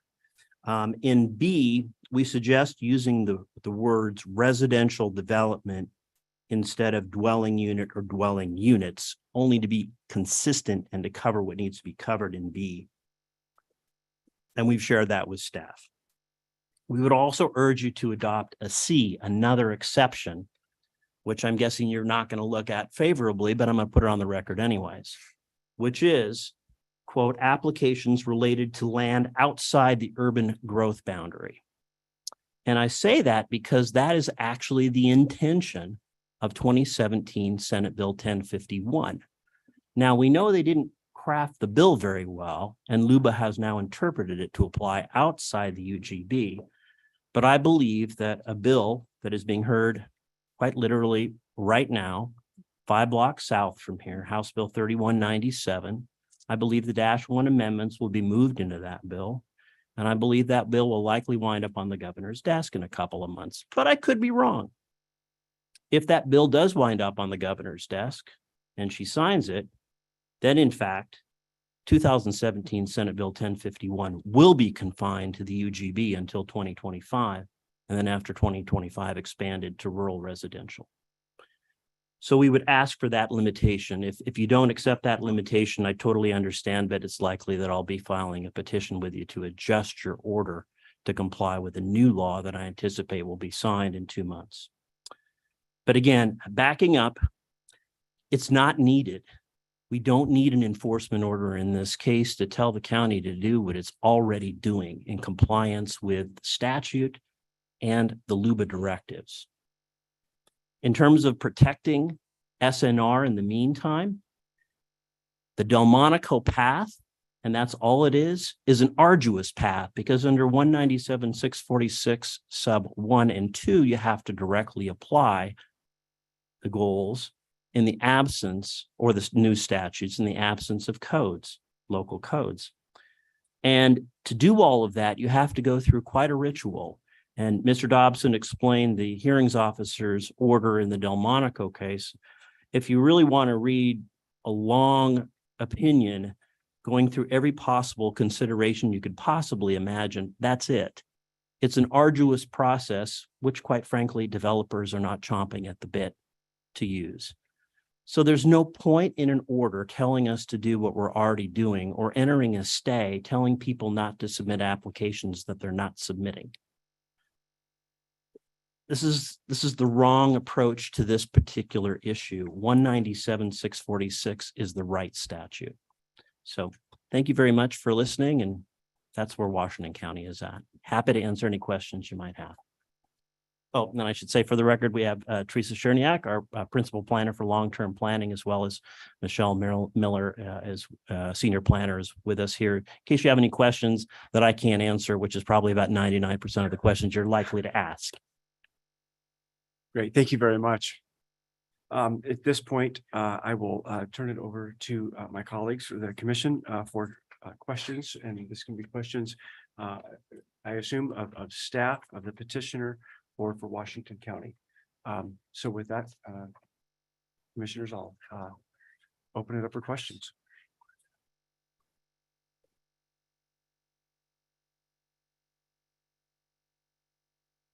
My first question is, do we have an idea of how many development applications have been issued in the wildlife areas without proper Goal 5 rule language? Chair Lilac and Commissioner Warren, I know of one pending application in the SNR within the UGB, essentially what we've been litigating for the last 6 years. I don't believe right now at the moment it's moving forward because they are faced with having to meet the Delmonico standard and spend a lot of money. And quite frankly, they can wait 18 months and have a different path. Thank you.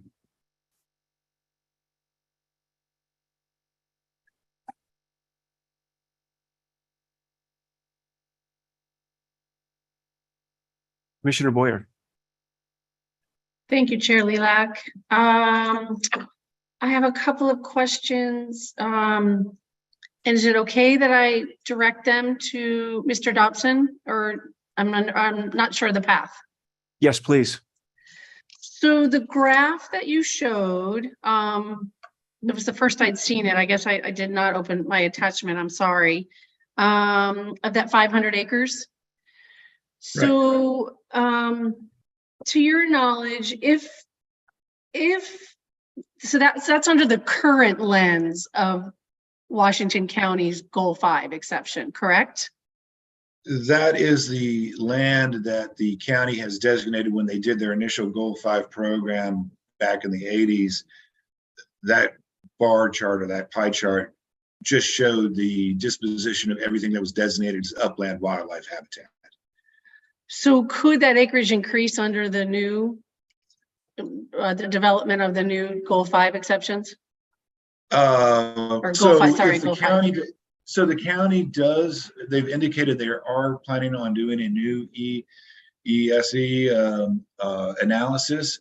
If they do that, in theory, that could increase.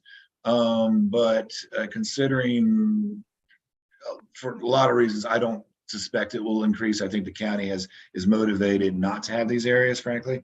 I think they're pro-development, and they might shrink it. They might say, well, these areas, they've changed their character. They're more fragmented these days because of the loss of the wildlife habitat over the years, because they are processing applications under the loosey-goosey standards that the LUBA has found not to be clear and objective, and they continue to do that.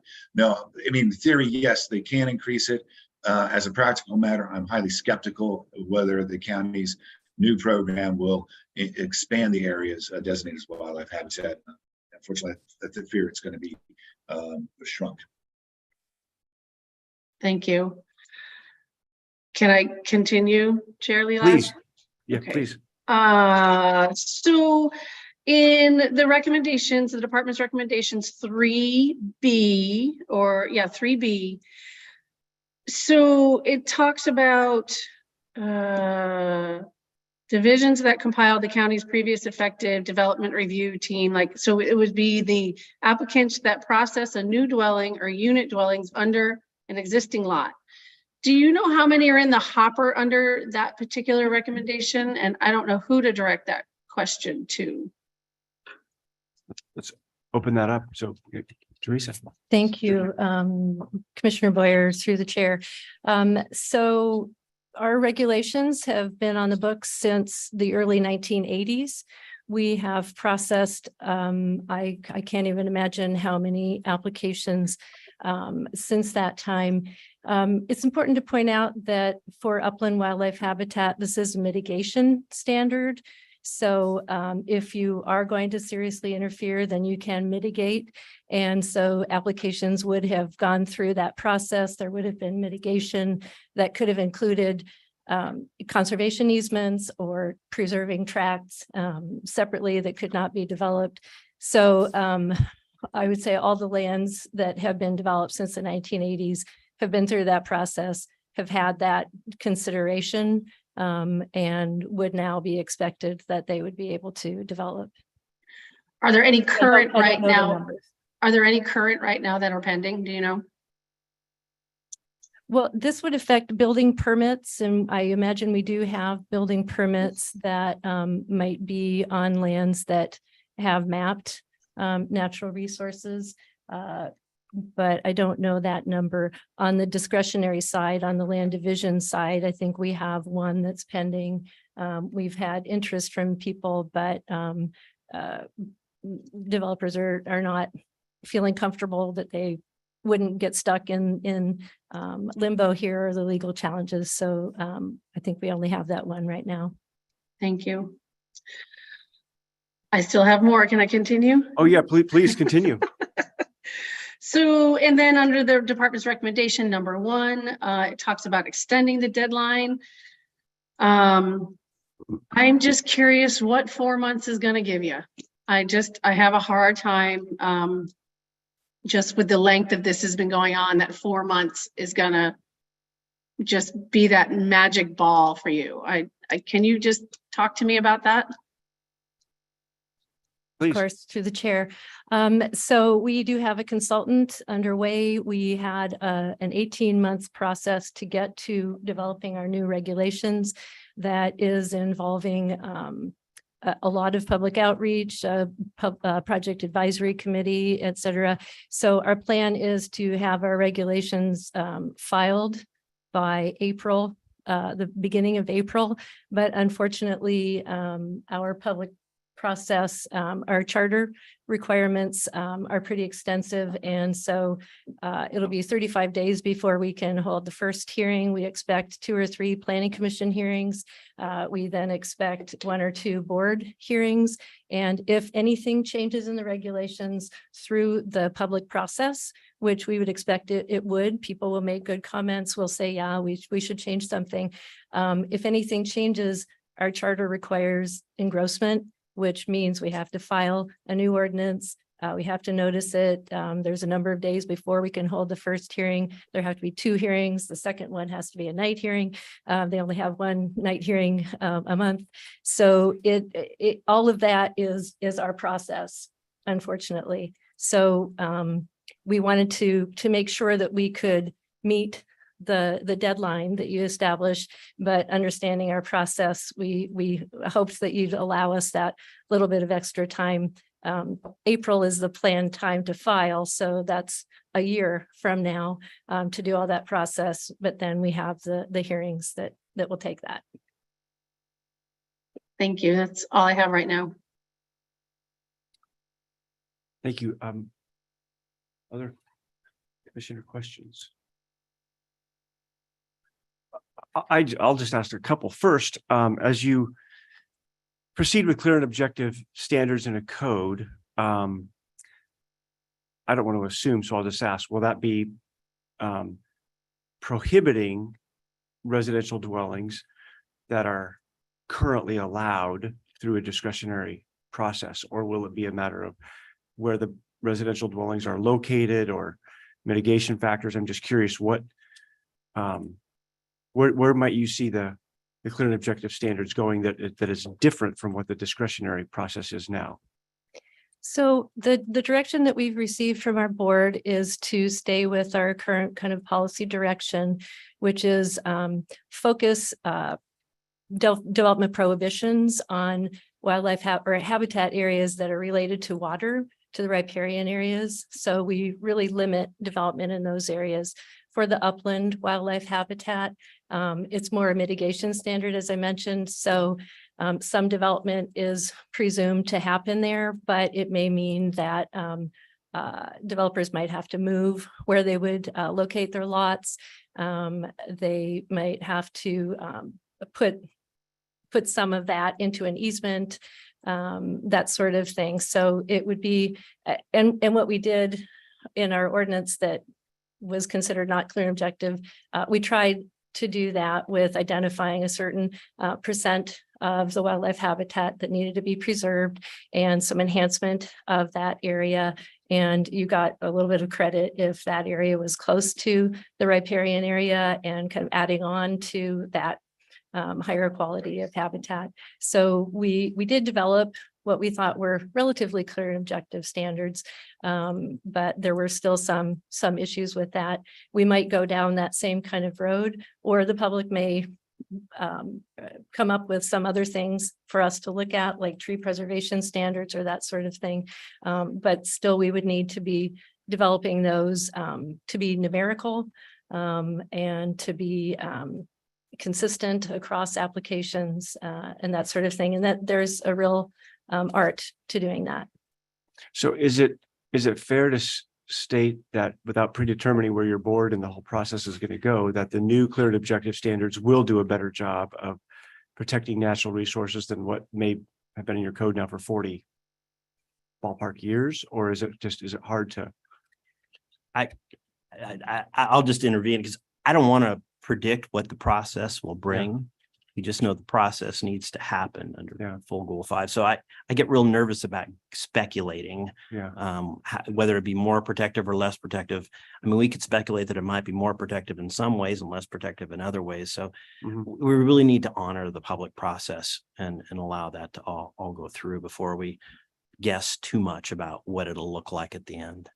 Yeah, and I appreciate that. I'm just trying to think about the stay and where it applies, and if that's where I don't know where the direction of the commission may go. I'm just trying to think about what the importance of allowing and supporting staff's recommendation or extending it to areas outside. I'm just trying to think through what the protections are. And since we have Mr. Dobson here available, and our questions have been to Washington County, I'm just curious, Mr. Dobson, if you or if your client have any perspectives.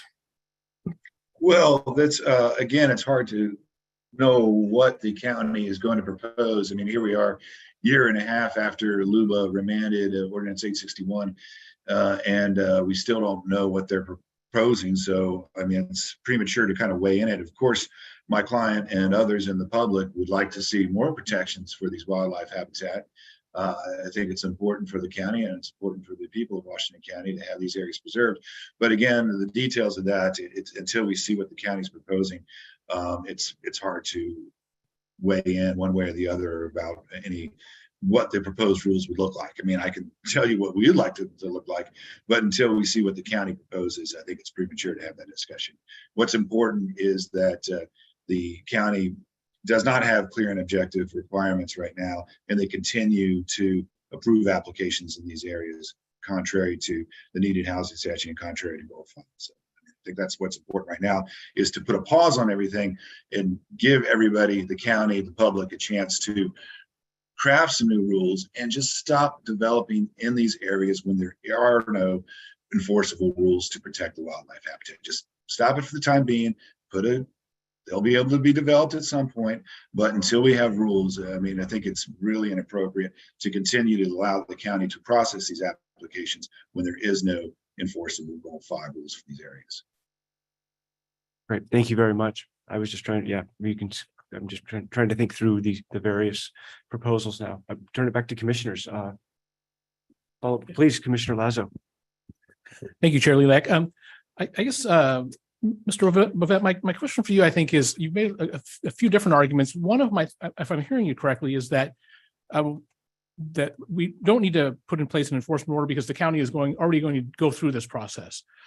So the converse of that is, why not put in the enforcement order and let the county go through the process? I mean, is there harm in the enforcement order? Is it going to impact the process? Other than, if I'm hearing Mr. Dobson correctly, is the stay on developments, right? Is that the critical piece? Or I guess I'm not sure from your perspective what the impact for you would be of an enforcement order. Chair Lelak, Commissioner Lazo, I guess the point is that we're debating the language within a possible order to make sure that it's not overbroad or underbroad. And I guess my point is that we shouldn't even be here. We shouldn't be here unless the county isn't doing what it's doing. And the petition was filed under 197-646.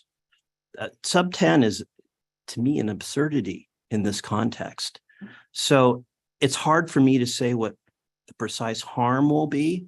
I think there will be, because it's either going to be underbroad, overbroad, it's going to be something. And I don't think it's just unnecessary. So from a process perspective, perspective, it's completely unnecessary. And I think jurisdiction under this type of thing lies under a different statute.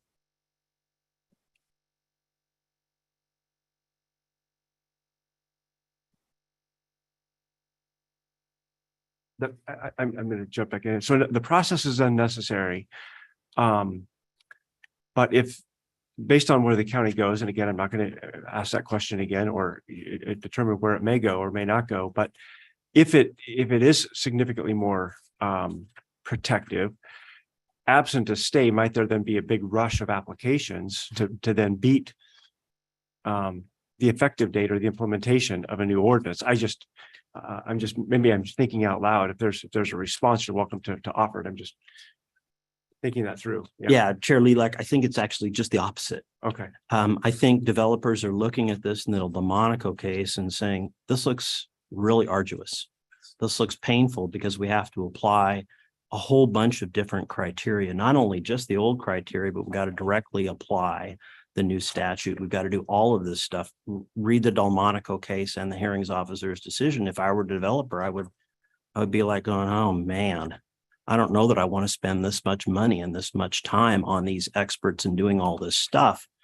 So, I guess the point is you can order us to do what we're doing as an enforcement order under sub 10. I think that's wrong legally. But the stay, I think, is where we get into a real potential harm, an unnecessary harm. Thank you.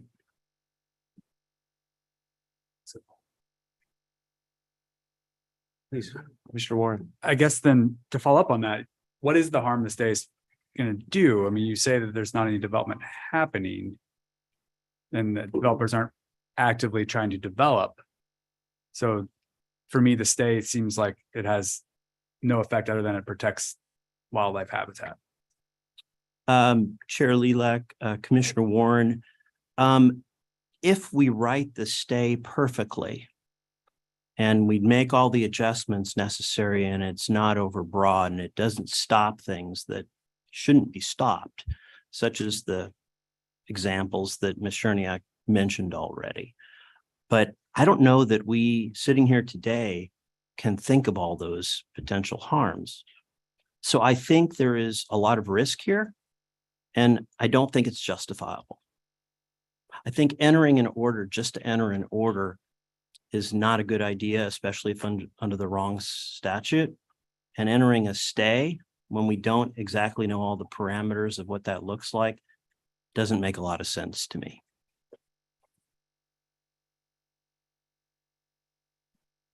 I'm sorry. Reading. Commissioner Sandoval. Yeah, I actually had a question for Gordon, if I could ask Gordon. Could you give me a sense of other counties that are in this kind of nebulous position in terms of goal 5? I mean, is this like a unique situation, or what's like the spectrum there? Commissioner Sandoval through Chair Lilac, this is a very non-unique situation. This provision in 2017, when the law changed, counties and cities did not have to have clear and objective standards for housing that was not on buildable land, and buildable land does not include land that is protected under a statewide planning goal like Goal 5 for natural resources, Goal 7 for hazards, Goal 15 for the Willamette River Greenway.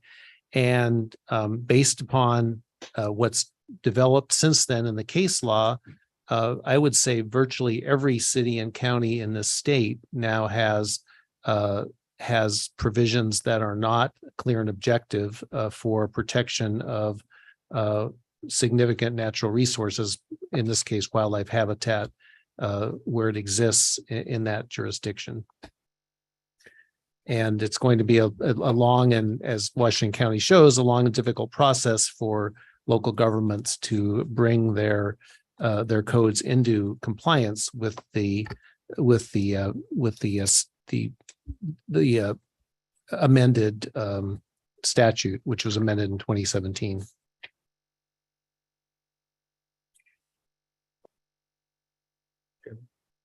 Please, Commissioner Lazo. Thank you, Chair.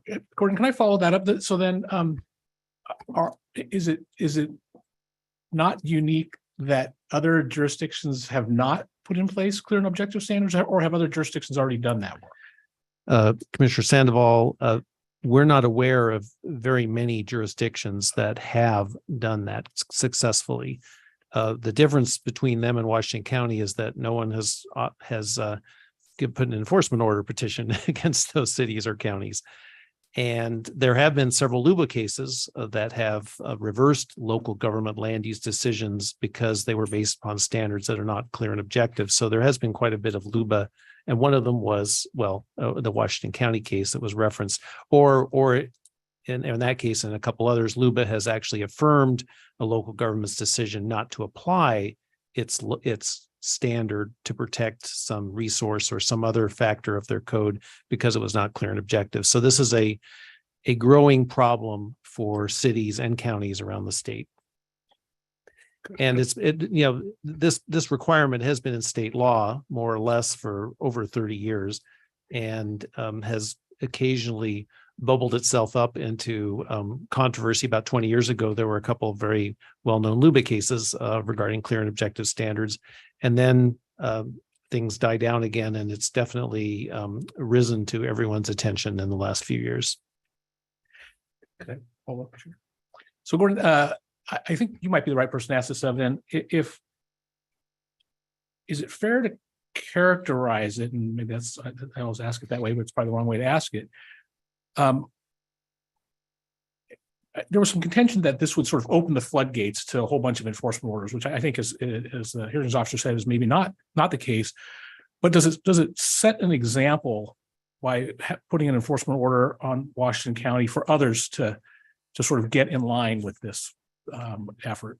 Commissioner Lazo, the hearings officer did rather conclusively reject the concerns that the department had as expressed, and Mr. Brevet reiterated in November, saying that if the department wants to do something about a potential flood of these kind of petitions, then the department should talk to the legislature about changing the law.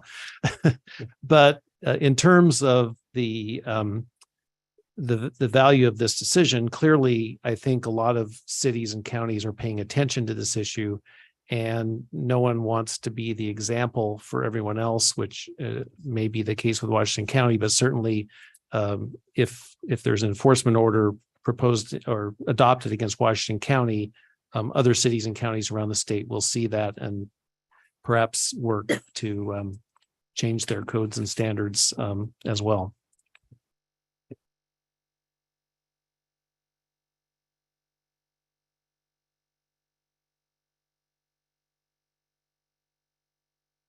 So clearly, one of the fundamental questions is the disagreement is whether we must apply an enforcement order based on the circumstances of the case. And the hearings officers clearly provided a decision for our review. I just looked to our own counsel. Do you have any perspectives to share with us as we consider this matter? I do. Mr. Bovet made an eloquent case for why there's no point in an order. And I think that isn't a discretion you have. When you find that there's good cause, then you shall issue an order. I don't think the commission has that balancing component to their decision today. So if I can paraphrase, if we find good cause, we shall issue the enforcement order. If we do not, then clearly that's the other decision. Yeah, as Mr. Dobson articulated in his argument, if the commission, does find good cause, then LCDC must issue an enforcement order with corrective action. Is the way I read our rule as well. Okay, very helpful. Thank you.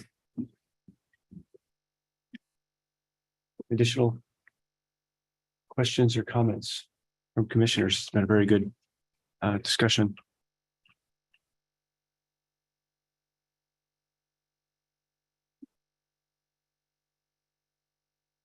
At some point, we can entertain a motion.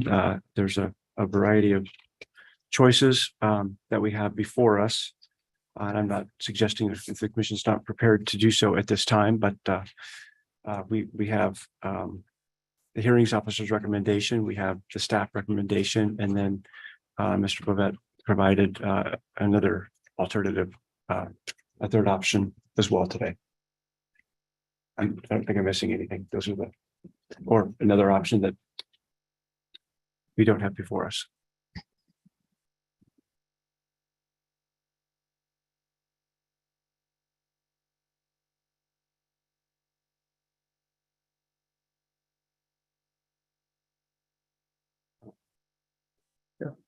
Please, Yeah. Commissioner Lazo. I move the commission adopt the order as recommended by the department and explained in the staff report.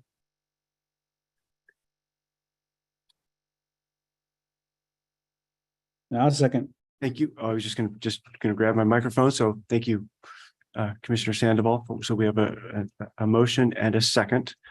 So do we have discussion on the motion? Yeah, for me, I think what Mr. Shipsey said, I think is important that we are bound kind of by the rules of the hearing that we have before us, which has sort of led me to the motion and led me to supporting this. I think that the points are well taken and well made, and that it sounds like there may be a legislative fix in the works. But I don't think that obviates the action in front of us today. That's where I'm landing. Thank you. Further discussion by commissioners. Me. Please, Commissioner Boyer. So I am going to vote for the motion, but I just wanted to go on record that I'm not in, I can live with the extension to October 1st. I'm not in big support of it. And then in the 3A, about modifying existing dwellings, it has been proven that the more people you add into a wildlife designated area, the more impact it does have on wildlife. So I just want to go on record saying that. So, and the habitat. Thank you.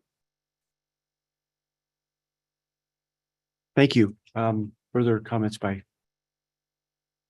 commissioners? Yeah, this is, to me, this is a very, very difficult case. Clearly, I was in the minority the first time. I think both sides have made compelling arguments again today. And I've certainly heard at the local level about the 2017 law and the pending legislation and where it may go. And based on the outcome of where we're at today, we very well may be in a position to include the piece that it doesn't apply to applications outside of urban growth boundaries of UGBs, as we've heard that in the past. I actually really do support the October 1st. I work for a local government and I see the processes play out, and it can take many, many months and various iterations, et cetera, for those to play out, to come to a conclusion. So conclusion of my comments, but definitely a tough one today. So we have a motion, we have a second. Any last comments? I'm not seeing anybody seeing any. So with that, Jen, will you please call the roll? Commissioner Lazo, Aye.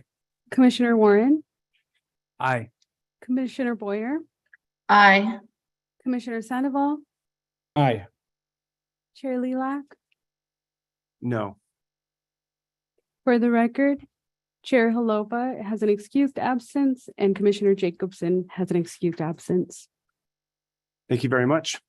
And that concludes agenda item number 6, and we are early. Thank you very much. Thank you. Just a point of order. When will the order actually be issued by the commission? Oh, thank you, Mr. Dobson. Good question. I will defer to our team to see when the order will be issued. Oh, Gordon, sorry, I'm looking at the wrong location. Chair Lilac, it's the intent of the department to reduce this to writing and get it to Mr. Shipsey for review next week. And so then Mr. Shipsey, I'm sure will review it promptly and we'll have that out. I can't give a precise date, but we plan to do it as soon as possible. Thank you. Very good. And if I could just have one point of order as well, just are you intending to tweak the few words that we suggested, make them consistent, or just so I can let my client know? Well, the In 2B, not 2C. Yeah, no, the commission adopted 2B as written and did not do the tweaks. So. Did not do the tweaks. Okay. Again, little overbroad. Got it. Okay. Thank you. I believe we now may be at our afternoon break, prior to proceeding to item number 7. We're certainly ahead of schedule. by quite a bit. Do we want to take a break and figure out, or do we want to move to item number 7? We can move it up. Do you want to, but we'll take a break. Is that correct? Good. Let's take a 15-minute break until 2:25, and we will come back and we'll take up the Territorial C Plan Part 3 at that time. Thank you.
Great. Good afternoon again. Welcome. Welcome back from our break. We are now prepared. We're a little bit early for those of you tuning in for agenda items number 7, the Territorial C Plan Part 3, Rocky Habitat Management Strategy Rule Amendment. And we welcome Andy. You're coming up right now. So Andy Lanier, our Marine Affairs Coordinator. So as you sit down, I'll buy as much time as I can and then turn it over to you.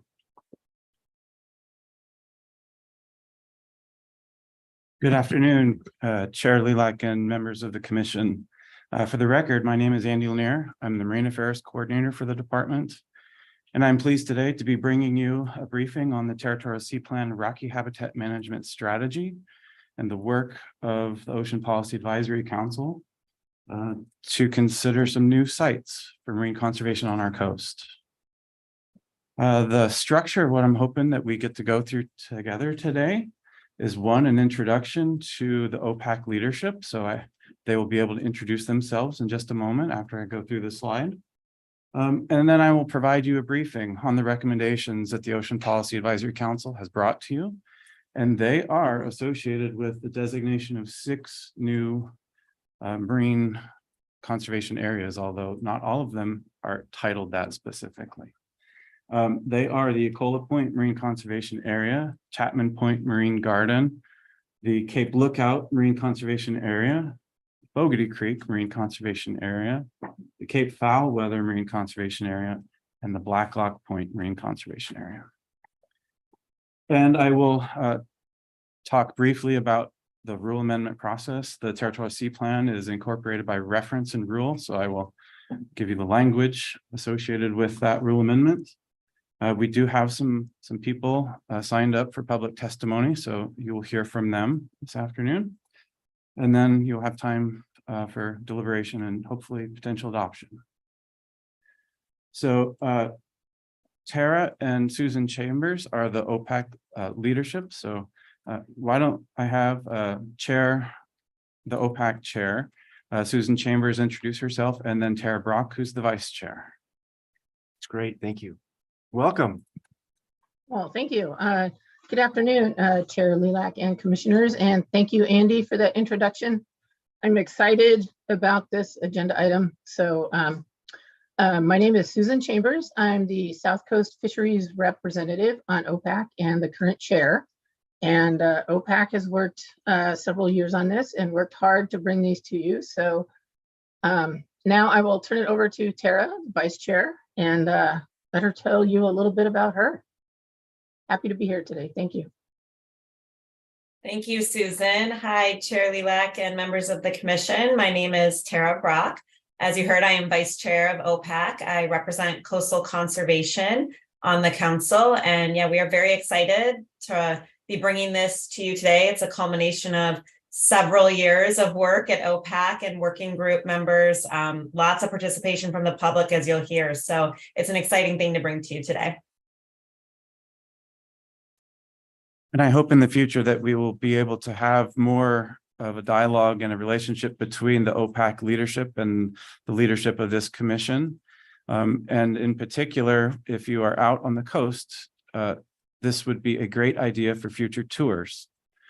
So keep that in mind as you think about future LCDC trips that you may be taking to the coast.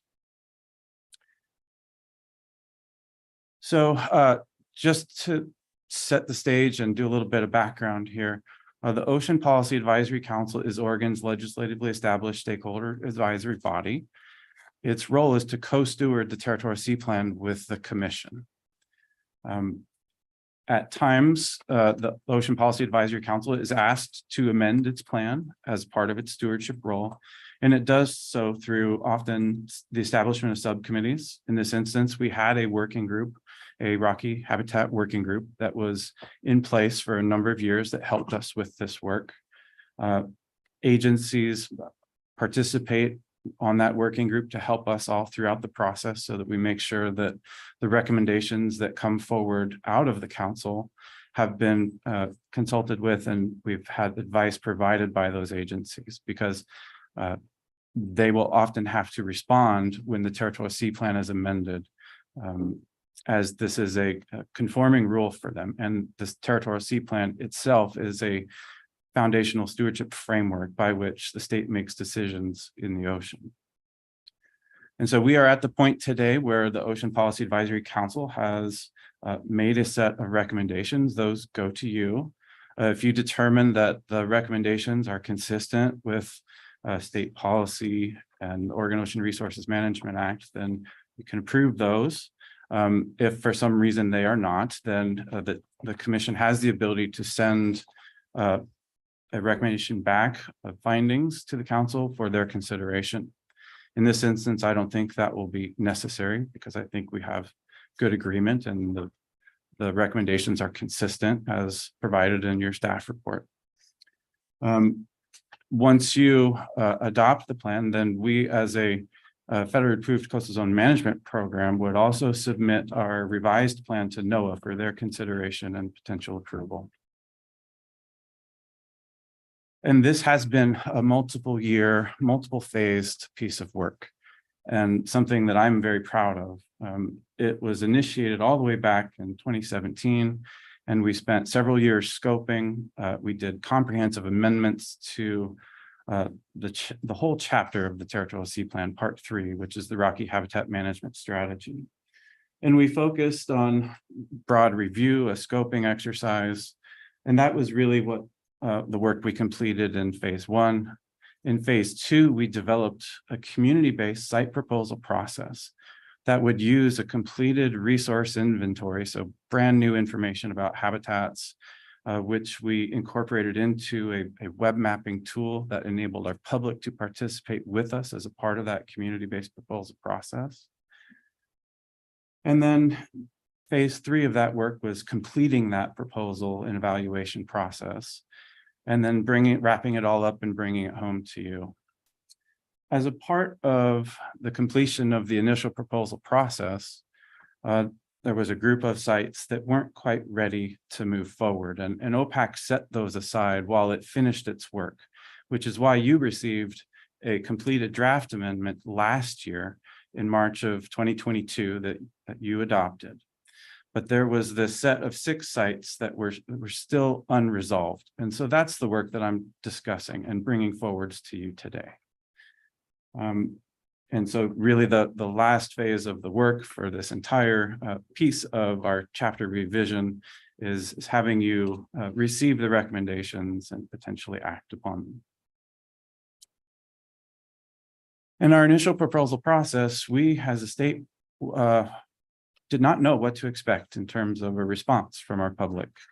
We did get 12 proposals. They ranged from proposals submitted by individuals to proposals submitted by organizations. And as a part of our process, we went through a review and evaluation of each of those.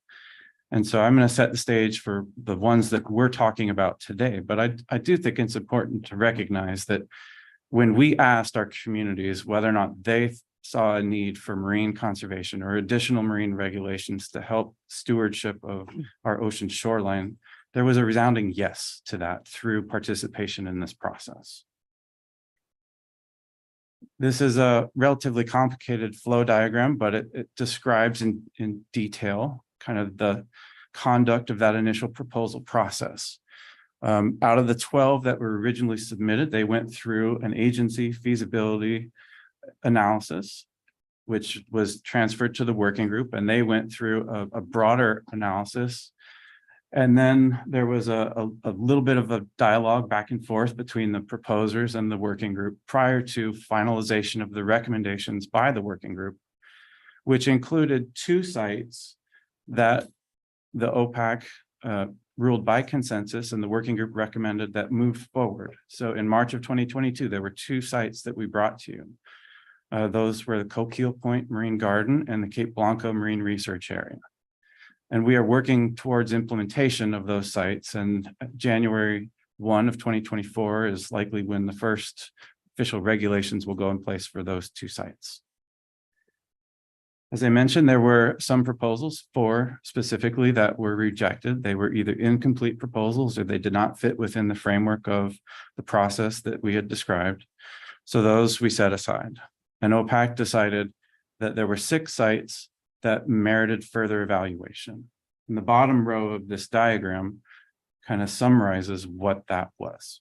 So for each 6 of those areas, there was additional agency consultation directly between the proposal communities and the agencies. That was followed on by if additional stakeholder outreach was needed by the groups. They actually did that. They conducted that. In some instances, they actually changed the configuration of those sites based upon comments that were received from the agencies or from broader stakeholders. We then held, the department led a series of workshops in April of this last year, where the community groups and the agencies had a broad ranging discussion focused on those considerations that OPAC identified and the working group had identified that needed to be addressed prior to these sites being kind of ready to go. And so that's the work that we are bringing forward to you today.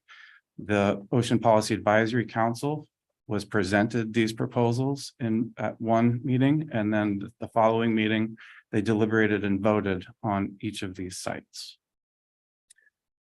And there were varying degrees of support. Some sites had more support than others, as evidenced in the transmittal letter from the council to you. Those were related somewhat to the configuration of each proposal relative to some of the comments. But at the end of the day, you know, all 6 sites were voted on by the majority of OPAC members to move forward. And OPAC, in its letter, also recognized that as these sites move forward, there is a continued importance for these communities, for the agencies and tribal governments to all work together as these sites are designated, right? So these are our community stewardship areas that really can be a foundation for the state to help better manage our ocean resources with a balance of use and conservation. And these are some highlights of the 6 sites. I will walk through them at a very high level, but I would first just like to pause and say that the short time that I have in front of you today is nowhere near what I would like to be able to share with you about each of these places. They really are truly special places on Oregon's shoreline, and the communities associated with them recognize that. They are much more familiar with them than I, because they spend more time walking the beaches, more time understanding and observing the interactions between people and wildlife. And in general, I would say that much of the driver behind the need for these marine conservation areas has been that we have more people interacting in these environments. And in some ways, they don't know that interactions they're having may be a detriment to the health of those systems, right? So think about dogs running on the beach and flushing seabirds, or disturbing nesting seabirds, or just a lot of people walking on the same path that might end up trampling some of the sensitive marine organisms that are there, right? So the idea of most of these sites is to increase stewardship and education of our public as they're interacting in these places, and to reduce the impacts of those increased numbers of people on these habitats that are really a crown jewel of Oregon's coast. They're one of the drivers of public visitation to Oregon's shore. So there were thousands of volunteer hours put into this process over the years that these proposals have been worked on. And I cannot do justice to the work that they have brought to you today, and that OPAC is bringing to you as recommendations. So in your packets as preparation materials, there were 2-page summaries for each of these sites. I will just walk briefly kind of what's included in a summary. So this was kind of the last document for each site that OPAC was provided, in addition to the whole package of materials that was available from the consultations, from the workshops, from basically all of the dialogue that went into how these sites ended up in the current configuration that they are. And so the site summaries provide who submitted the proposal, the site-specific goals that are included in that proposal, a characterization of the resources in there, so how the sites are used by our wildlife, the management objectives and the stakeholder outreach that was undertaken associated with each of the proposals that were brought to fruition, as well as the management recommendations specific for each of the sites.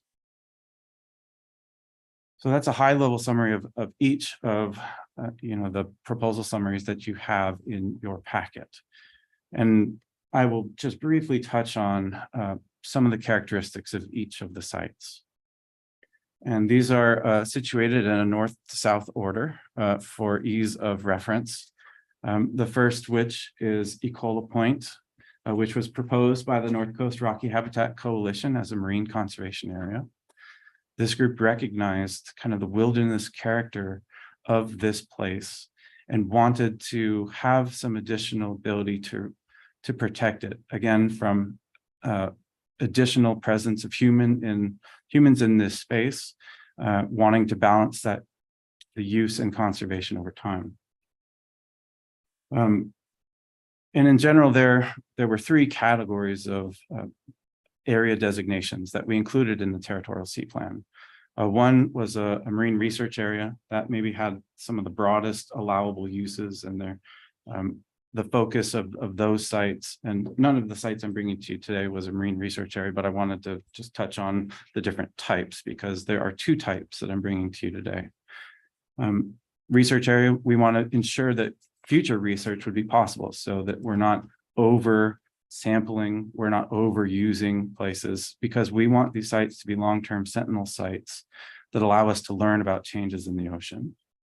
Marine gardens are areas that have some additional protections to keep people from harvesting animals, because these areas are really educationally focused. We want to promote the idea of people observing and interacting with these environments in a healthy way. And then finally, a marine conservation area, which was our most flexible category for designation, allowed the proposal entity to think about the correct configuration of regulations that would be associated with that particular site. So each of these sites was actually custom configured by the communities specific for the goals that they had. In particular, the marine conservation area at Ecola Point does not have any impacts on recreational fishing. So fishing is still allowed. There's no changes from what you could do today. There are statewide regulations managed by the Oregon Department of Fish and Wildlife that dictate what people are allowed to do, how they're allowed to fish in the near shore. None of these sites really have an impact. There's an asterisk because one has a small fishing regulation, and I'll cover that later. Most of the targeted kind of regulations are associated with the take of marine plants or marine invertebrates. Marine plants being something that the state is increasingly paying attention to because of marine plants' ability to buffer water from the effects of ocean acidification, as well as providing structure in the marine environment for nursery grounds for many fish or invertebrate species. So this site has regulations associated with marine plant harvest and marine invertebrate harvest. And at the end of the day, the goal is to keep this site a wilderness character as much as possible, given the many people that like to view this particular location because of its scenic beauty and grandeur.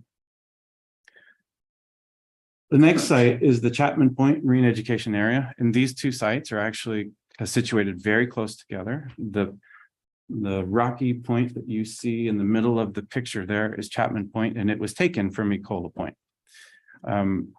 And so the vision that this community had was that there could be a stop before people get to the marine conservation area at Ecola Point, where people could be educated about the marine environment and the appropriate uses. And so this site was proposed by the same entities, the North Coast Rocky Habitat Coalition, and it is a marine garden. So that means that the regulations would be a standard marine garden. So it's in rule, it would be consistent with all other marine gardens on the Oregon coast. Again, the site was recognized for its high species biodiversity and for its value as an area that interpreters and people wanting to conduct educational programs could intersect folks as they walk north along the coast and visit Ecola Point.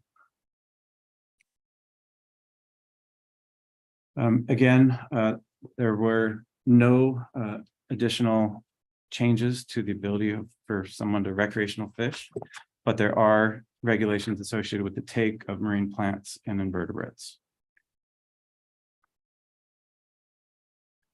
Moving south down the coast now to Cape Lookout. This is a marine conservation area proposed by the Audubon Society of Lincoln City. The proposal itself is really focused on the habitats, rocky habitats associated with the peninsula of rock that juts out into the ocean. If you've ever been to Cape Lookout, it's a stunning piece of geology on our coast. It's a 2-mile long peninsula that juts out into the ocean, and it provides a really important oceanographic break and shelter for a lot of our recreational fleet that fishes in the area. There's also on the south side of the Cape, one of Oregon's persistent, or used to be persistent, kelp beds. There has recently been a die-off of kelp at Cape Lookout. And there is a lot of attention focused on the Oregon coast at ensuring that we can steward our kelp beds and potentially take management action to help restore kelp beds in this area. Again, the community conducted a lot of stakeholder outreach in the area. They discussed, what the appropriate management regulations would be. And they, again, came out with no additional regulations on recreational fishing. Whereas there will be additional regulations on algae harvest and or invertebrate harvest in the area. Moving a little bit further south down the coast is the Fogarty Creek Marine Conservation Area. This area was actually proposed by an individual named Fran Recht. She is a force of nature in and of herself in her willingness and her desire to help protect an area that's near and dear to her, as she is a resident of Lincoln City living nearby. And she crafted this proposal to protect and to create a marine conservation area in the very shallow nearshore area associated with Fogarty Creek. This is the one exemption of a change in the rules for fishing, and that is that her proposal was not to allow fishing from a boat. So it's a shallow protected area. There is some shore fishing that is associated with that site. But she wanted to limit the ecological impacts of fishing in that very nearshore area from somebody who may be kayaking or another boat. But honestly, it's so shallow in that area that if you're fishing in that area, you will be distracted because of the waves almost pushing you into shore. There will be subtidal restrictions on invertebrate and algae harvest, again, consistent with many of the other marine conservation areas that you've heard. But activities like research and tide pooling would still be allowed with appropriate permits. Moving south down the coast to the Cape Foulweather Complex Marine Conservation Area. This is a slightly larger site in that it hugs the headland of Cape Foulweather. It starts pretty much at the border of a marine garden at Otter Rock, and it goes north, encapsulating habitats all the way up near the habitat refuge. I guess we've changed the name to Marine Conservation Area there at Whale Cove. Whale Cove has been one of the longest marine conservation areas established in the state, even though it's very, very tiny. This site was again proposed by the Audubon Society for Lincoln City, and they've configured the site so that there would be conservation associated with, again, restriction on algae harvest and some invertebrates. But a big part of the dialogue associated with this site was that the site would still function appropriately as a comparison area for the Otter Rock Marine Reserve, which is very nearby. And the Oregon Department of Fish and Wildlife, which is the manager of the Otter Rock Marine Reserve, was consulted with by this group many times to ensure that the proposed regulations associated with this site would not interfere. And we just had our 10-year, as an aside, 10-year celebration for the fact that Oregon Marine Reserves came into being 10 years ago. And there's a piece of legislation in consideration in this session to reauthorize marine reserves into the future. So this site has been thought of consistent with the existing management in the area and was supported by almost all of the stakeholders living adjacent to the site in the area of Cape Foulweather. Lastly, we have the Black Lock Point Marine Conservation Area. This was an area proposed by the South Coast Rocky Habitat Group. And this site is the site that was the most flexibly interpreted as a marine conservation area, and that it actually does not add any additional regulations other than what's already in existence. And the focus of this site specifically was on increased observation, educational interpretation of the uses that are happening in the area, with a focus on understanding how use is changing over time. This area is one of the most scenic in the state. It's also off the beaten path, but people are finding it. And there are additional people visiting the site because of its remote and scenic nature. So this actually had no new regulations to enforce or to put into rule. But the proposal was discussed by the community group as an opportunity to build a stewardship network and program around this area prior to problems coming into existence. So that's a high-level summary of all 6 of the areas that OPAC has recommended for designation to you. Again, we've been through multiple years of a process by which the council has worked upon a recommendation that it is forwarding to you. And the Territorial C plan is adopted by reference in administrative rule.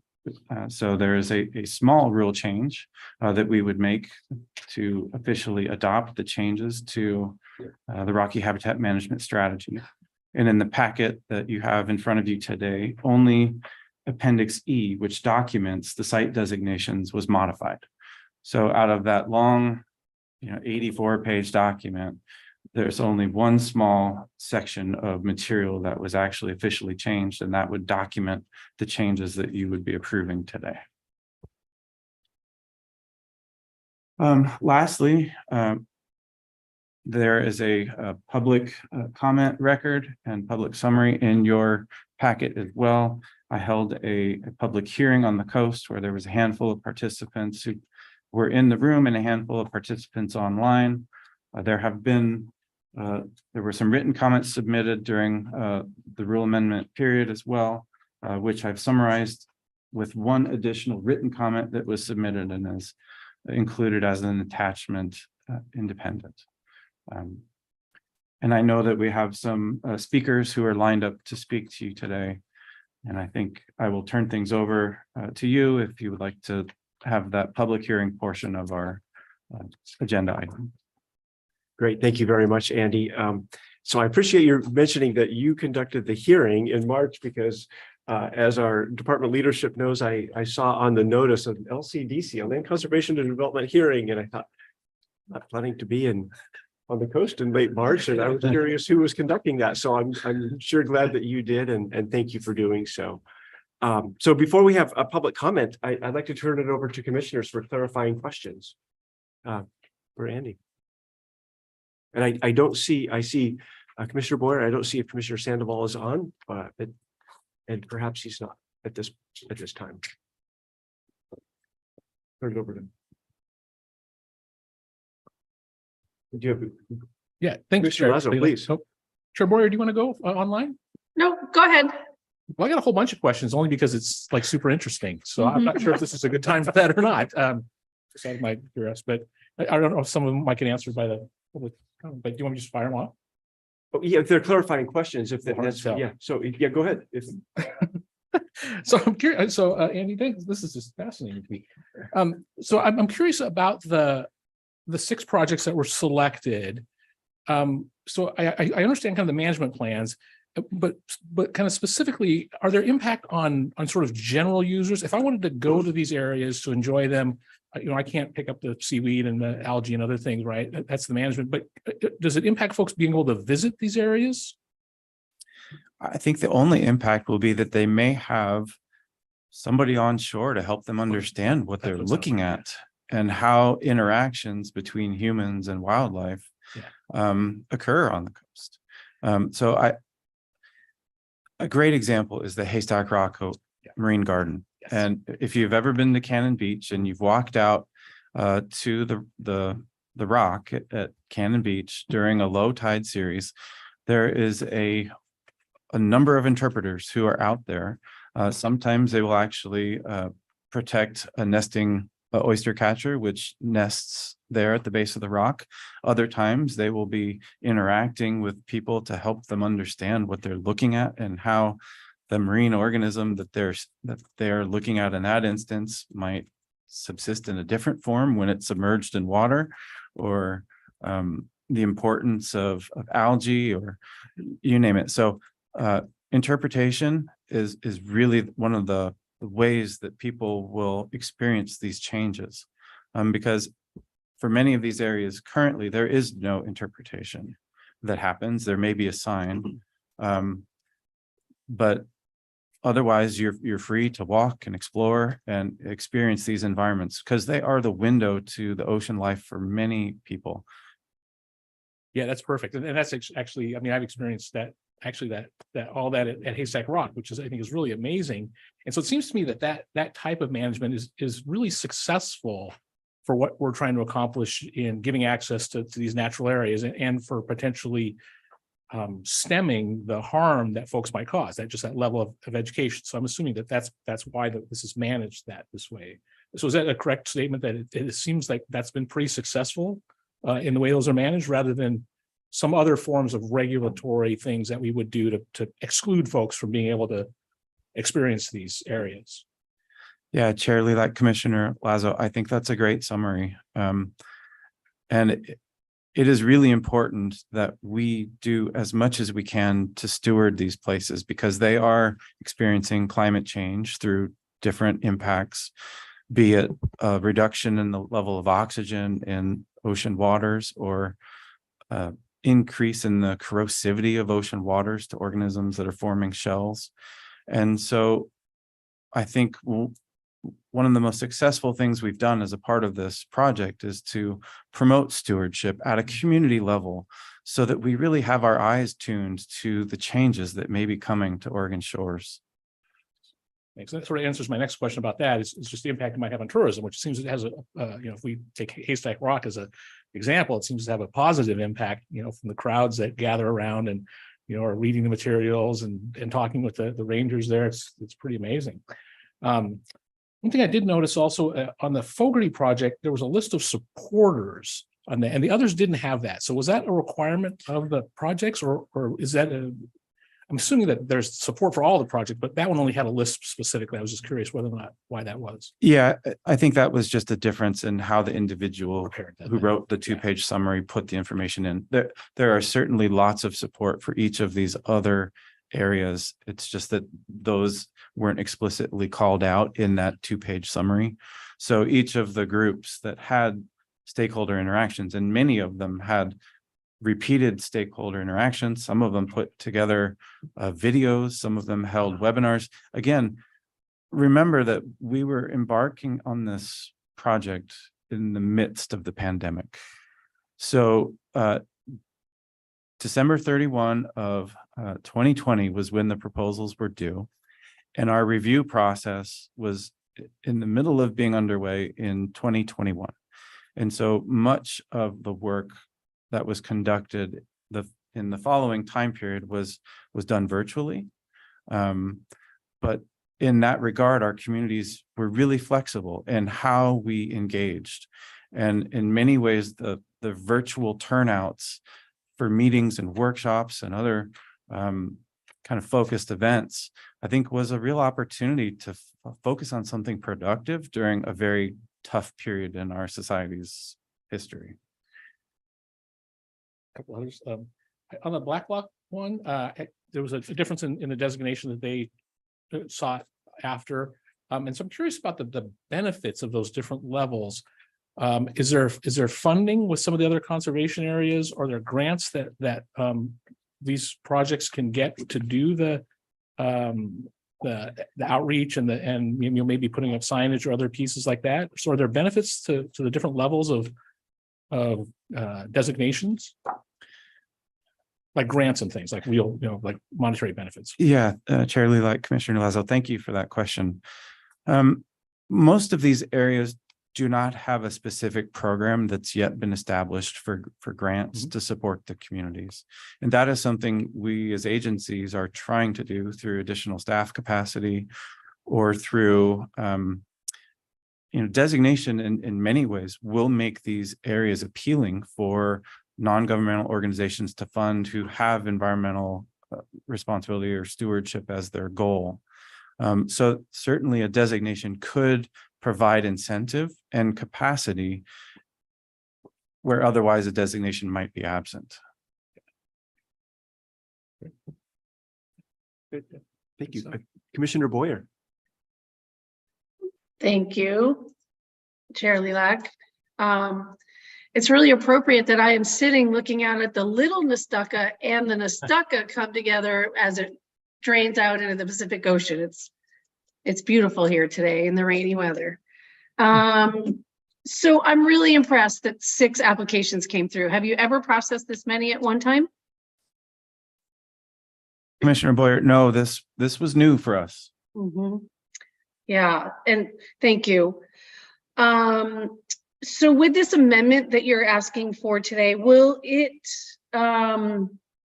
change any of the existing marine management areas? No, it will not have an impact on other existing rocky habitat designations or the marine protected areas or the marine reserves that are already in place. So this will be supplemental to those already in existence. And have the existing ones reviewed and given any feedback on this? The other protected area sites or communities around those sites? Yes. Well, one of the best examples is that the community that was managing the Haystack Rock Marine Garden was a big part of the creation of the proposals that were in their neighborhood. So they helped to participate and to help to structure the proposals that came to be in those areas. As for the other protected areas, that especially the rocky habitat designations, they've been in place for decades in some instances. And we did not receive any comment or other feedback from communities that are near those places. But I think that was in part due to the call for our proposals. But if I can just take a step back and talk about the topic of adaptive management. All of these rocky habitat designations on our shore are investments in the resilience of Oregon's systems, because there has been a balance of conservation and use that's either been in place already or was proposed as a part of this process. And there was an opportunity during this process to ask for a change in a regulation associated with those areas, or ask for a removal if those areas didn't make sense because of a change in the environment at that location. And we did not receive any proposals to modify, to change, or to remove any of the existing rocky habitat designations. So in the example that we did not have any, I would presume then that there was continued support for those being in existence, as well as for the new ones. Thank you. And I have one last question. So once these are approved, what's the lift or the role of the department and then also the council once they're approved? Commissioner Boyer, thank you for that question. So one of the things the Ocean Policy Advisory Council did at its follow-up meeting in January was to kind of put on the horizon a check-in for how the establishment of these sites is going. The designation of these sites will require conforming rulemaking by other state agencies, potentially including Oregon State Parks and Oregon Department of Fish and Wildlife, and potentially the Oregon Department of State Lands. So those three agencies, we have a responsibility to help with their rulemaking process, and I will be doing so when they go through their effort. And I think that we also have a responsibility to help these communities as they are establishing themselves with their new designations, to understand the changes, to understand the community needs, to potentially help them with capacity for coordination among interpretive programs. And that is something that we have actively sought for funding for, at least for our department. There will be some needs from our partners at Oregon State Parks who most closely manage the ocean shore. And it's my understanding that the communities are already actively engaging with Oregon Park staff to understand this state park staff role relative to these new designations. So there certainly will be follow-up work to implement these sites and to designate them. Thank you. Commissioner Warren. This is really exciting, Andy, and it leaves me thinking, what happens next? Is there a process for bringing additional sites on in the future? What's that look like? Yeah, Chair Lilac, Commissioner Warren, thank you for that question. As a part of the comprehensive amendment to the Rocky Habitat Management Strategy that we got approved last March, the state has adopted an adaptive management process by which we will ask every 2 years or so the communities if there are any changes, any additions, or any modifications that we need to make to site proposals on our coast. So as part of the vision of the group of people who have brought this work to you, it is a vision of a more active stewardship role, and that is through the conduct of the proposal process in section E of part 3 of the Territorial Sea Plan. That proposal process is actually prescriptively laid out. And one of the things I will do next, if you approve this, is to begin working on the next call for proposals that would be issued in October of this year. So no rest for me in the future, and for OPAC either. I mean, this is a long-term commitment, and adaptive management requires active participation, observation, and then action if it's warranted. So we did, I think, and I'm very proud of that fact, build that into what's next. Thank you. Any further questions? Any further questions by commissioners? Just the one question I'll have is I see the Pacific City Doryman's Association weighed in with a letter just a few weeks ago. And my question is, did you or the department have an opportunity to reach out and discuss the letter with them? That's kind of piece number one. And piece number two is proponents say they want to do education and outreach that can be done without the designation. I'm just wondering if you can respond to that statement that's in their letter, just so we have it on the record.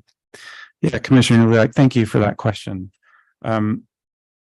Ray Monroe, who was the spokesman for the Pacific City Doryman, did participate in person at the public hearing, and I did have a chance to talk with him about his comment letter. He indicated that his organization wanted the comment letter on the record because they are afraid of a new designation at Cape Lookout morphing into something different than what it is currently made up of. Right. And the worry there by the community is that fishing would be limited in that place. And the group that proposed the Cape Lookout proposal specifically, after outreach and discussions with stakeholders, did not choose to recommend any fishing regulations associated with that site. Additionally, a designation, as I have mentioned previously, can be the genesis for additional funding for stewardship. And given limited state resources, there's an opportunity for a designation once it moves forward to actually actively recruit funding for the area. So I would say that the group who proposed the Cape Lookout site in particular was well aware of the concern. Their proposal in its composition reflected that concern by not having any fisheries regulations. But there is still a value in the new regulations on other types of take, including the harvest of algae and or invertebrates from the area. Thank you. Very helpful. With people signed up for public comment, for testimony, let's move to public comment and testimony next. I have a list before me of 4. Is that the same list that you have, or is there a different list or a longer list or a reordered list? We did have Jesse Jones sign up for public comment this morning, and he is with us as well. Great, thank you. So shall I just proceed with the list that I have before me? Beginning with Joe, and so I don't know how to pronounce Joe's last name, and rather than mispronouncing it with the Portland Audubon, if I may turn over to Joe, and I'll have you pronounce your last name so I don't mispronounce it. Welcome, thank you for being here. Thank you very much, dear Chair Halava and Commission members. Can you guys hear me? Yes. Okay, great. I appreciate you letting me pronounce my name. It's been mispronounced many times in commission hearings. It's Liebezeit, German, Liebezeit. My name is Joe Liebezeit. I'm the interim statewide conservation director for Portland Audubon. And I also serve as a statewide conservation representative on the Ocean Policy Advisory Council, OPAC, who you heard earlier from my colleague Tara Brock at the start. And OPAC did submit that letter to support implementation of the Rocky Habitat sites. But today I'm here on behalf of Portland Audubon and our over 16,000 members, and we fully support the adoption of the 6 new Rocky Habitat sites that Andy Lanier just showed you guys. I've worked on the Rocky Habitat Territorial Sea Plan 3 update initially as a Portland Audubon representative, and then more lately as an OPAC representative since way back in 2016. And although there have definitely been some bumps in the road in navigating this process, because it is a new process, and it's exciting how it really brings in the public to nominate sites. Given that it's been sometimes a process that's had some bumps along the road, I believe the end product that you're seeing today is a really big success. And the challenges of forging agreement and consensus between the Rocky Habitat Work Group, the agencies, and the public is no small feat. And that balance was handled really expertly by the working group chair, Charlie Pleidman with Surfrider, who I don't think is here today, as well as DLCD staff, Andy Lanier and Michael Moses in particular. And we appreciate the response of the agency to recommendations by the public in incorporating many of the public's recommendations into the plan. And as Andy mentioned before, this is many thousands of hours put into it by the public. But we can't stop here, and I think Andy alluded to this, is that this is just the beginning, and we need to really find long-term capacity to support the implementation of Territorial Sea Plan 3. We're happy to learn that DLCD has just, I think, gotten the support for an 18-month position through NOAA to continue to lead the TSP3 process through the next round. However, we really need that long-term support. And I have been engaged with a number of partners to find additional support, working with the agencies, DLCD staff, as well as OPRD and ODFW. And we've even spoke to the governor's office about this, and you know about the OPAC letter. So we're really working at all angles to try to make this happen. Can I go a little bit longer? My testimony, there's only 4 people. Is that okay? Please go ahead. Please Okay, continue. great. Thanks. One of the things that we'd love to work towards is, it's great that there's this 18-month position to kind of help lead the TSP3 process forward. And as Andy mentioned, it's not going to stop. There's a whole nother round of proposals that could happen coming this fall. So we'd really love this DLCD to consider putting forward a policy action package, POP, potentially in the next legislative session for a kind of more of a full-time permanent position to kind of guide this long-term effort along the way. And there was also discussion about small grant programs and so forth that the proposers and the public can tap into to steward these sites. And we have a really big interest in trying to create a small grant program. The research shows, there's a research by National Audubon a few years ago that showed that when you have stewardship of sites, when you have boots on the ground of people working with communities that visit these sites to educate them on enjoy the site, but please, be careful of the nesting birds or don't trample the habitat, leash your dog. That kind of interaction really does strong protection in a non-regulatory way, as I think Chair Lilac was mentioning. So we really want to make that happen. I think there are some grant opportunities right now. There is a ODFW grant opportunity called the Oregon Conservation Recreation Fund that focuses on local communities doing community science and stewardship efforts. So I think there is the opportunity there for some funding, but really we'd love to see a small grants opportunity housed in DLCD or OPRD to have consistent support for communities to tap into, to engage communities at the stewardship level at these sites. I think I'll stop there, but again, thanks for the opportunity to support Oregon's iconic rocky habitats, and we'll end off there. Thanks very much. Great, thank you very much. Any follow-up questions from commissioners? I'm not seeing any. Thank you very much for joining us, and we really appreciate your testimony. Next, we have Elizabeth Ruther. I hope I'm pronouncing the name correct. Yes. Your name correctly. Great, welcome. You're in person. Great, with the Pew Charitable Trusts. It's very Welcome. exciting. My first testimony in person in a long time. Hi, good afternoon, Chair Lilac and commissioners. Thank you for hearing my comments today. My name is Liz Ruther, and I represent the Pew Charitable Trusts, working with a team that focuses on coastal management issues across the West Coast. I wanted to take a moment today to celebrate the outcomes of this multi-year effort. The length of the effort afforded the space and time needed for participation, meaningful participation by stakeholders, tribal nations, and partner state agencies.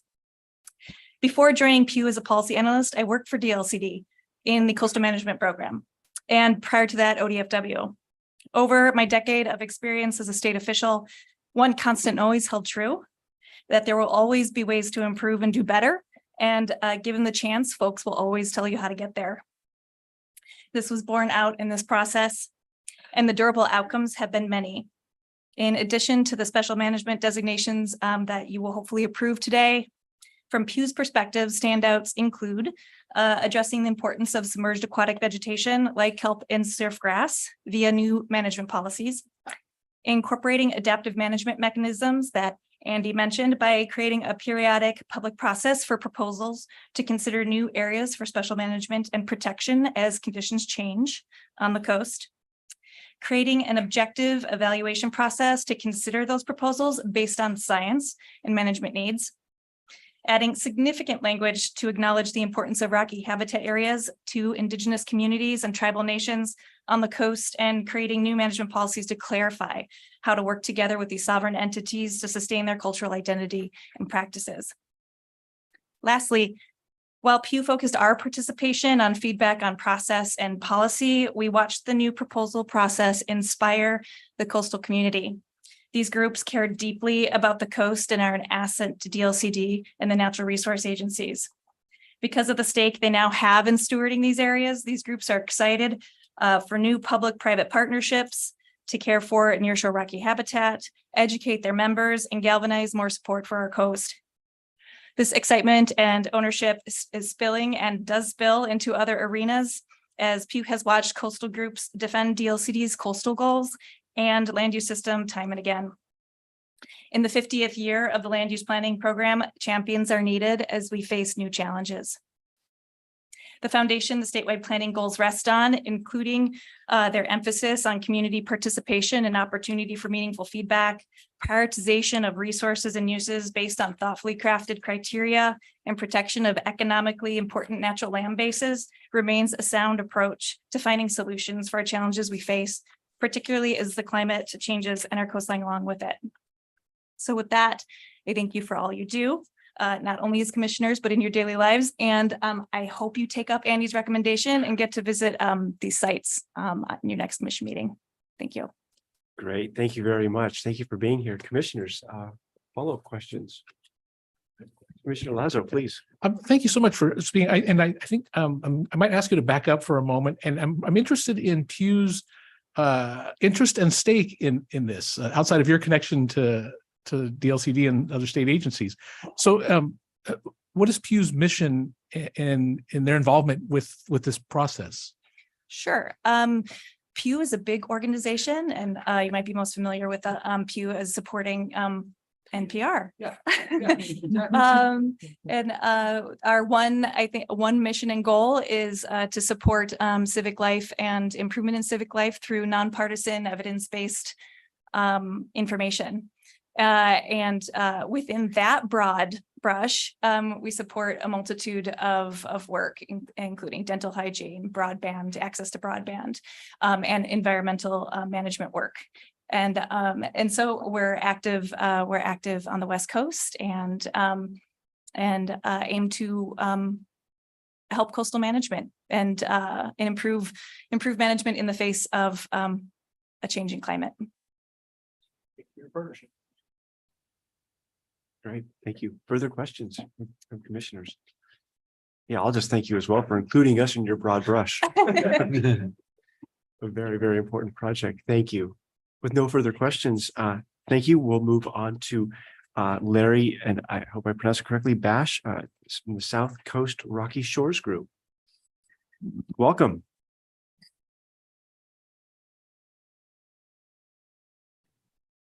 Hello, greetings, Chair Lilac and commissioners. Can you hear me? Yes. Thank you. My name is Dr. Larry Bosch, and I'm calling you from Coos County on our beautiful South Coast. And as with Mr. Liebezeit, with your permission, I'd speak a little bit beyond the 3-minute clock. Go ahead and please begin. Thank you. Thanks for the opportunity to comment on the TSP3 strategy rule amendment for management designation of the 6 sites along the Oregon coast as proposed by the public and recommended to you by OPAC and DLCD. I've worked and taught on rocky coasts above and below the tides, including in threatened kelp forests like the picture behind me, for about 40 plus years, and I represent the South Coast Rocky Shores Group. We, along with numerous allied citizens, tribal members, groups, and communities on the South Coast and statewide, strongly support designation of all 6 proposed sites coastwide, including the proposed Blacklock Point site in Curry County that we've developed. I've served as a public citizen volunteer in the strategy site designation proposal process for 3 years, along with many other Oregonians who are speaking today, and many others. The public has invested thousands of hours in vast energy, researching, getting public comments and support for, and writing proposals based on extensive public, tribal, stakeholder, and resource management agency and scientific engagement and input. We thank the Commission for your review of these proposals, and along with the DLCD and OPAC recommendation, we encourage adoption of all proposals by the LCDC. Oregon's rocky coasts provide tremendous long-term economic, social, cultural, and ecological values. The rich tide pools, nearshore rocky reefs, threatened underwater kelp beds, and offshore rocks and islands are really what makes Oregon's coast extraordinary. These habitats are home to diverse species, from sea stars to seabirds and sea lions, along with commercially and recreationally valuable species like rockfish. Oregon's rocky shores are also places for people to learn, follow tribal traditions and practices, and be inspired about these important environments and their cultural and economic values that connect land and sea. In the 30 years or so since the 1994 Rocky Habitat Strategy, these iconic places have faced growing threats and impacts. Scientifically documented ongoing sea level rise and ocean warming and acidification threaten Rocky Coast resources. In addition, huge increases in the numbers of coastal visitors add to cumulative impacts. So without public education, as Andy said, well-meaning visitors can trample animals and plants on intertidal rocks and disturb areas that harbor important wildlife like threatened or endangered birds, seals, and their young. The OPAC recommended site proposals advocate no or only small changes to currently permitted human uses. This includes no changes to existing commercial fishing or to public access, and few minor changes to recreational fishing regulations at some sites. Although a few people have tried to publicly misrepresent parts of some proposals, for example, as no fishing areas, the facts are that recommended sites will serve to support all fishing, related essential fish habitats, and underlying ocean processes to sustain future fishing. We also proposed, as Andy mentioned, and as OPAC recommended to you, the creation of site-based Rocky Habitat volunteer stewardship programs at Blacklock Point and all recently proposed Rocky Habitat sites. To cooperate with and support OPRD and other entities in site monitoring, stewardship, safety, and public education about the natural and cultural wonders of and threats to these rocky shores. We wish to thank the OPAC, their Rocky Habitat Working Group members, including many government agency staff and DLCD support staff, in particular, Mr. Andy Lanier and Michael Moses, for their dedication to and hard work throughout the strategy site designation process. And we encourage them to continue to develop an objective proposal review and evaluation process with the public, as we've previously mentioned to you, the Commission.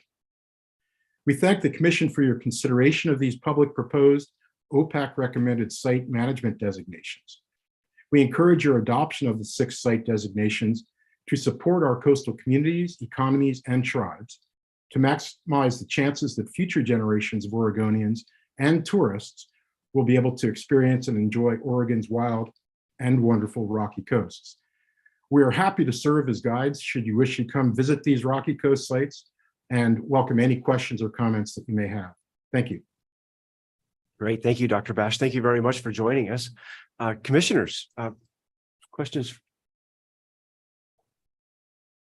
I'm not seeing any. Thank you very much for joining us and for testifying. I really appreciate it. Thank you very much. We'll move to number 4. Kent, is it Doty? I'm not. I'll defer to Kent to pronounce his last name with the Audubon Society of Lincoln City. Oh, you're right here. I'm starting to look at the screen. Welcome. It's great to have you here in person. Thank you, Chair Lulak and Commissioners. And you did get my name right. It's Okay. Kent Doty, and I'm here speaking on behalf of the Audubon Society of Lincoln City in support of the marine conservation areas at Cape Foulweather and Cape Lookout. I just want to take a moment to recognize and all the work of dedicated volunteers, the staff at DLCD. I've had the honor to work with Andy and other state agencies and the OPAC members who all contributed to get us here to this point, and all of you as well. It's been truly an honor to work with a dedicated group of volunteers that have gone through the pandemic, the challenges of how to do outreach during the pandemic, lengthy review processes to get us here. In addition to the site proposals, Lincoln City Audubon put a lot of effort into crafting parts amendments to the Rocky Habitat Management Strategy to basically improve the proposal process to build on what we learned, because there were some bumps in the road. I think we came to the commission before and brought attention to problems, and we came back with solutions. And that's kind of what's special about this process. All 6 of these designations before you today align with goals, objectives, and principles of the Rocky Habitat Management Strategy. A designation basically will bring everyone to the table: fishers, neighbors, community members, organizations, the tribes, to sit down. And we've started to build a framework with these proposals of how best to do site-based management. This will give us the opportunity to sit down as neighbors, friends, and people that Oregonians and people that deeply care about the nearshore ocean environment, to craft meaningful plans and put them in place and steward these special areas. So thank you. Well, thank you very much, and thank you for being here. If I may, I'll turn it over to my colleagues, commissioners, for follow-up questions. Great, thank you very much. Thank you. We have one additional person signed up, Jesse Jones, if I see correctly, and I did not capture Jesse maybe with, but or an individual, but welcome. Thanks for joining us. Thank you very much. Thank you, Chair Halava and commissioners. It's good to be here today. My name is Jesse Jones, and I am here speaking on behalf of Oregon Shores Conservation Coalition, Coast Watch volunteers, and others who have worked since 2019 to submit proposals in support of the update to the Rocky Habitat Management Plan. I support these updates, which include the recommendations from OPAC for 6 designations, 5 marine conservation areas and 1 marine education area. These 6 proposals were the result of community-driven processes with the local public researching the history of the sites, hosting meetings to share information and receive feedback, meeting neighbors near the sites, and making contact with local businesses, including representatives of the crabbing and fishing industry. Conversations with tribal representatives also occurred, though after this outreach occurred, it was understood that the tribes were not a stakeholder, but indeed a government. Therefore, it was the responsibility of the state to initiate these conversations, which I understand are ongoing. The process inspired people from Curry County to Clatsop County to design proposals, and it was a pleasure for me to work with all of them, watching them learn and to be a part of the public process, some of them for the very first time. The process itself worked as a tool to engage and educate local communities about the incredible wildlife and vulnerability of these sites. Oregon Shores and Coast Watch, where I am the volunteer coordinator and program manager, look forward to working with volunteers along the coast to support stewardship of these sites. And in fact, Oregon Shores has already received funding to help local communities build volunteer teams at these sites in partnerships with other local groups. So I want to thank the Rocky Habitat Working Group. I want to thank OPAC for helping us get this far as well, and to thank you, DLCD, for considering approving OPAC's recommendations. Thank you. Thank you very much. Commissioners, any follow-up questions? I'm not seeing any. Thank you very much for joining us. Great, and back with Andy. I'm not seeing anybody else that has signed up or anybody else in the room that wishes to participate with this agenda topic. No. Okay. Commissioners, I'll turn it over to you for discussion, follow-up questions, and when we're prepared, a motion. I'm not seeing any initial comments, so I just have to make a few. I was glad to extend the time limits because I could talk about coast, the Oregon coast, all day long. I hate to admit it, but I live in Bend in Eastern Oregon, and both of our family's vehicles have the coastal playground, the gray whale plates. So there's my bias right there. I love it. A couple of just comments. I've heard a lot of praise for the volunteers, so I just want to take a moment as well to thank all of the people that contributed to this. I mean, certainly we have paid staff and the organizations with paid staff, but the volunteers are what make it happen. And to hear so many positive comments about how many people. So I just want to express my appreciation to all of the volunteers. It sounds like it was thousands of hours and just remarkable work. And we're here today because of the volunteers and the work that they did. Certainly all of us have something to contribute, but their work is really noteworthy. Elizabeth Ruther mentioned a day of celebration, and I think that's what we're coming to. I don't want to predetermine the vote by my colleagues, but it's really a day of celebration. And I know I will enthusiastically support the 6 sites as proposed. And so with that, I'll turn it back over to my colleagues for questions, comments, or a motion. I'll just make a comment too, if I could, Chair. Please. Yeah, I just want to say thank you. I mean, I'm new to the commission, so this is my first time through on a territorial C plan. It's amazing work, and I think it's you know, sometimes we joke about kind of the diversity of our agendas, but one of the things I've learned about the work that DLCD does and that we do around all the goals is, and that we've heard from so many people is, this is really, all these pieces together are what make Oregon, Oregon, and that protecting all those pieces is the work that we do as a commission, as an agency. And I have to say that I'm not sure that there is a more iconic part of that than the Rocky Shores, right? I think when we see those images and those pictures, I mean, that's what people think of when they think of Oregon. So this is amazing to be a part of it. And I just want to thank you and the folks that have been involved. Thank you. So with that, if there's no other comment. I'm not seeing any other comments, so please. Yeah, I move that the commission adopt the draft amendments to Part 3 of the Territorial Sea Plan OAR Chapter 660, Division 36, as recommended by the Ocean Policy Advisory Council on December 9th, 2022. I second. Thank you, Commissioner Boyer, for the second. Any discussion on the motion? Seeing none, Jan, will you please call the roll? Commissioner Lazo, Aye. Commissioner Warren, Aye. Commissioner Boyer, Aye. Commissioner Sandoval has an excused absent. Chair Lilac, Aye. Chair Holoba has an excused absence, and Commissioner Jacobson has an excused absence. Thank you. So unanimous approval by the commission to support the 6 sites. Thank you, Andy, and the entire team for your great work. Certainly a day of celebration. So Thank you very much. thank you. And with that, our next agenda item is at 4 o'clock. I'm not sure if we're going to be again early or if we will take a break and reconvene at 4. Mr. Conte. He's on. Oh, yes. Maybe 10 minutes. So, Okay, let's take a break until 3:50. So a dozen minutes until 3:50, and then at 10 to 4 we will begin. We'll take a break. Thank you. I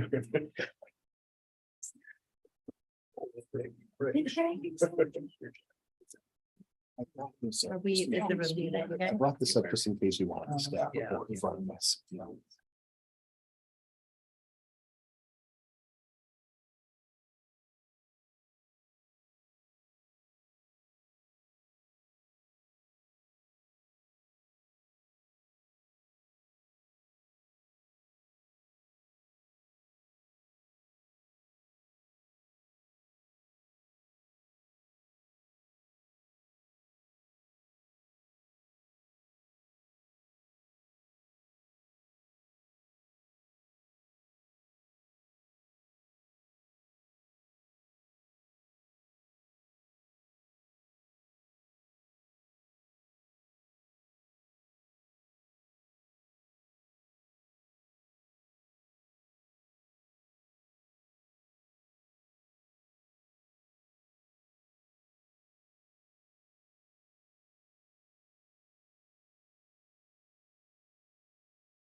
All right, so I unmuted just to see if you can hear me okay?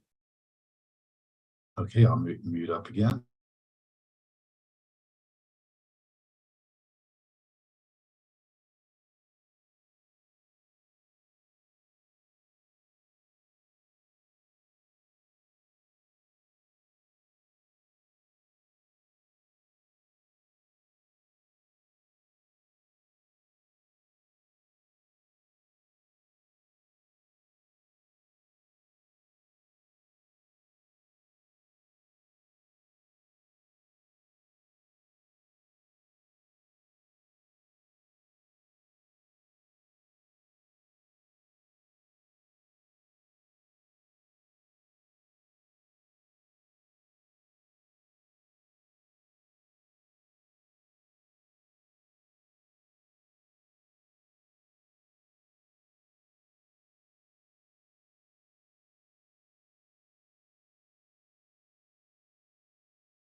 Great, welcome back. Following our second afternoon break to agenda item 8. We have a petition for enforcement against the city of Eugene from Paul Conti. Patrick Wingard will lead us through this. Gordon Howard is certainly joining him there as well. Patrick serving as our Southern Willamette Valley Regional Representative. So I'll turn it over to you in just a moment, but basically we'll follow the script of staff will present, followed by Mr. Conti, the petitioner. Then we'll have the city of Eugene participate.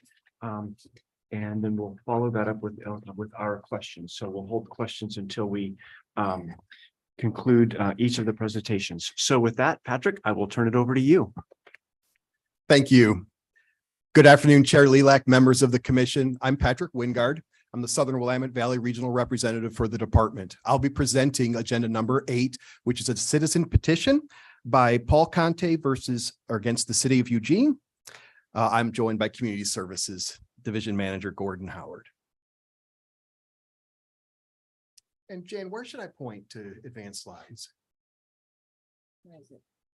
David, is he pointing up here? What does Patrick point to this one? Doesn't require But if you want to have the urge, point towards John. Thank you. Starting with some background on this case, requester Paul Conti filed a petition for enforcement against the city of Eugene on January 23rd of this year. In the petition, Mr. Conti asserts the city has engaged in a pattern or practice of decision-making by approving developments in low and medium density residential zones at densities that exceed the city's applicable comprehensive plan map designations. The requester also asserts the city's building permits issued for these developments involve discretion, thus making the issuance of those building permits land use decisions.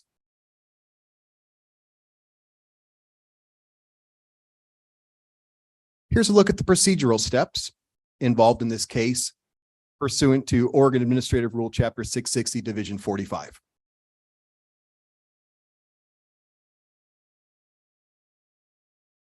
At this step in the process, the commission needs to determine if there is good cause to proceed with an enforcement petition. Oregon Administrative Rule Chapter 660, Division 45, subsection 90 sub 1 requires that the commission conduct a public hearing to determine whether there is good cause to proceed to a contested case hearing.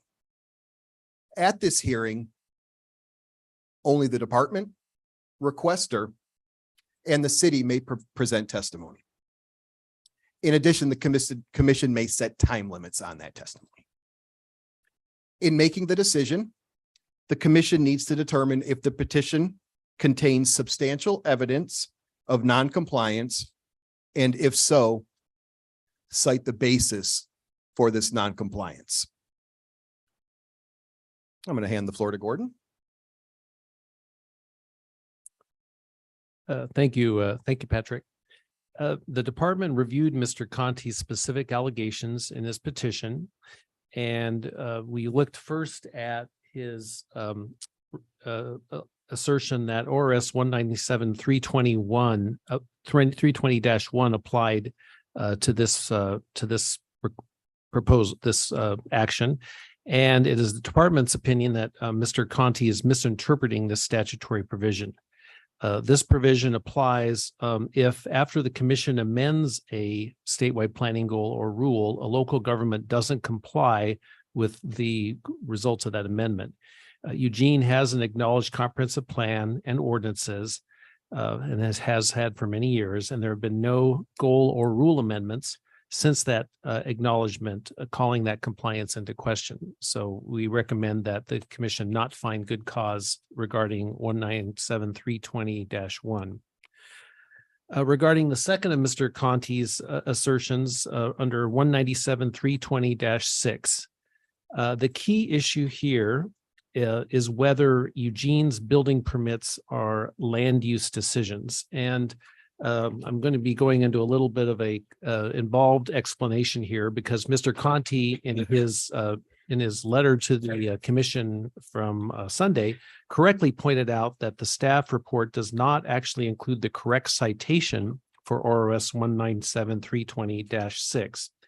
The citation in the staff report was correct as of 2019, but the legislature that year amended it to include the phrase, it stated land use decisions, and it added the words and actions that can be subject of enforcement.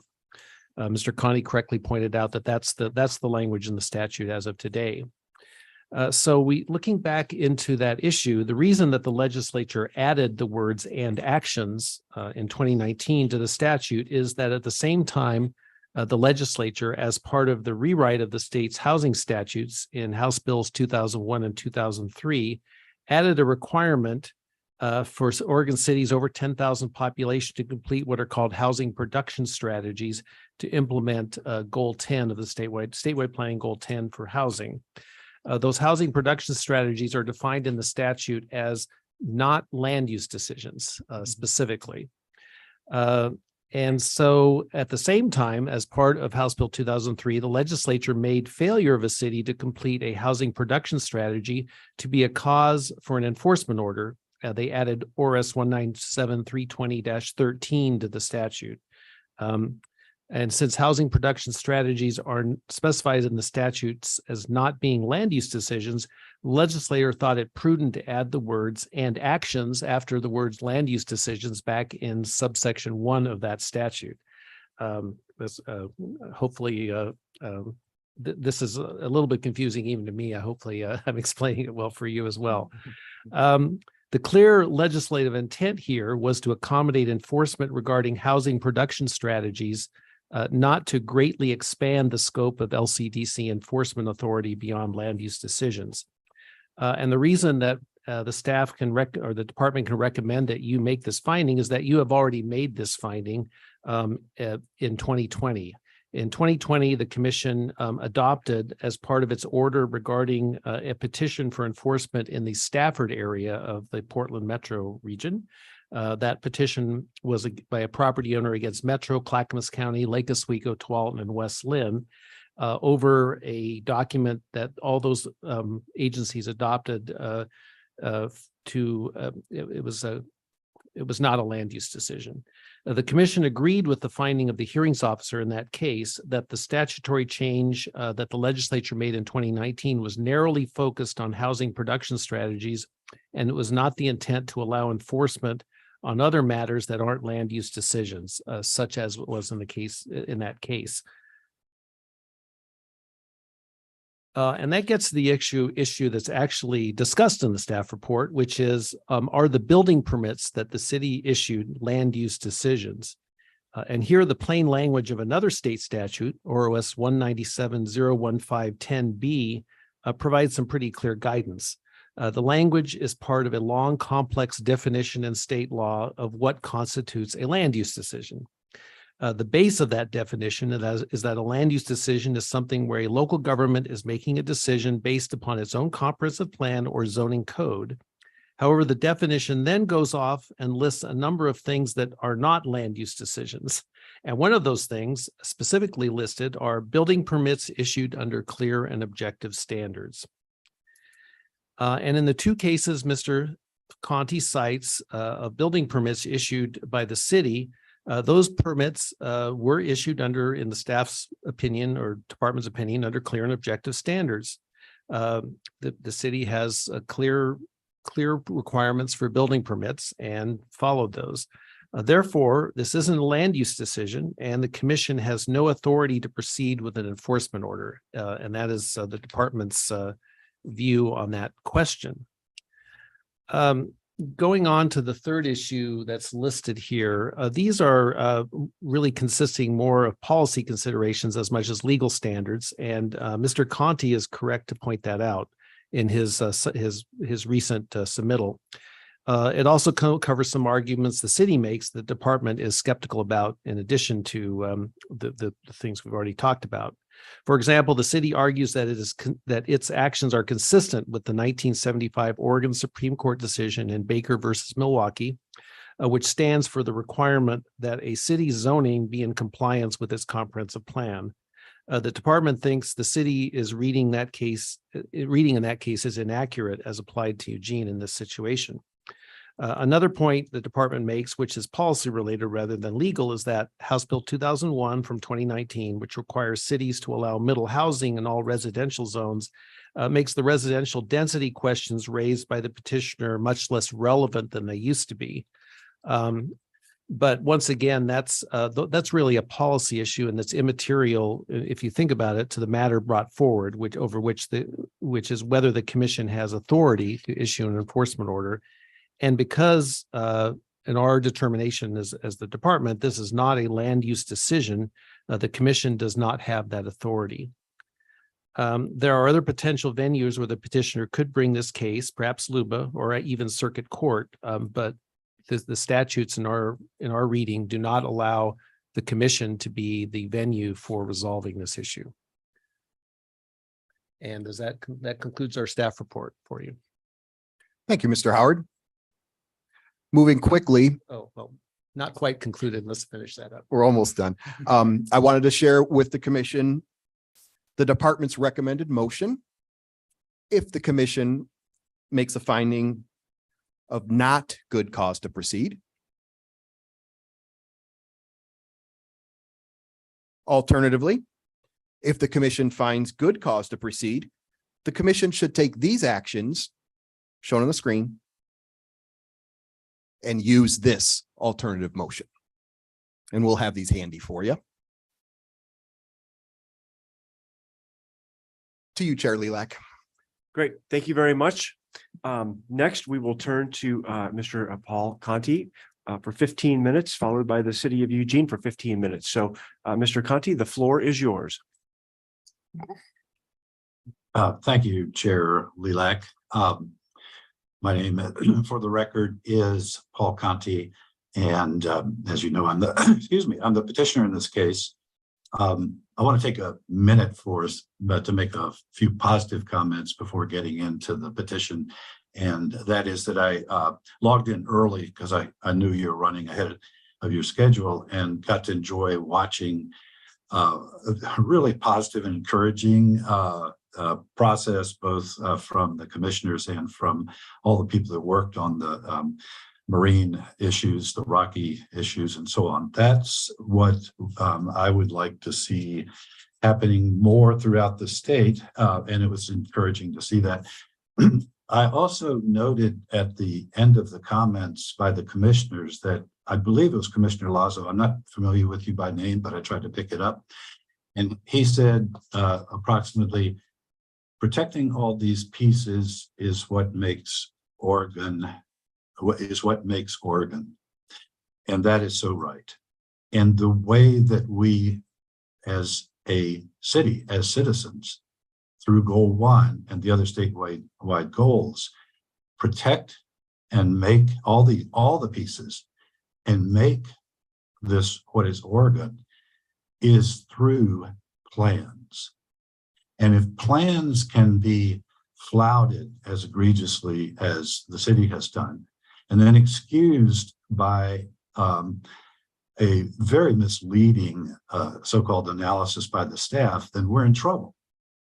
And so all that I'm bringing to you here is a pretty simple issue, which you have in fact, if we want to look at your history, you have in fact issued an order against Eugene to comply in the exact same circumstances in a different part of Eugene. It happens to be the part of Eugene that I live in.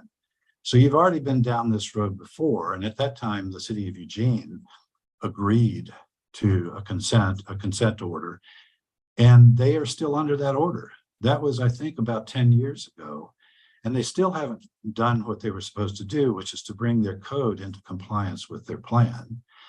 This time around, not only have they got the same problem that I became aware of about a year ago in a different part of the city, but instead of saying, yes, okay, we will abide by our plan and we will try to get to fixing those inconsistencies, they come up with a completely illegally irrelevant and unsustainable way to try to dodge it. So the threshold question, and I'm going to refer to some of my notes here if I look away, The threshold question in this case is whether the city of Eugene can lawfully approve building permits for developments that are more intensive than the city's comprehensive plan allows. That is what you have to decide. The threshold question in this case is whether the city of Eugene, that question has been asked and answered by no less of an authority than the Supreme Court in their Baker versus City of Milwaukee decision. And staff agrees with that. Now, if you dismiss this petition, knowing that Supreme Court decision is in effect, knowing that you previously issued an order to this effect, you will essentially be saying that the city can flout its plan. And that's the case, Commissioner Laza will no longer be able to say, we are standing up for protecting all these pieces that make Oregon. So this is should have been a simple decision. The city should have, in good faith, just agreed to not issue these building permits, and then they are allowed to take the time they need to with your guidance in order to resolve the conflicts. And they could resolve the conflict by making the plan, by changing the plan designation so that it did allow high density development, or they could change the code and make it so that it didn't allow high density development. They have those choices, but none of the fact that they have those choices, none of the fact that they plan to start on some resolution of this, which is what they said, by the way, 10 years ago, have any bearing at all on this. And it's disingenuous of staff to bring that into, to even bring that into this discussion and set it up as a straw man. The issue, as I said, is strictly, can you allow the city to continue to violate its plan by doubling the density, by allowing double the density that the plan allows? Okay. The Supreme Court ambiguously said no. The staff's analysis tried to introduce ambiguity. I deal with that in my letter. There again, that was an egregious way to mislead the commissioners. There is no ambiguity in the Supreme Court's decision with respect to whether the city can continue to issue permits, all right? So the city admitted, and they've also admitted that they're doing this, and they've admitted that their mode is going to be that they're going to continue to do this. So they absolutely, there's no question that they are in a pattern or practice of decision-making. And the OAR that talks about decision-making, unlike this, again, the sort of a rabbit hole that the staff wants you to go down, that OAR does not say land use decision. It says purely decision. Now, approving a building permit is a decision. So it falls under that category. So the city has admitted that they are going to continue unlawful decisions by this allowing greater density, all right? So Oregon statutes entrust to LCDC the authority and the responsibility to enforce compliance with this well-established law. Accordingly, because that's your responsibility, at this stage of the game, because there are multi-steps in the process, of course, it's a requirement that the commission issue an order of good cause. So this can go to a legal authority. I mean, you are a legal authority, but you're not a quasi-judicial authority like the hearings official is, okay? So you need to make that step. Now, if the hearings official who actually knows something about the law and is not ginning up these explanations that are in the analysis, decides that the statutes that apply under action, in fact, don't include building permits, and decides that the building permits under these circumstances are magisterial, that is, they're strictly clear and objective, then fine, then that's the decision, and so be it, because that's what the statute in the OAR says. What staff has presented to you is, and they've already admitted the numerous points at which they got their analysis wrong. So one other thing I would add here is that if there's any question about whether these decisions were land use, it's not required. And I think the staff far overreaches when they say that other actions don't include decisions that aren't land use decisions. That's the point. The fact is that other actions are clarified as decisions not being land use decisions. But in any case, it is absurd to claim that these building permits did not require discretion or that they were made with under the legislative intent of clear and objective. So just ask yourself this question. You're sitting there, a building permit comes into you. You have to look at, you're a staff person, you have to look at the plan, because if you don't look at the plan, you can't know whether or not you're violating Baker, the Supreme Court's mandate that you have to conform to the plan. So you are that staff person, you're sitting there, you have to look at the plan. The plan says your limit is 28 dwellings per acre. You look over at the code and the code says that it's 56 dwellings per acre. That is not a clear and objective decision. It can't be, because you've got two legally adopted documents that conflict. And you can't say, well, I only looked at the code, so therefore it was all clear and objective because there was only one thing there. That's like the 3-year-old that tries to get out of, not knowing what the household rules are. No, the law requires the staff to look at the plan to make sure that they comply with the law. And in doing that, they see the ambiguity or the conflict, and they have to make a judicial decision. It's not clear and objective because you have two competing values. So you have to make a decision there. And when you make that, so it's not clear and objective, that's one of the exceptions to land use decisions. And you do have to use legal judgment, which is the other exception. The exception to building permits, and there are lots of building permits that don't have this problem, right?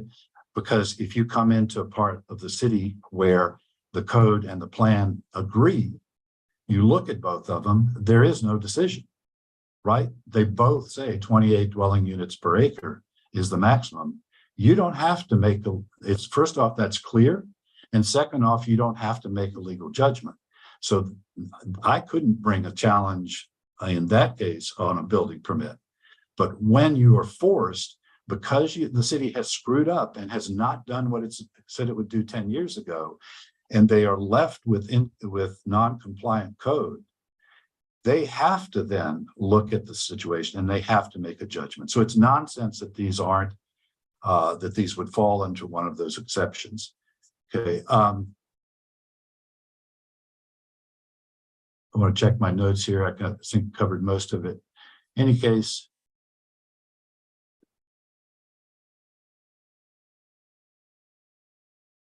I think that pretty much wraps it up. I just want to make a couple observations. It's very frustrating. This is very contrary what I have experienced with this particular process, very contrary to what you just went through, where there's a lot of good faith, constructive effort. This is not attempting to play a gotcha on the city. This is not attempting to limit the city in terms of what housing provides. I've been very active in efforts to promote additional housing, including about 10 years ago as well, leading an effort to expand the different types of housing that could occur in our down close-in neighborhood and increase the density that could be there. So my track record is not to try and pull things in, but it's to obey the law and to go through planning. And citizens, the reason that goal one is because citizens need to be involved in that planning. And then they need to know that authorities, such as the city, are going to obey those plans in good faith. Well, the city didn't do it. So now I and others that are following this are looking to the commission. This is not a hard question. Whether or not you want to look at that, what I think is a non-sustainable way to do a last minute loophole, which they didn't put in your report about the land use actions don't mean building permits. Whether you want to look at that or not, these are land use decisions, and you have a responsibility to move this ahead. One thing to also be aware of is that the hearings official is a more takes a more rigorous look at the actual legal issues here. And if in their finding, they will have to actually quote the accurate law, and they'll have to quote the other cases. I get ambushed here at a last minute after this very poor staff analysis with them digging up why or actions isn't applicable and have no chance to respond to that because they didn't advise me about it at all, even though I submitted my reply in a timely fashion. To dismiss this petition under these circumstances for something that is so clear right now would be a very serious breach of the commission's responsibility. And I trust that you'll make the right decision. Thank you for listening to me. Thank you very much, Mr. Conti. We appreciate your testimony. And now we will turn to the city of Eugene. And I see we have Lauren Summers. I hope I'm pronouncing that correctly. Good. Thank you. City of Eugene attorney and Alyssa Hanson, the city of Eugene's planning director. So we'll start our clock for 15 minutes. When you're ready, take a moment. We have plenty of time. My binder's in order. Very good. Okay, welcome. Thank you. I'll turn it over to you. Good afternoon, and thank you, Chair Lilac, members of the commission. My name is Lauren Summers, and I am here representing the city of Eugene. With me today is, as Chair Lilac mentioned, Eugene's planning director, Alyssa Hanson. I expect to provide the bulk of the commentary this afternoon, but Alyssa and I are both available to answer any questions that the commission may have. So I'd just like to start out by saying, which I'm sure will come as no surprise to you, that the city agrees with and supports the DLCD staff recommendation that the commission dismiss Mr. Conti's enforcement order petition. As staff have already mentioned in their presentation today, in order to move this process forward to a contested case hearing, the commission will need to find substantial evidence of noncompliance by the city. In other words, the commission would have to find that after looking at the information provided by the petitioner, by the city, and by staff, that a reasonable person could conclude that the city is not complying with the statewide planning goals or has engaged in a pattern or practice of decision-making that violates the city's own acknowledged comprehensive plan.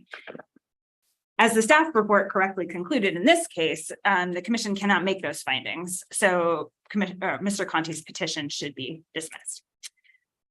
Mr. Conti's petition, I'm going to step back a little bit and talk about the relationship between the statewide planning goals, the way the city's comprehensive plan designates properties for various land uses, the zoning of properties, and the approval criteria for building permits. So as the commission is well aware, over the years, you have adopted a series of 19 statewide land use planning goals that apply statewide. Then Oregon's land use framework requires local jurisdictions to adopt comprehensive plans, which are long-term planning documents specifically for that jurisdiction.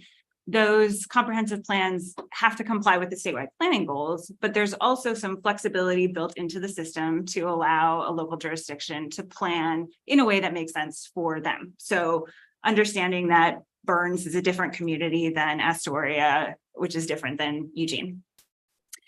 The city of Eugene has adopted actually two comprehensive plans. We have the Metro Plan, which is a regional comprehensive plan that's adopted by the city of Eugene, the city of Springfield, and Lane County. And then Eugene also has a city-specific comprehensive plan, Envision Eugene. And today I'll be talking about the Metro Plan because the plan designations and density ranges live in the Metro Plan and the Metro Plan policies. But both comprehensive plans have been acknowledged by this commission as being consistent with the statewide planning goals. The Metro Plan includes 3 different residential designations: low density, medium density, and high density. Each of those designations has a density range associated with it. And the city's land use code then applies zoning to properties that is generally intended to be consistent with their Metro Plan designation. So if a property is designated low density, the R1 low density residential zone is consistent with that plan designation.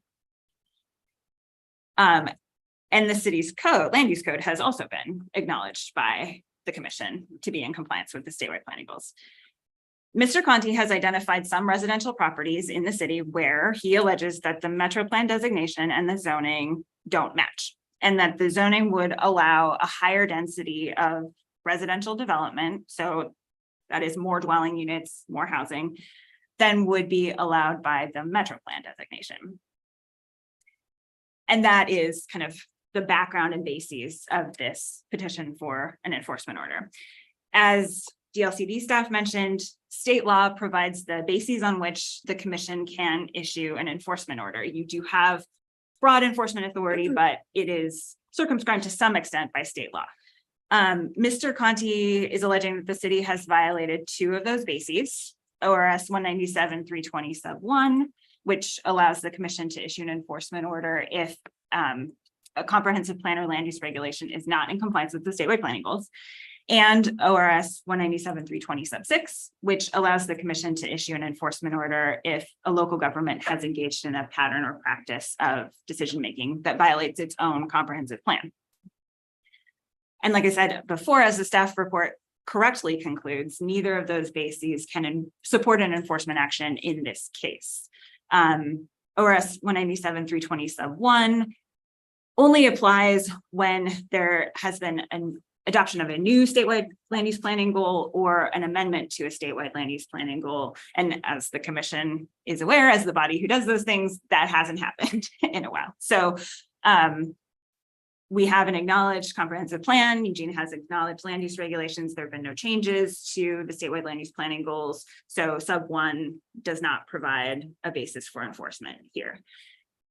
I will point out that one piece of the city's code, the city's adopted middle housing ordinance, has not yet been acknowledged because it is it's effective, but it is on appeal and at the Court of Appeals right now. But it doesn't affect the zoning of any properties in the city. So the other statute relied on by Mr. Conti is ORS 197-320 sub 6, which is the pattern or practice of decision-making that violates the local government's comprehensive plan. And as staff ably explained, both the commission itself and actually the Court of Appeals have determined that in the case of a challenge under 197-320 sub 6, the decisions that the commission has authority to take enforcement action over are land use decisions, not any decisions. In Smith versus DLCD, which was decided in 2018, so prior to the statutory change to add and actions, but was specifically about the pattern or practice section. The Court of Appeals said, yeah, decisions means land use decisions only. And as staff pointed out, a land use decision is a term of art in statute. It has a very specific definition. And one of the things that is not a land use decision is a decision made to issue or deny a building permit based on clear and objective standards. So I think these are building permit decisions that Mr. Conti is challenging.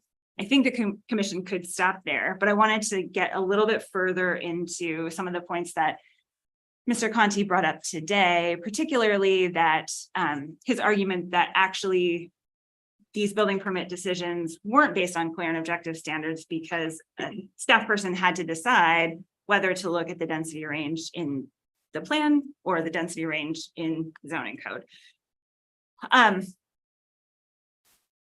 There are a series of at least two recent LUBA decisions where LUBA has said, unless a city has a specific approval criterion in the code that would require a staff person to look back at the comprehensive plan in order to make a decision on a building permit, you don't do that. You don't look at the comprehensive plan. For building permits, you only look at the zoning code. And Eugene does not have such an approval criterion. So staff appropriately looked at the zoning of the property, looked at the uses allowed, looked at the density allowed in the zone, and issued building permits that were consistent with those clear and objective standards. LUBA has also said that there's no question about clarity or objectivity if a staff person has to look at a zoning ordinance just to see if the use that's being proposed is allowed at the density allowed, et cetera. So these building permits were in fact issued under clear and objective standards. City staff had no basis to look at the comprehensive plan designation for these properties. And that would have actually been an inappropriate basis for city staff to deny those building permits. What else can I say to you? I think regarding the Baker versus City of Milwaukee case, I want to add a little bit of nuance to Mr. Conti's argument and even to the staff recommendation, in that the city agrees that land use regulations should be consistent with the comprehensive plan. That's the way that Oregon's land use structure works. But in Eugene's case specifically, the Metro Plan includes language in a number of places that recognizes that it is a long-term planning document that encompasses 3 different jurisdictions, and that each jurisdiction will need to, in its own time and using its own process over time, kind of bring itself into compliance with the various policies in the Metro Plan, including the designations of lands within that jurisdiction, or making sure the zoning and the designations match. And that can happen by changing the designation. So up designating to match a higher density zone. It can happen by changing the zoning, or it could happen, some other way.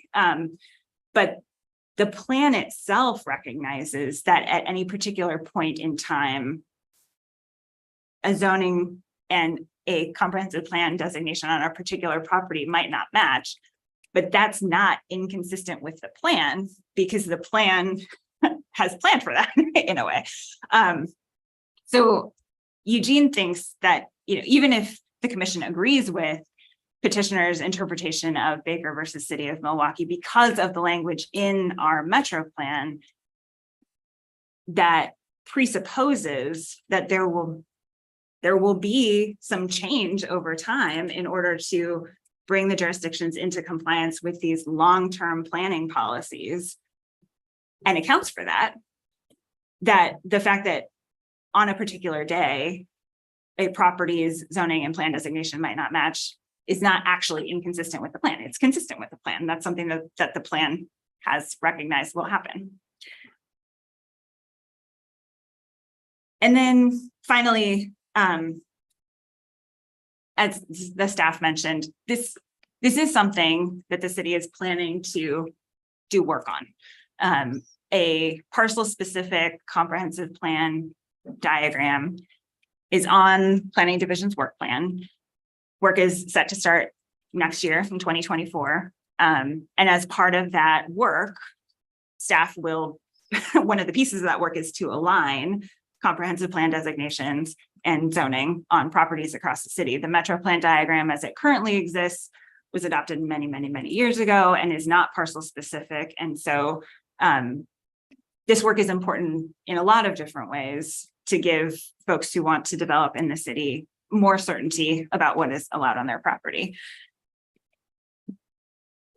And I guess the last thing is that that all kind of also feeds into the city's understanding, and I know this commission's understanding of the kind of the change in the regulatory landscape over the last few years in recognition of the need for development of housing, the need to reduce barriers to development of housing, the need to densify residential properties to allow development of housing through the middle housing legislation rules, this commission's climate friendly and equitable communities rules. There is movement, and the city staff have also been given policy direction to move toward residential densification and more development of housing. And so the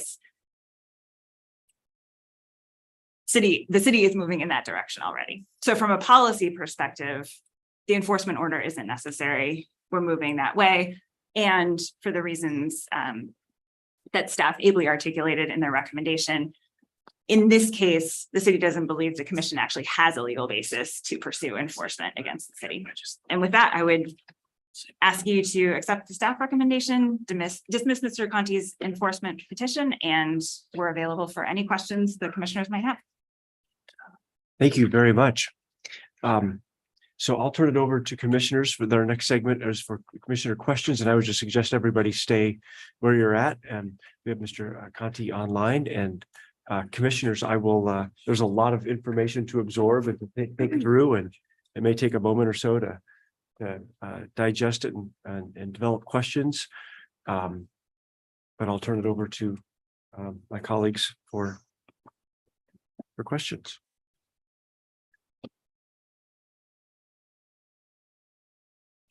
Commissioner Lazo, please. I have what I believe is actually a clarifying question, because it's not clear to me. So could you go through the layers for me again?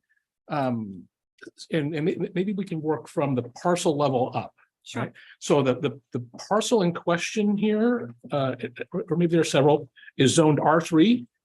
There are, Mr. Conti identified a number of parcels with a number of different zoning and plan designations, but let's say, let's say that a parcel is zoned R3, which is a high density zone, allows for a fair amount of density, and then is designated medium density residential. And so the zoning would allow for more development than the plan designation would. Okay, so designated in your comp plan. Yes. So we've got the underlying parcel zoning, we've got the comp plan designation, and then we've got the metro plan above that, or is the metro plan in between? The metro plan is the comp plan. The metro plan and the comp plan are the same. Okay.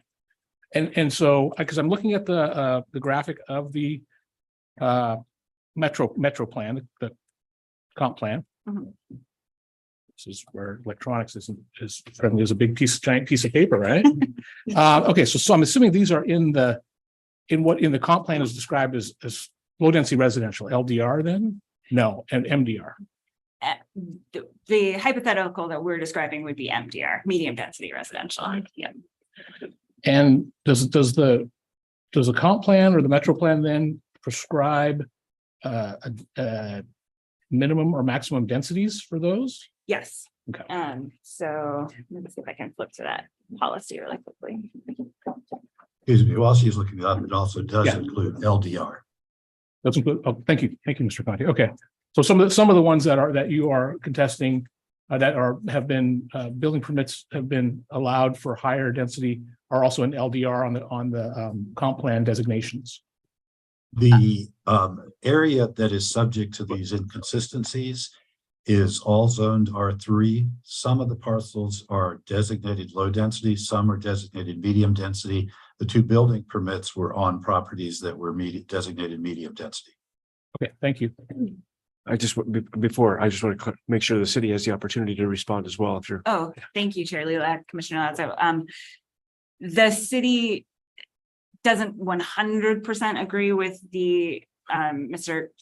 Conti's the word I'm looking for, characterization of every parcel that he identified, but we can say that he has certainly identified at least some parcels where the zoning, the density allowed by the zoning is greater than the density allowed by the comprehensive plan designation. Yeah, I don't need to know the numbers. I don't think that. Yeah. Okay. Good. Okay, so I just want to make sure I'm visualizing the underlying piece here, and I know that's not necessarily the question we're answering, but I thought it was important. Make sure I understood that. Thanks. Good. Thank you. I mean, I'll have questions, but let me turn it over to my colleagues, Commissioners Boyer or Warren, if you have follow-up questions at this.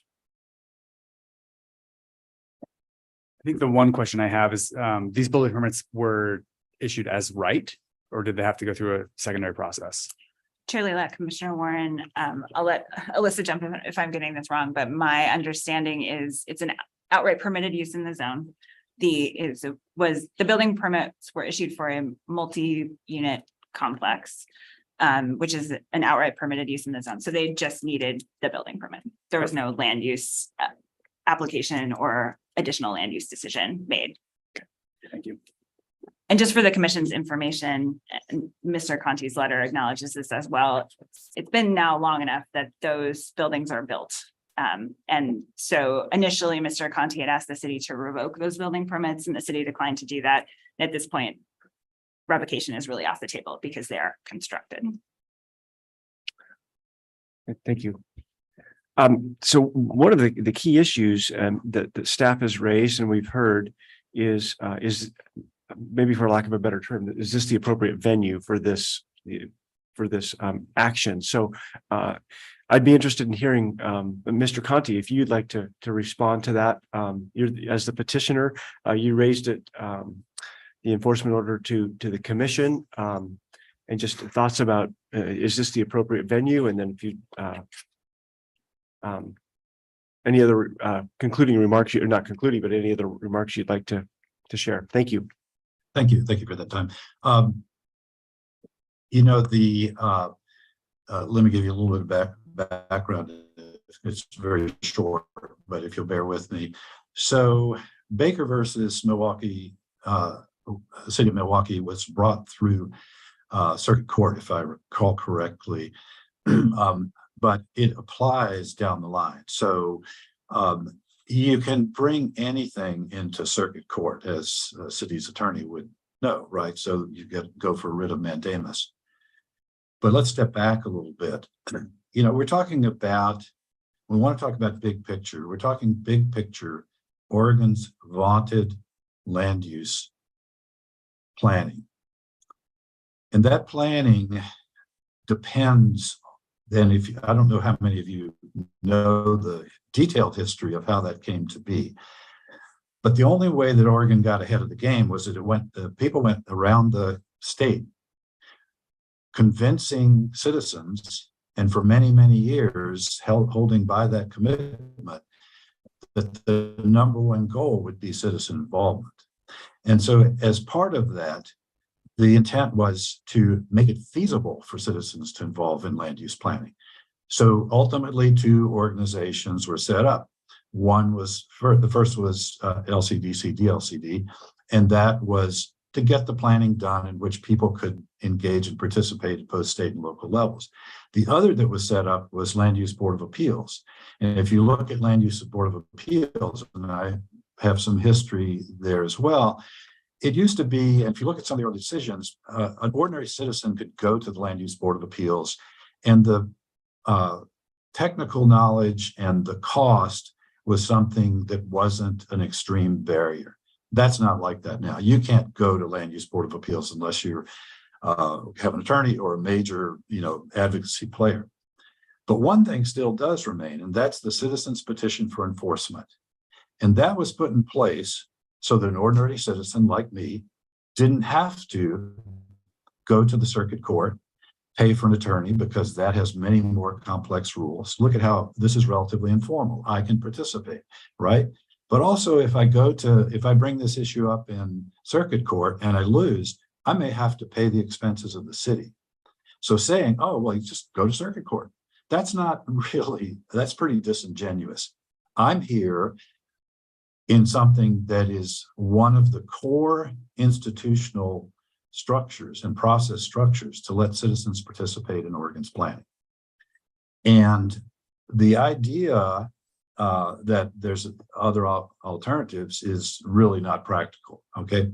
But the other thing is, and I think you might want to ask, I'm not here to ask questions of the city attorney, but you might want to ask whether the city has a group of land use staff that review building permits, because that answer might be informative about whether when building permits go through, there are some land use decisions that have to be made. So therefore you have to have a land use person in front of it.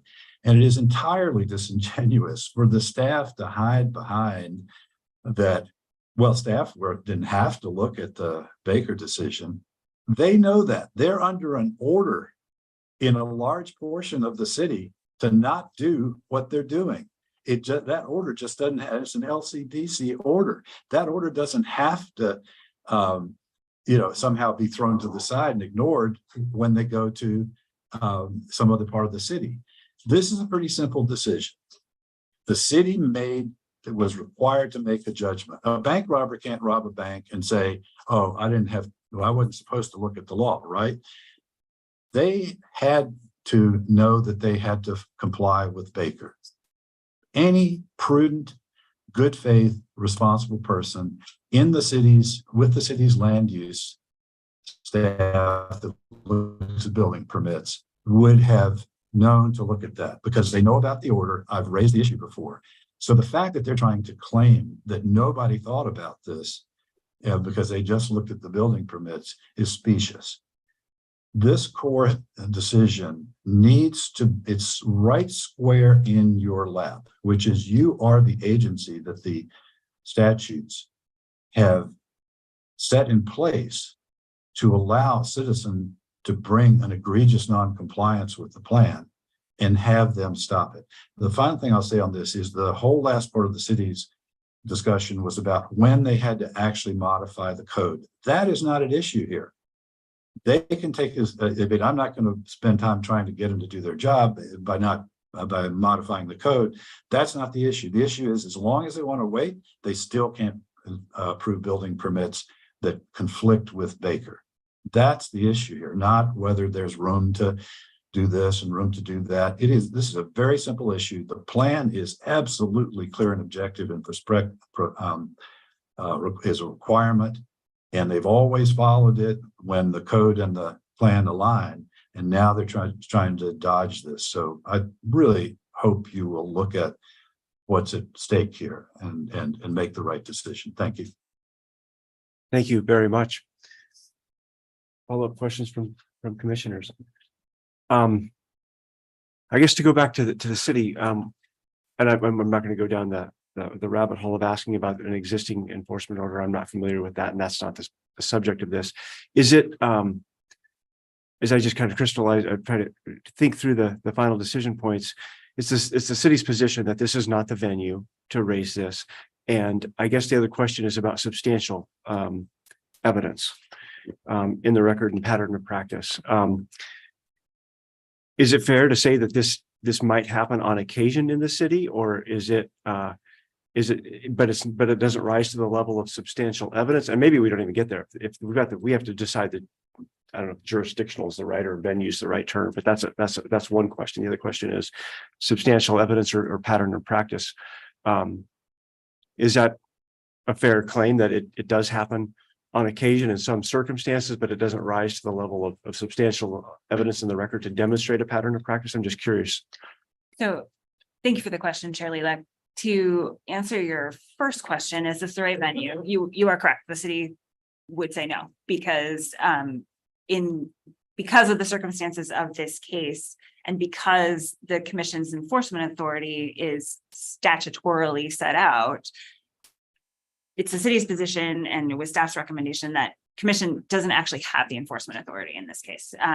That under sub 1, there have been, the city's comp plan and land use regulations are acknowledged. There have been no changes to the goals. And then under sub 6, pattern or practice only applies to a pattern or practice of land use decisions. These building permit approvals are not land use decisions because they're made only under clear and objective standards. In terms of I'll just say quickly, in terms of the previous LCDC order that Mr. Conti has referred to, it is in your materials. He attached it to his petition.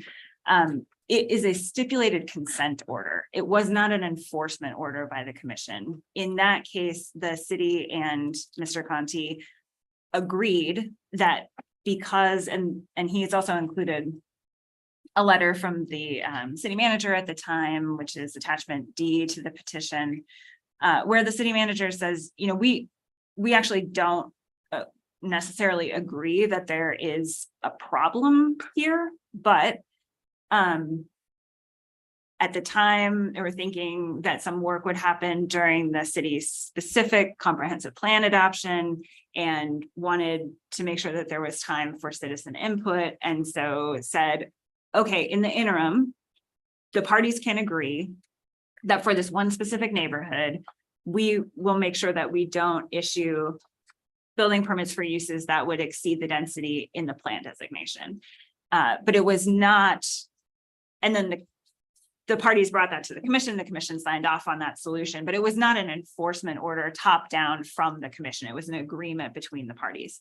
In this case, the city doesn't agree that we have violated the statutes or that the commission has the authority to enforce against the city. We are moving forward with the project shortly. And so we're not interested in entering into another consent order at this time. And then finally, Chair back to your question about pattern or practice. So in order to find good cause, the commission has to find substantial evidence of noncompliance by the city. And that could be substantial evidence of a pattern or practice of decision-making that violates the comp plan.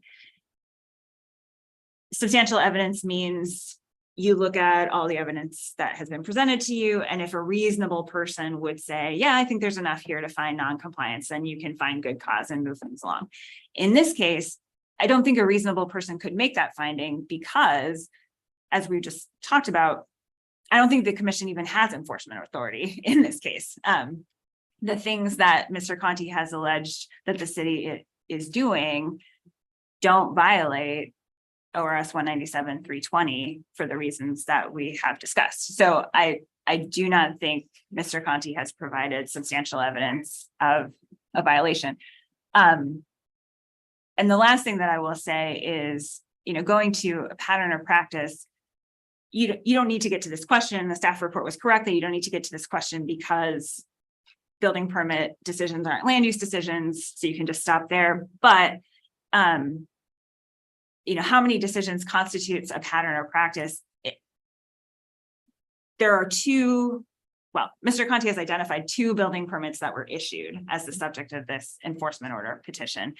And as we were looking through the record today, we realized that one of them was actually for like an air conditioning unit. So it's not even really building permit to build the building. So really, maybe we're talking about one. In your Stafford enforcement order, you recently said that maybe 2 instances could amount to a pattern or practice. And it is true that for the reasons that I described, the city's position is that we have no basis to deny a building permit application based on a plan designation. So if someone came in tomorrow with a building permit application that met all the requirements of the zone and was allowed by the density in the zone, the city would approve it because we have no basis to deny. Okay, thank you. We're just about to wrap up. Mr. Conti, I see your hand up. I will give you just a moment for just a minute or so for a brief response, and then let's conclude. Right. This will be very short. Yeah, that's fine. Please go ahead. Yeah, substantial evidence in the legal term doesn't mean, is this a big deal? What it means is, did they violate or did they not violate? Okay. And if you read again, the city attorney has misrepresented what sub 6 says. It can be a mode or method of decision-making or one instance of approval, any of those. And the city attorney just admitted that they have a mode and method that they're going to continue to do this. So there's no question that the part of it with pattern or practice, that part's done. The only single thing remaining in their argument is that the statute only applied to land use actions. And that's the point. That's really the only point that they rest on. That has a legal foundation. Thank you. Okay, thank you. Not seeing any further questions at this point from commissioners. Mr. Conti, thank you very much. Ms. Summers and Ms. Hanson, thank you very much. And I think at this point we can shift gears to the commission deliver. Oh, we have another. Sure, actually, I'm sorry. Oh, sure, no, it's fine. I was just going to move to deliberation and vote, but go ahead. I guess I'm trying to get to the understanding of if the initial question is land use decision, if there is an issue with the underlying designation and the relationship between the parcel and the metro, the comp plan, would that then convert this into a land use decision by issuing a building permit? If we determined that there was an inconsistency there under 320 sub 1, I guess.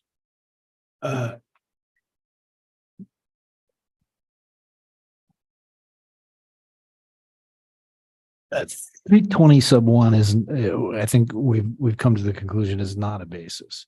So Mr. Conte, and I'm sorry if I get into my spiel here, and but this is kind of my thoughts on this as you start your end of questioning, start of deliberation. Mr. Conte posed the threshold issue as, can the city flout its plan? And what I think you need to decide first is the threshold issue of, can we even get to that question?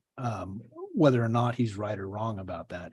And so the threshold question, I think, becomes, is the staff correct that these are not land use decisions, and that in ORS 390, I'm sorry, 390, I just went to Parks Commission for a second, sorry, ORS 197/320 sub 6, it's a pattern or practice of decision making.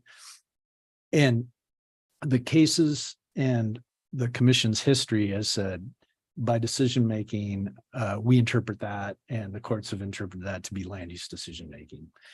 And so the question then becomes, are these land use decisions, which is how I finally get to your question. Okay.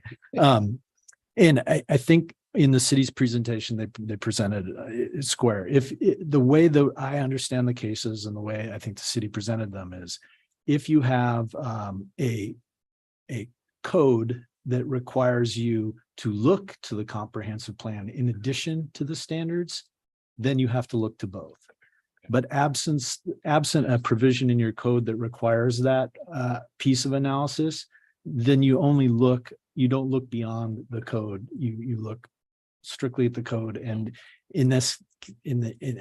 for these building permits, the code has clear and objective standards, so they don't then meet the statutory definition for land use decision. So they don't meet the enforcement provision piece for land use decision. So it's a convoluted way of saying we only have the authority to go after a presentation that involves land use decisions.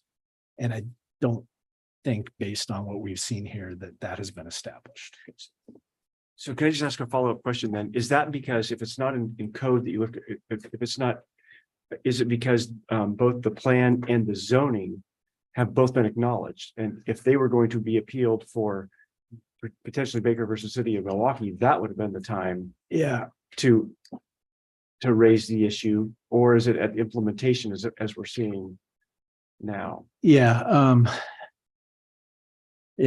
I don't know how much you want my 2 cents on how would you get at this issue if you're Mr. Conte. I think that my reading of Baker is that the comp plan is the plan that is determinative. But if we can't get at that issue for him, where can he get at that?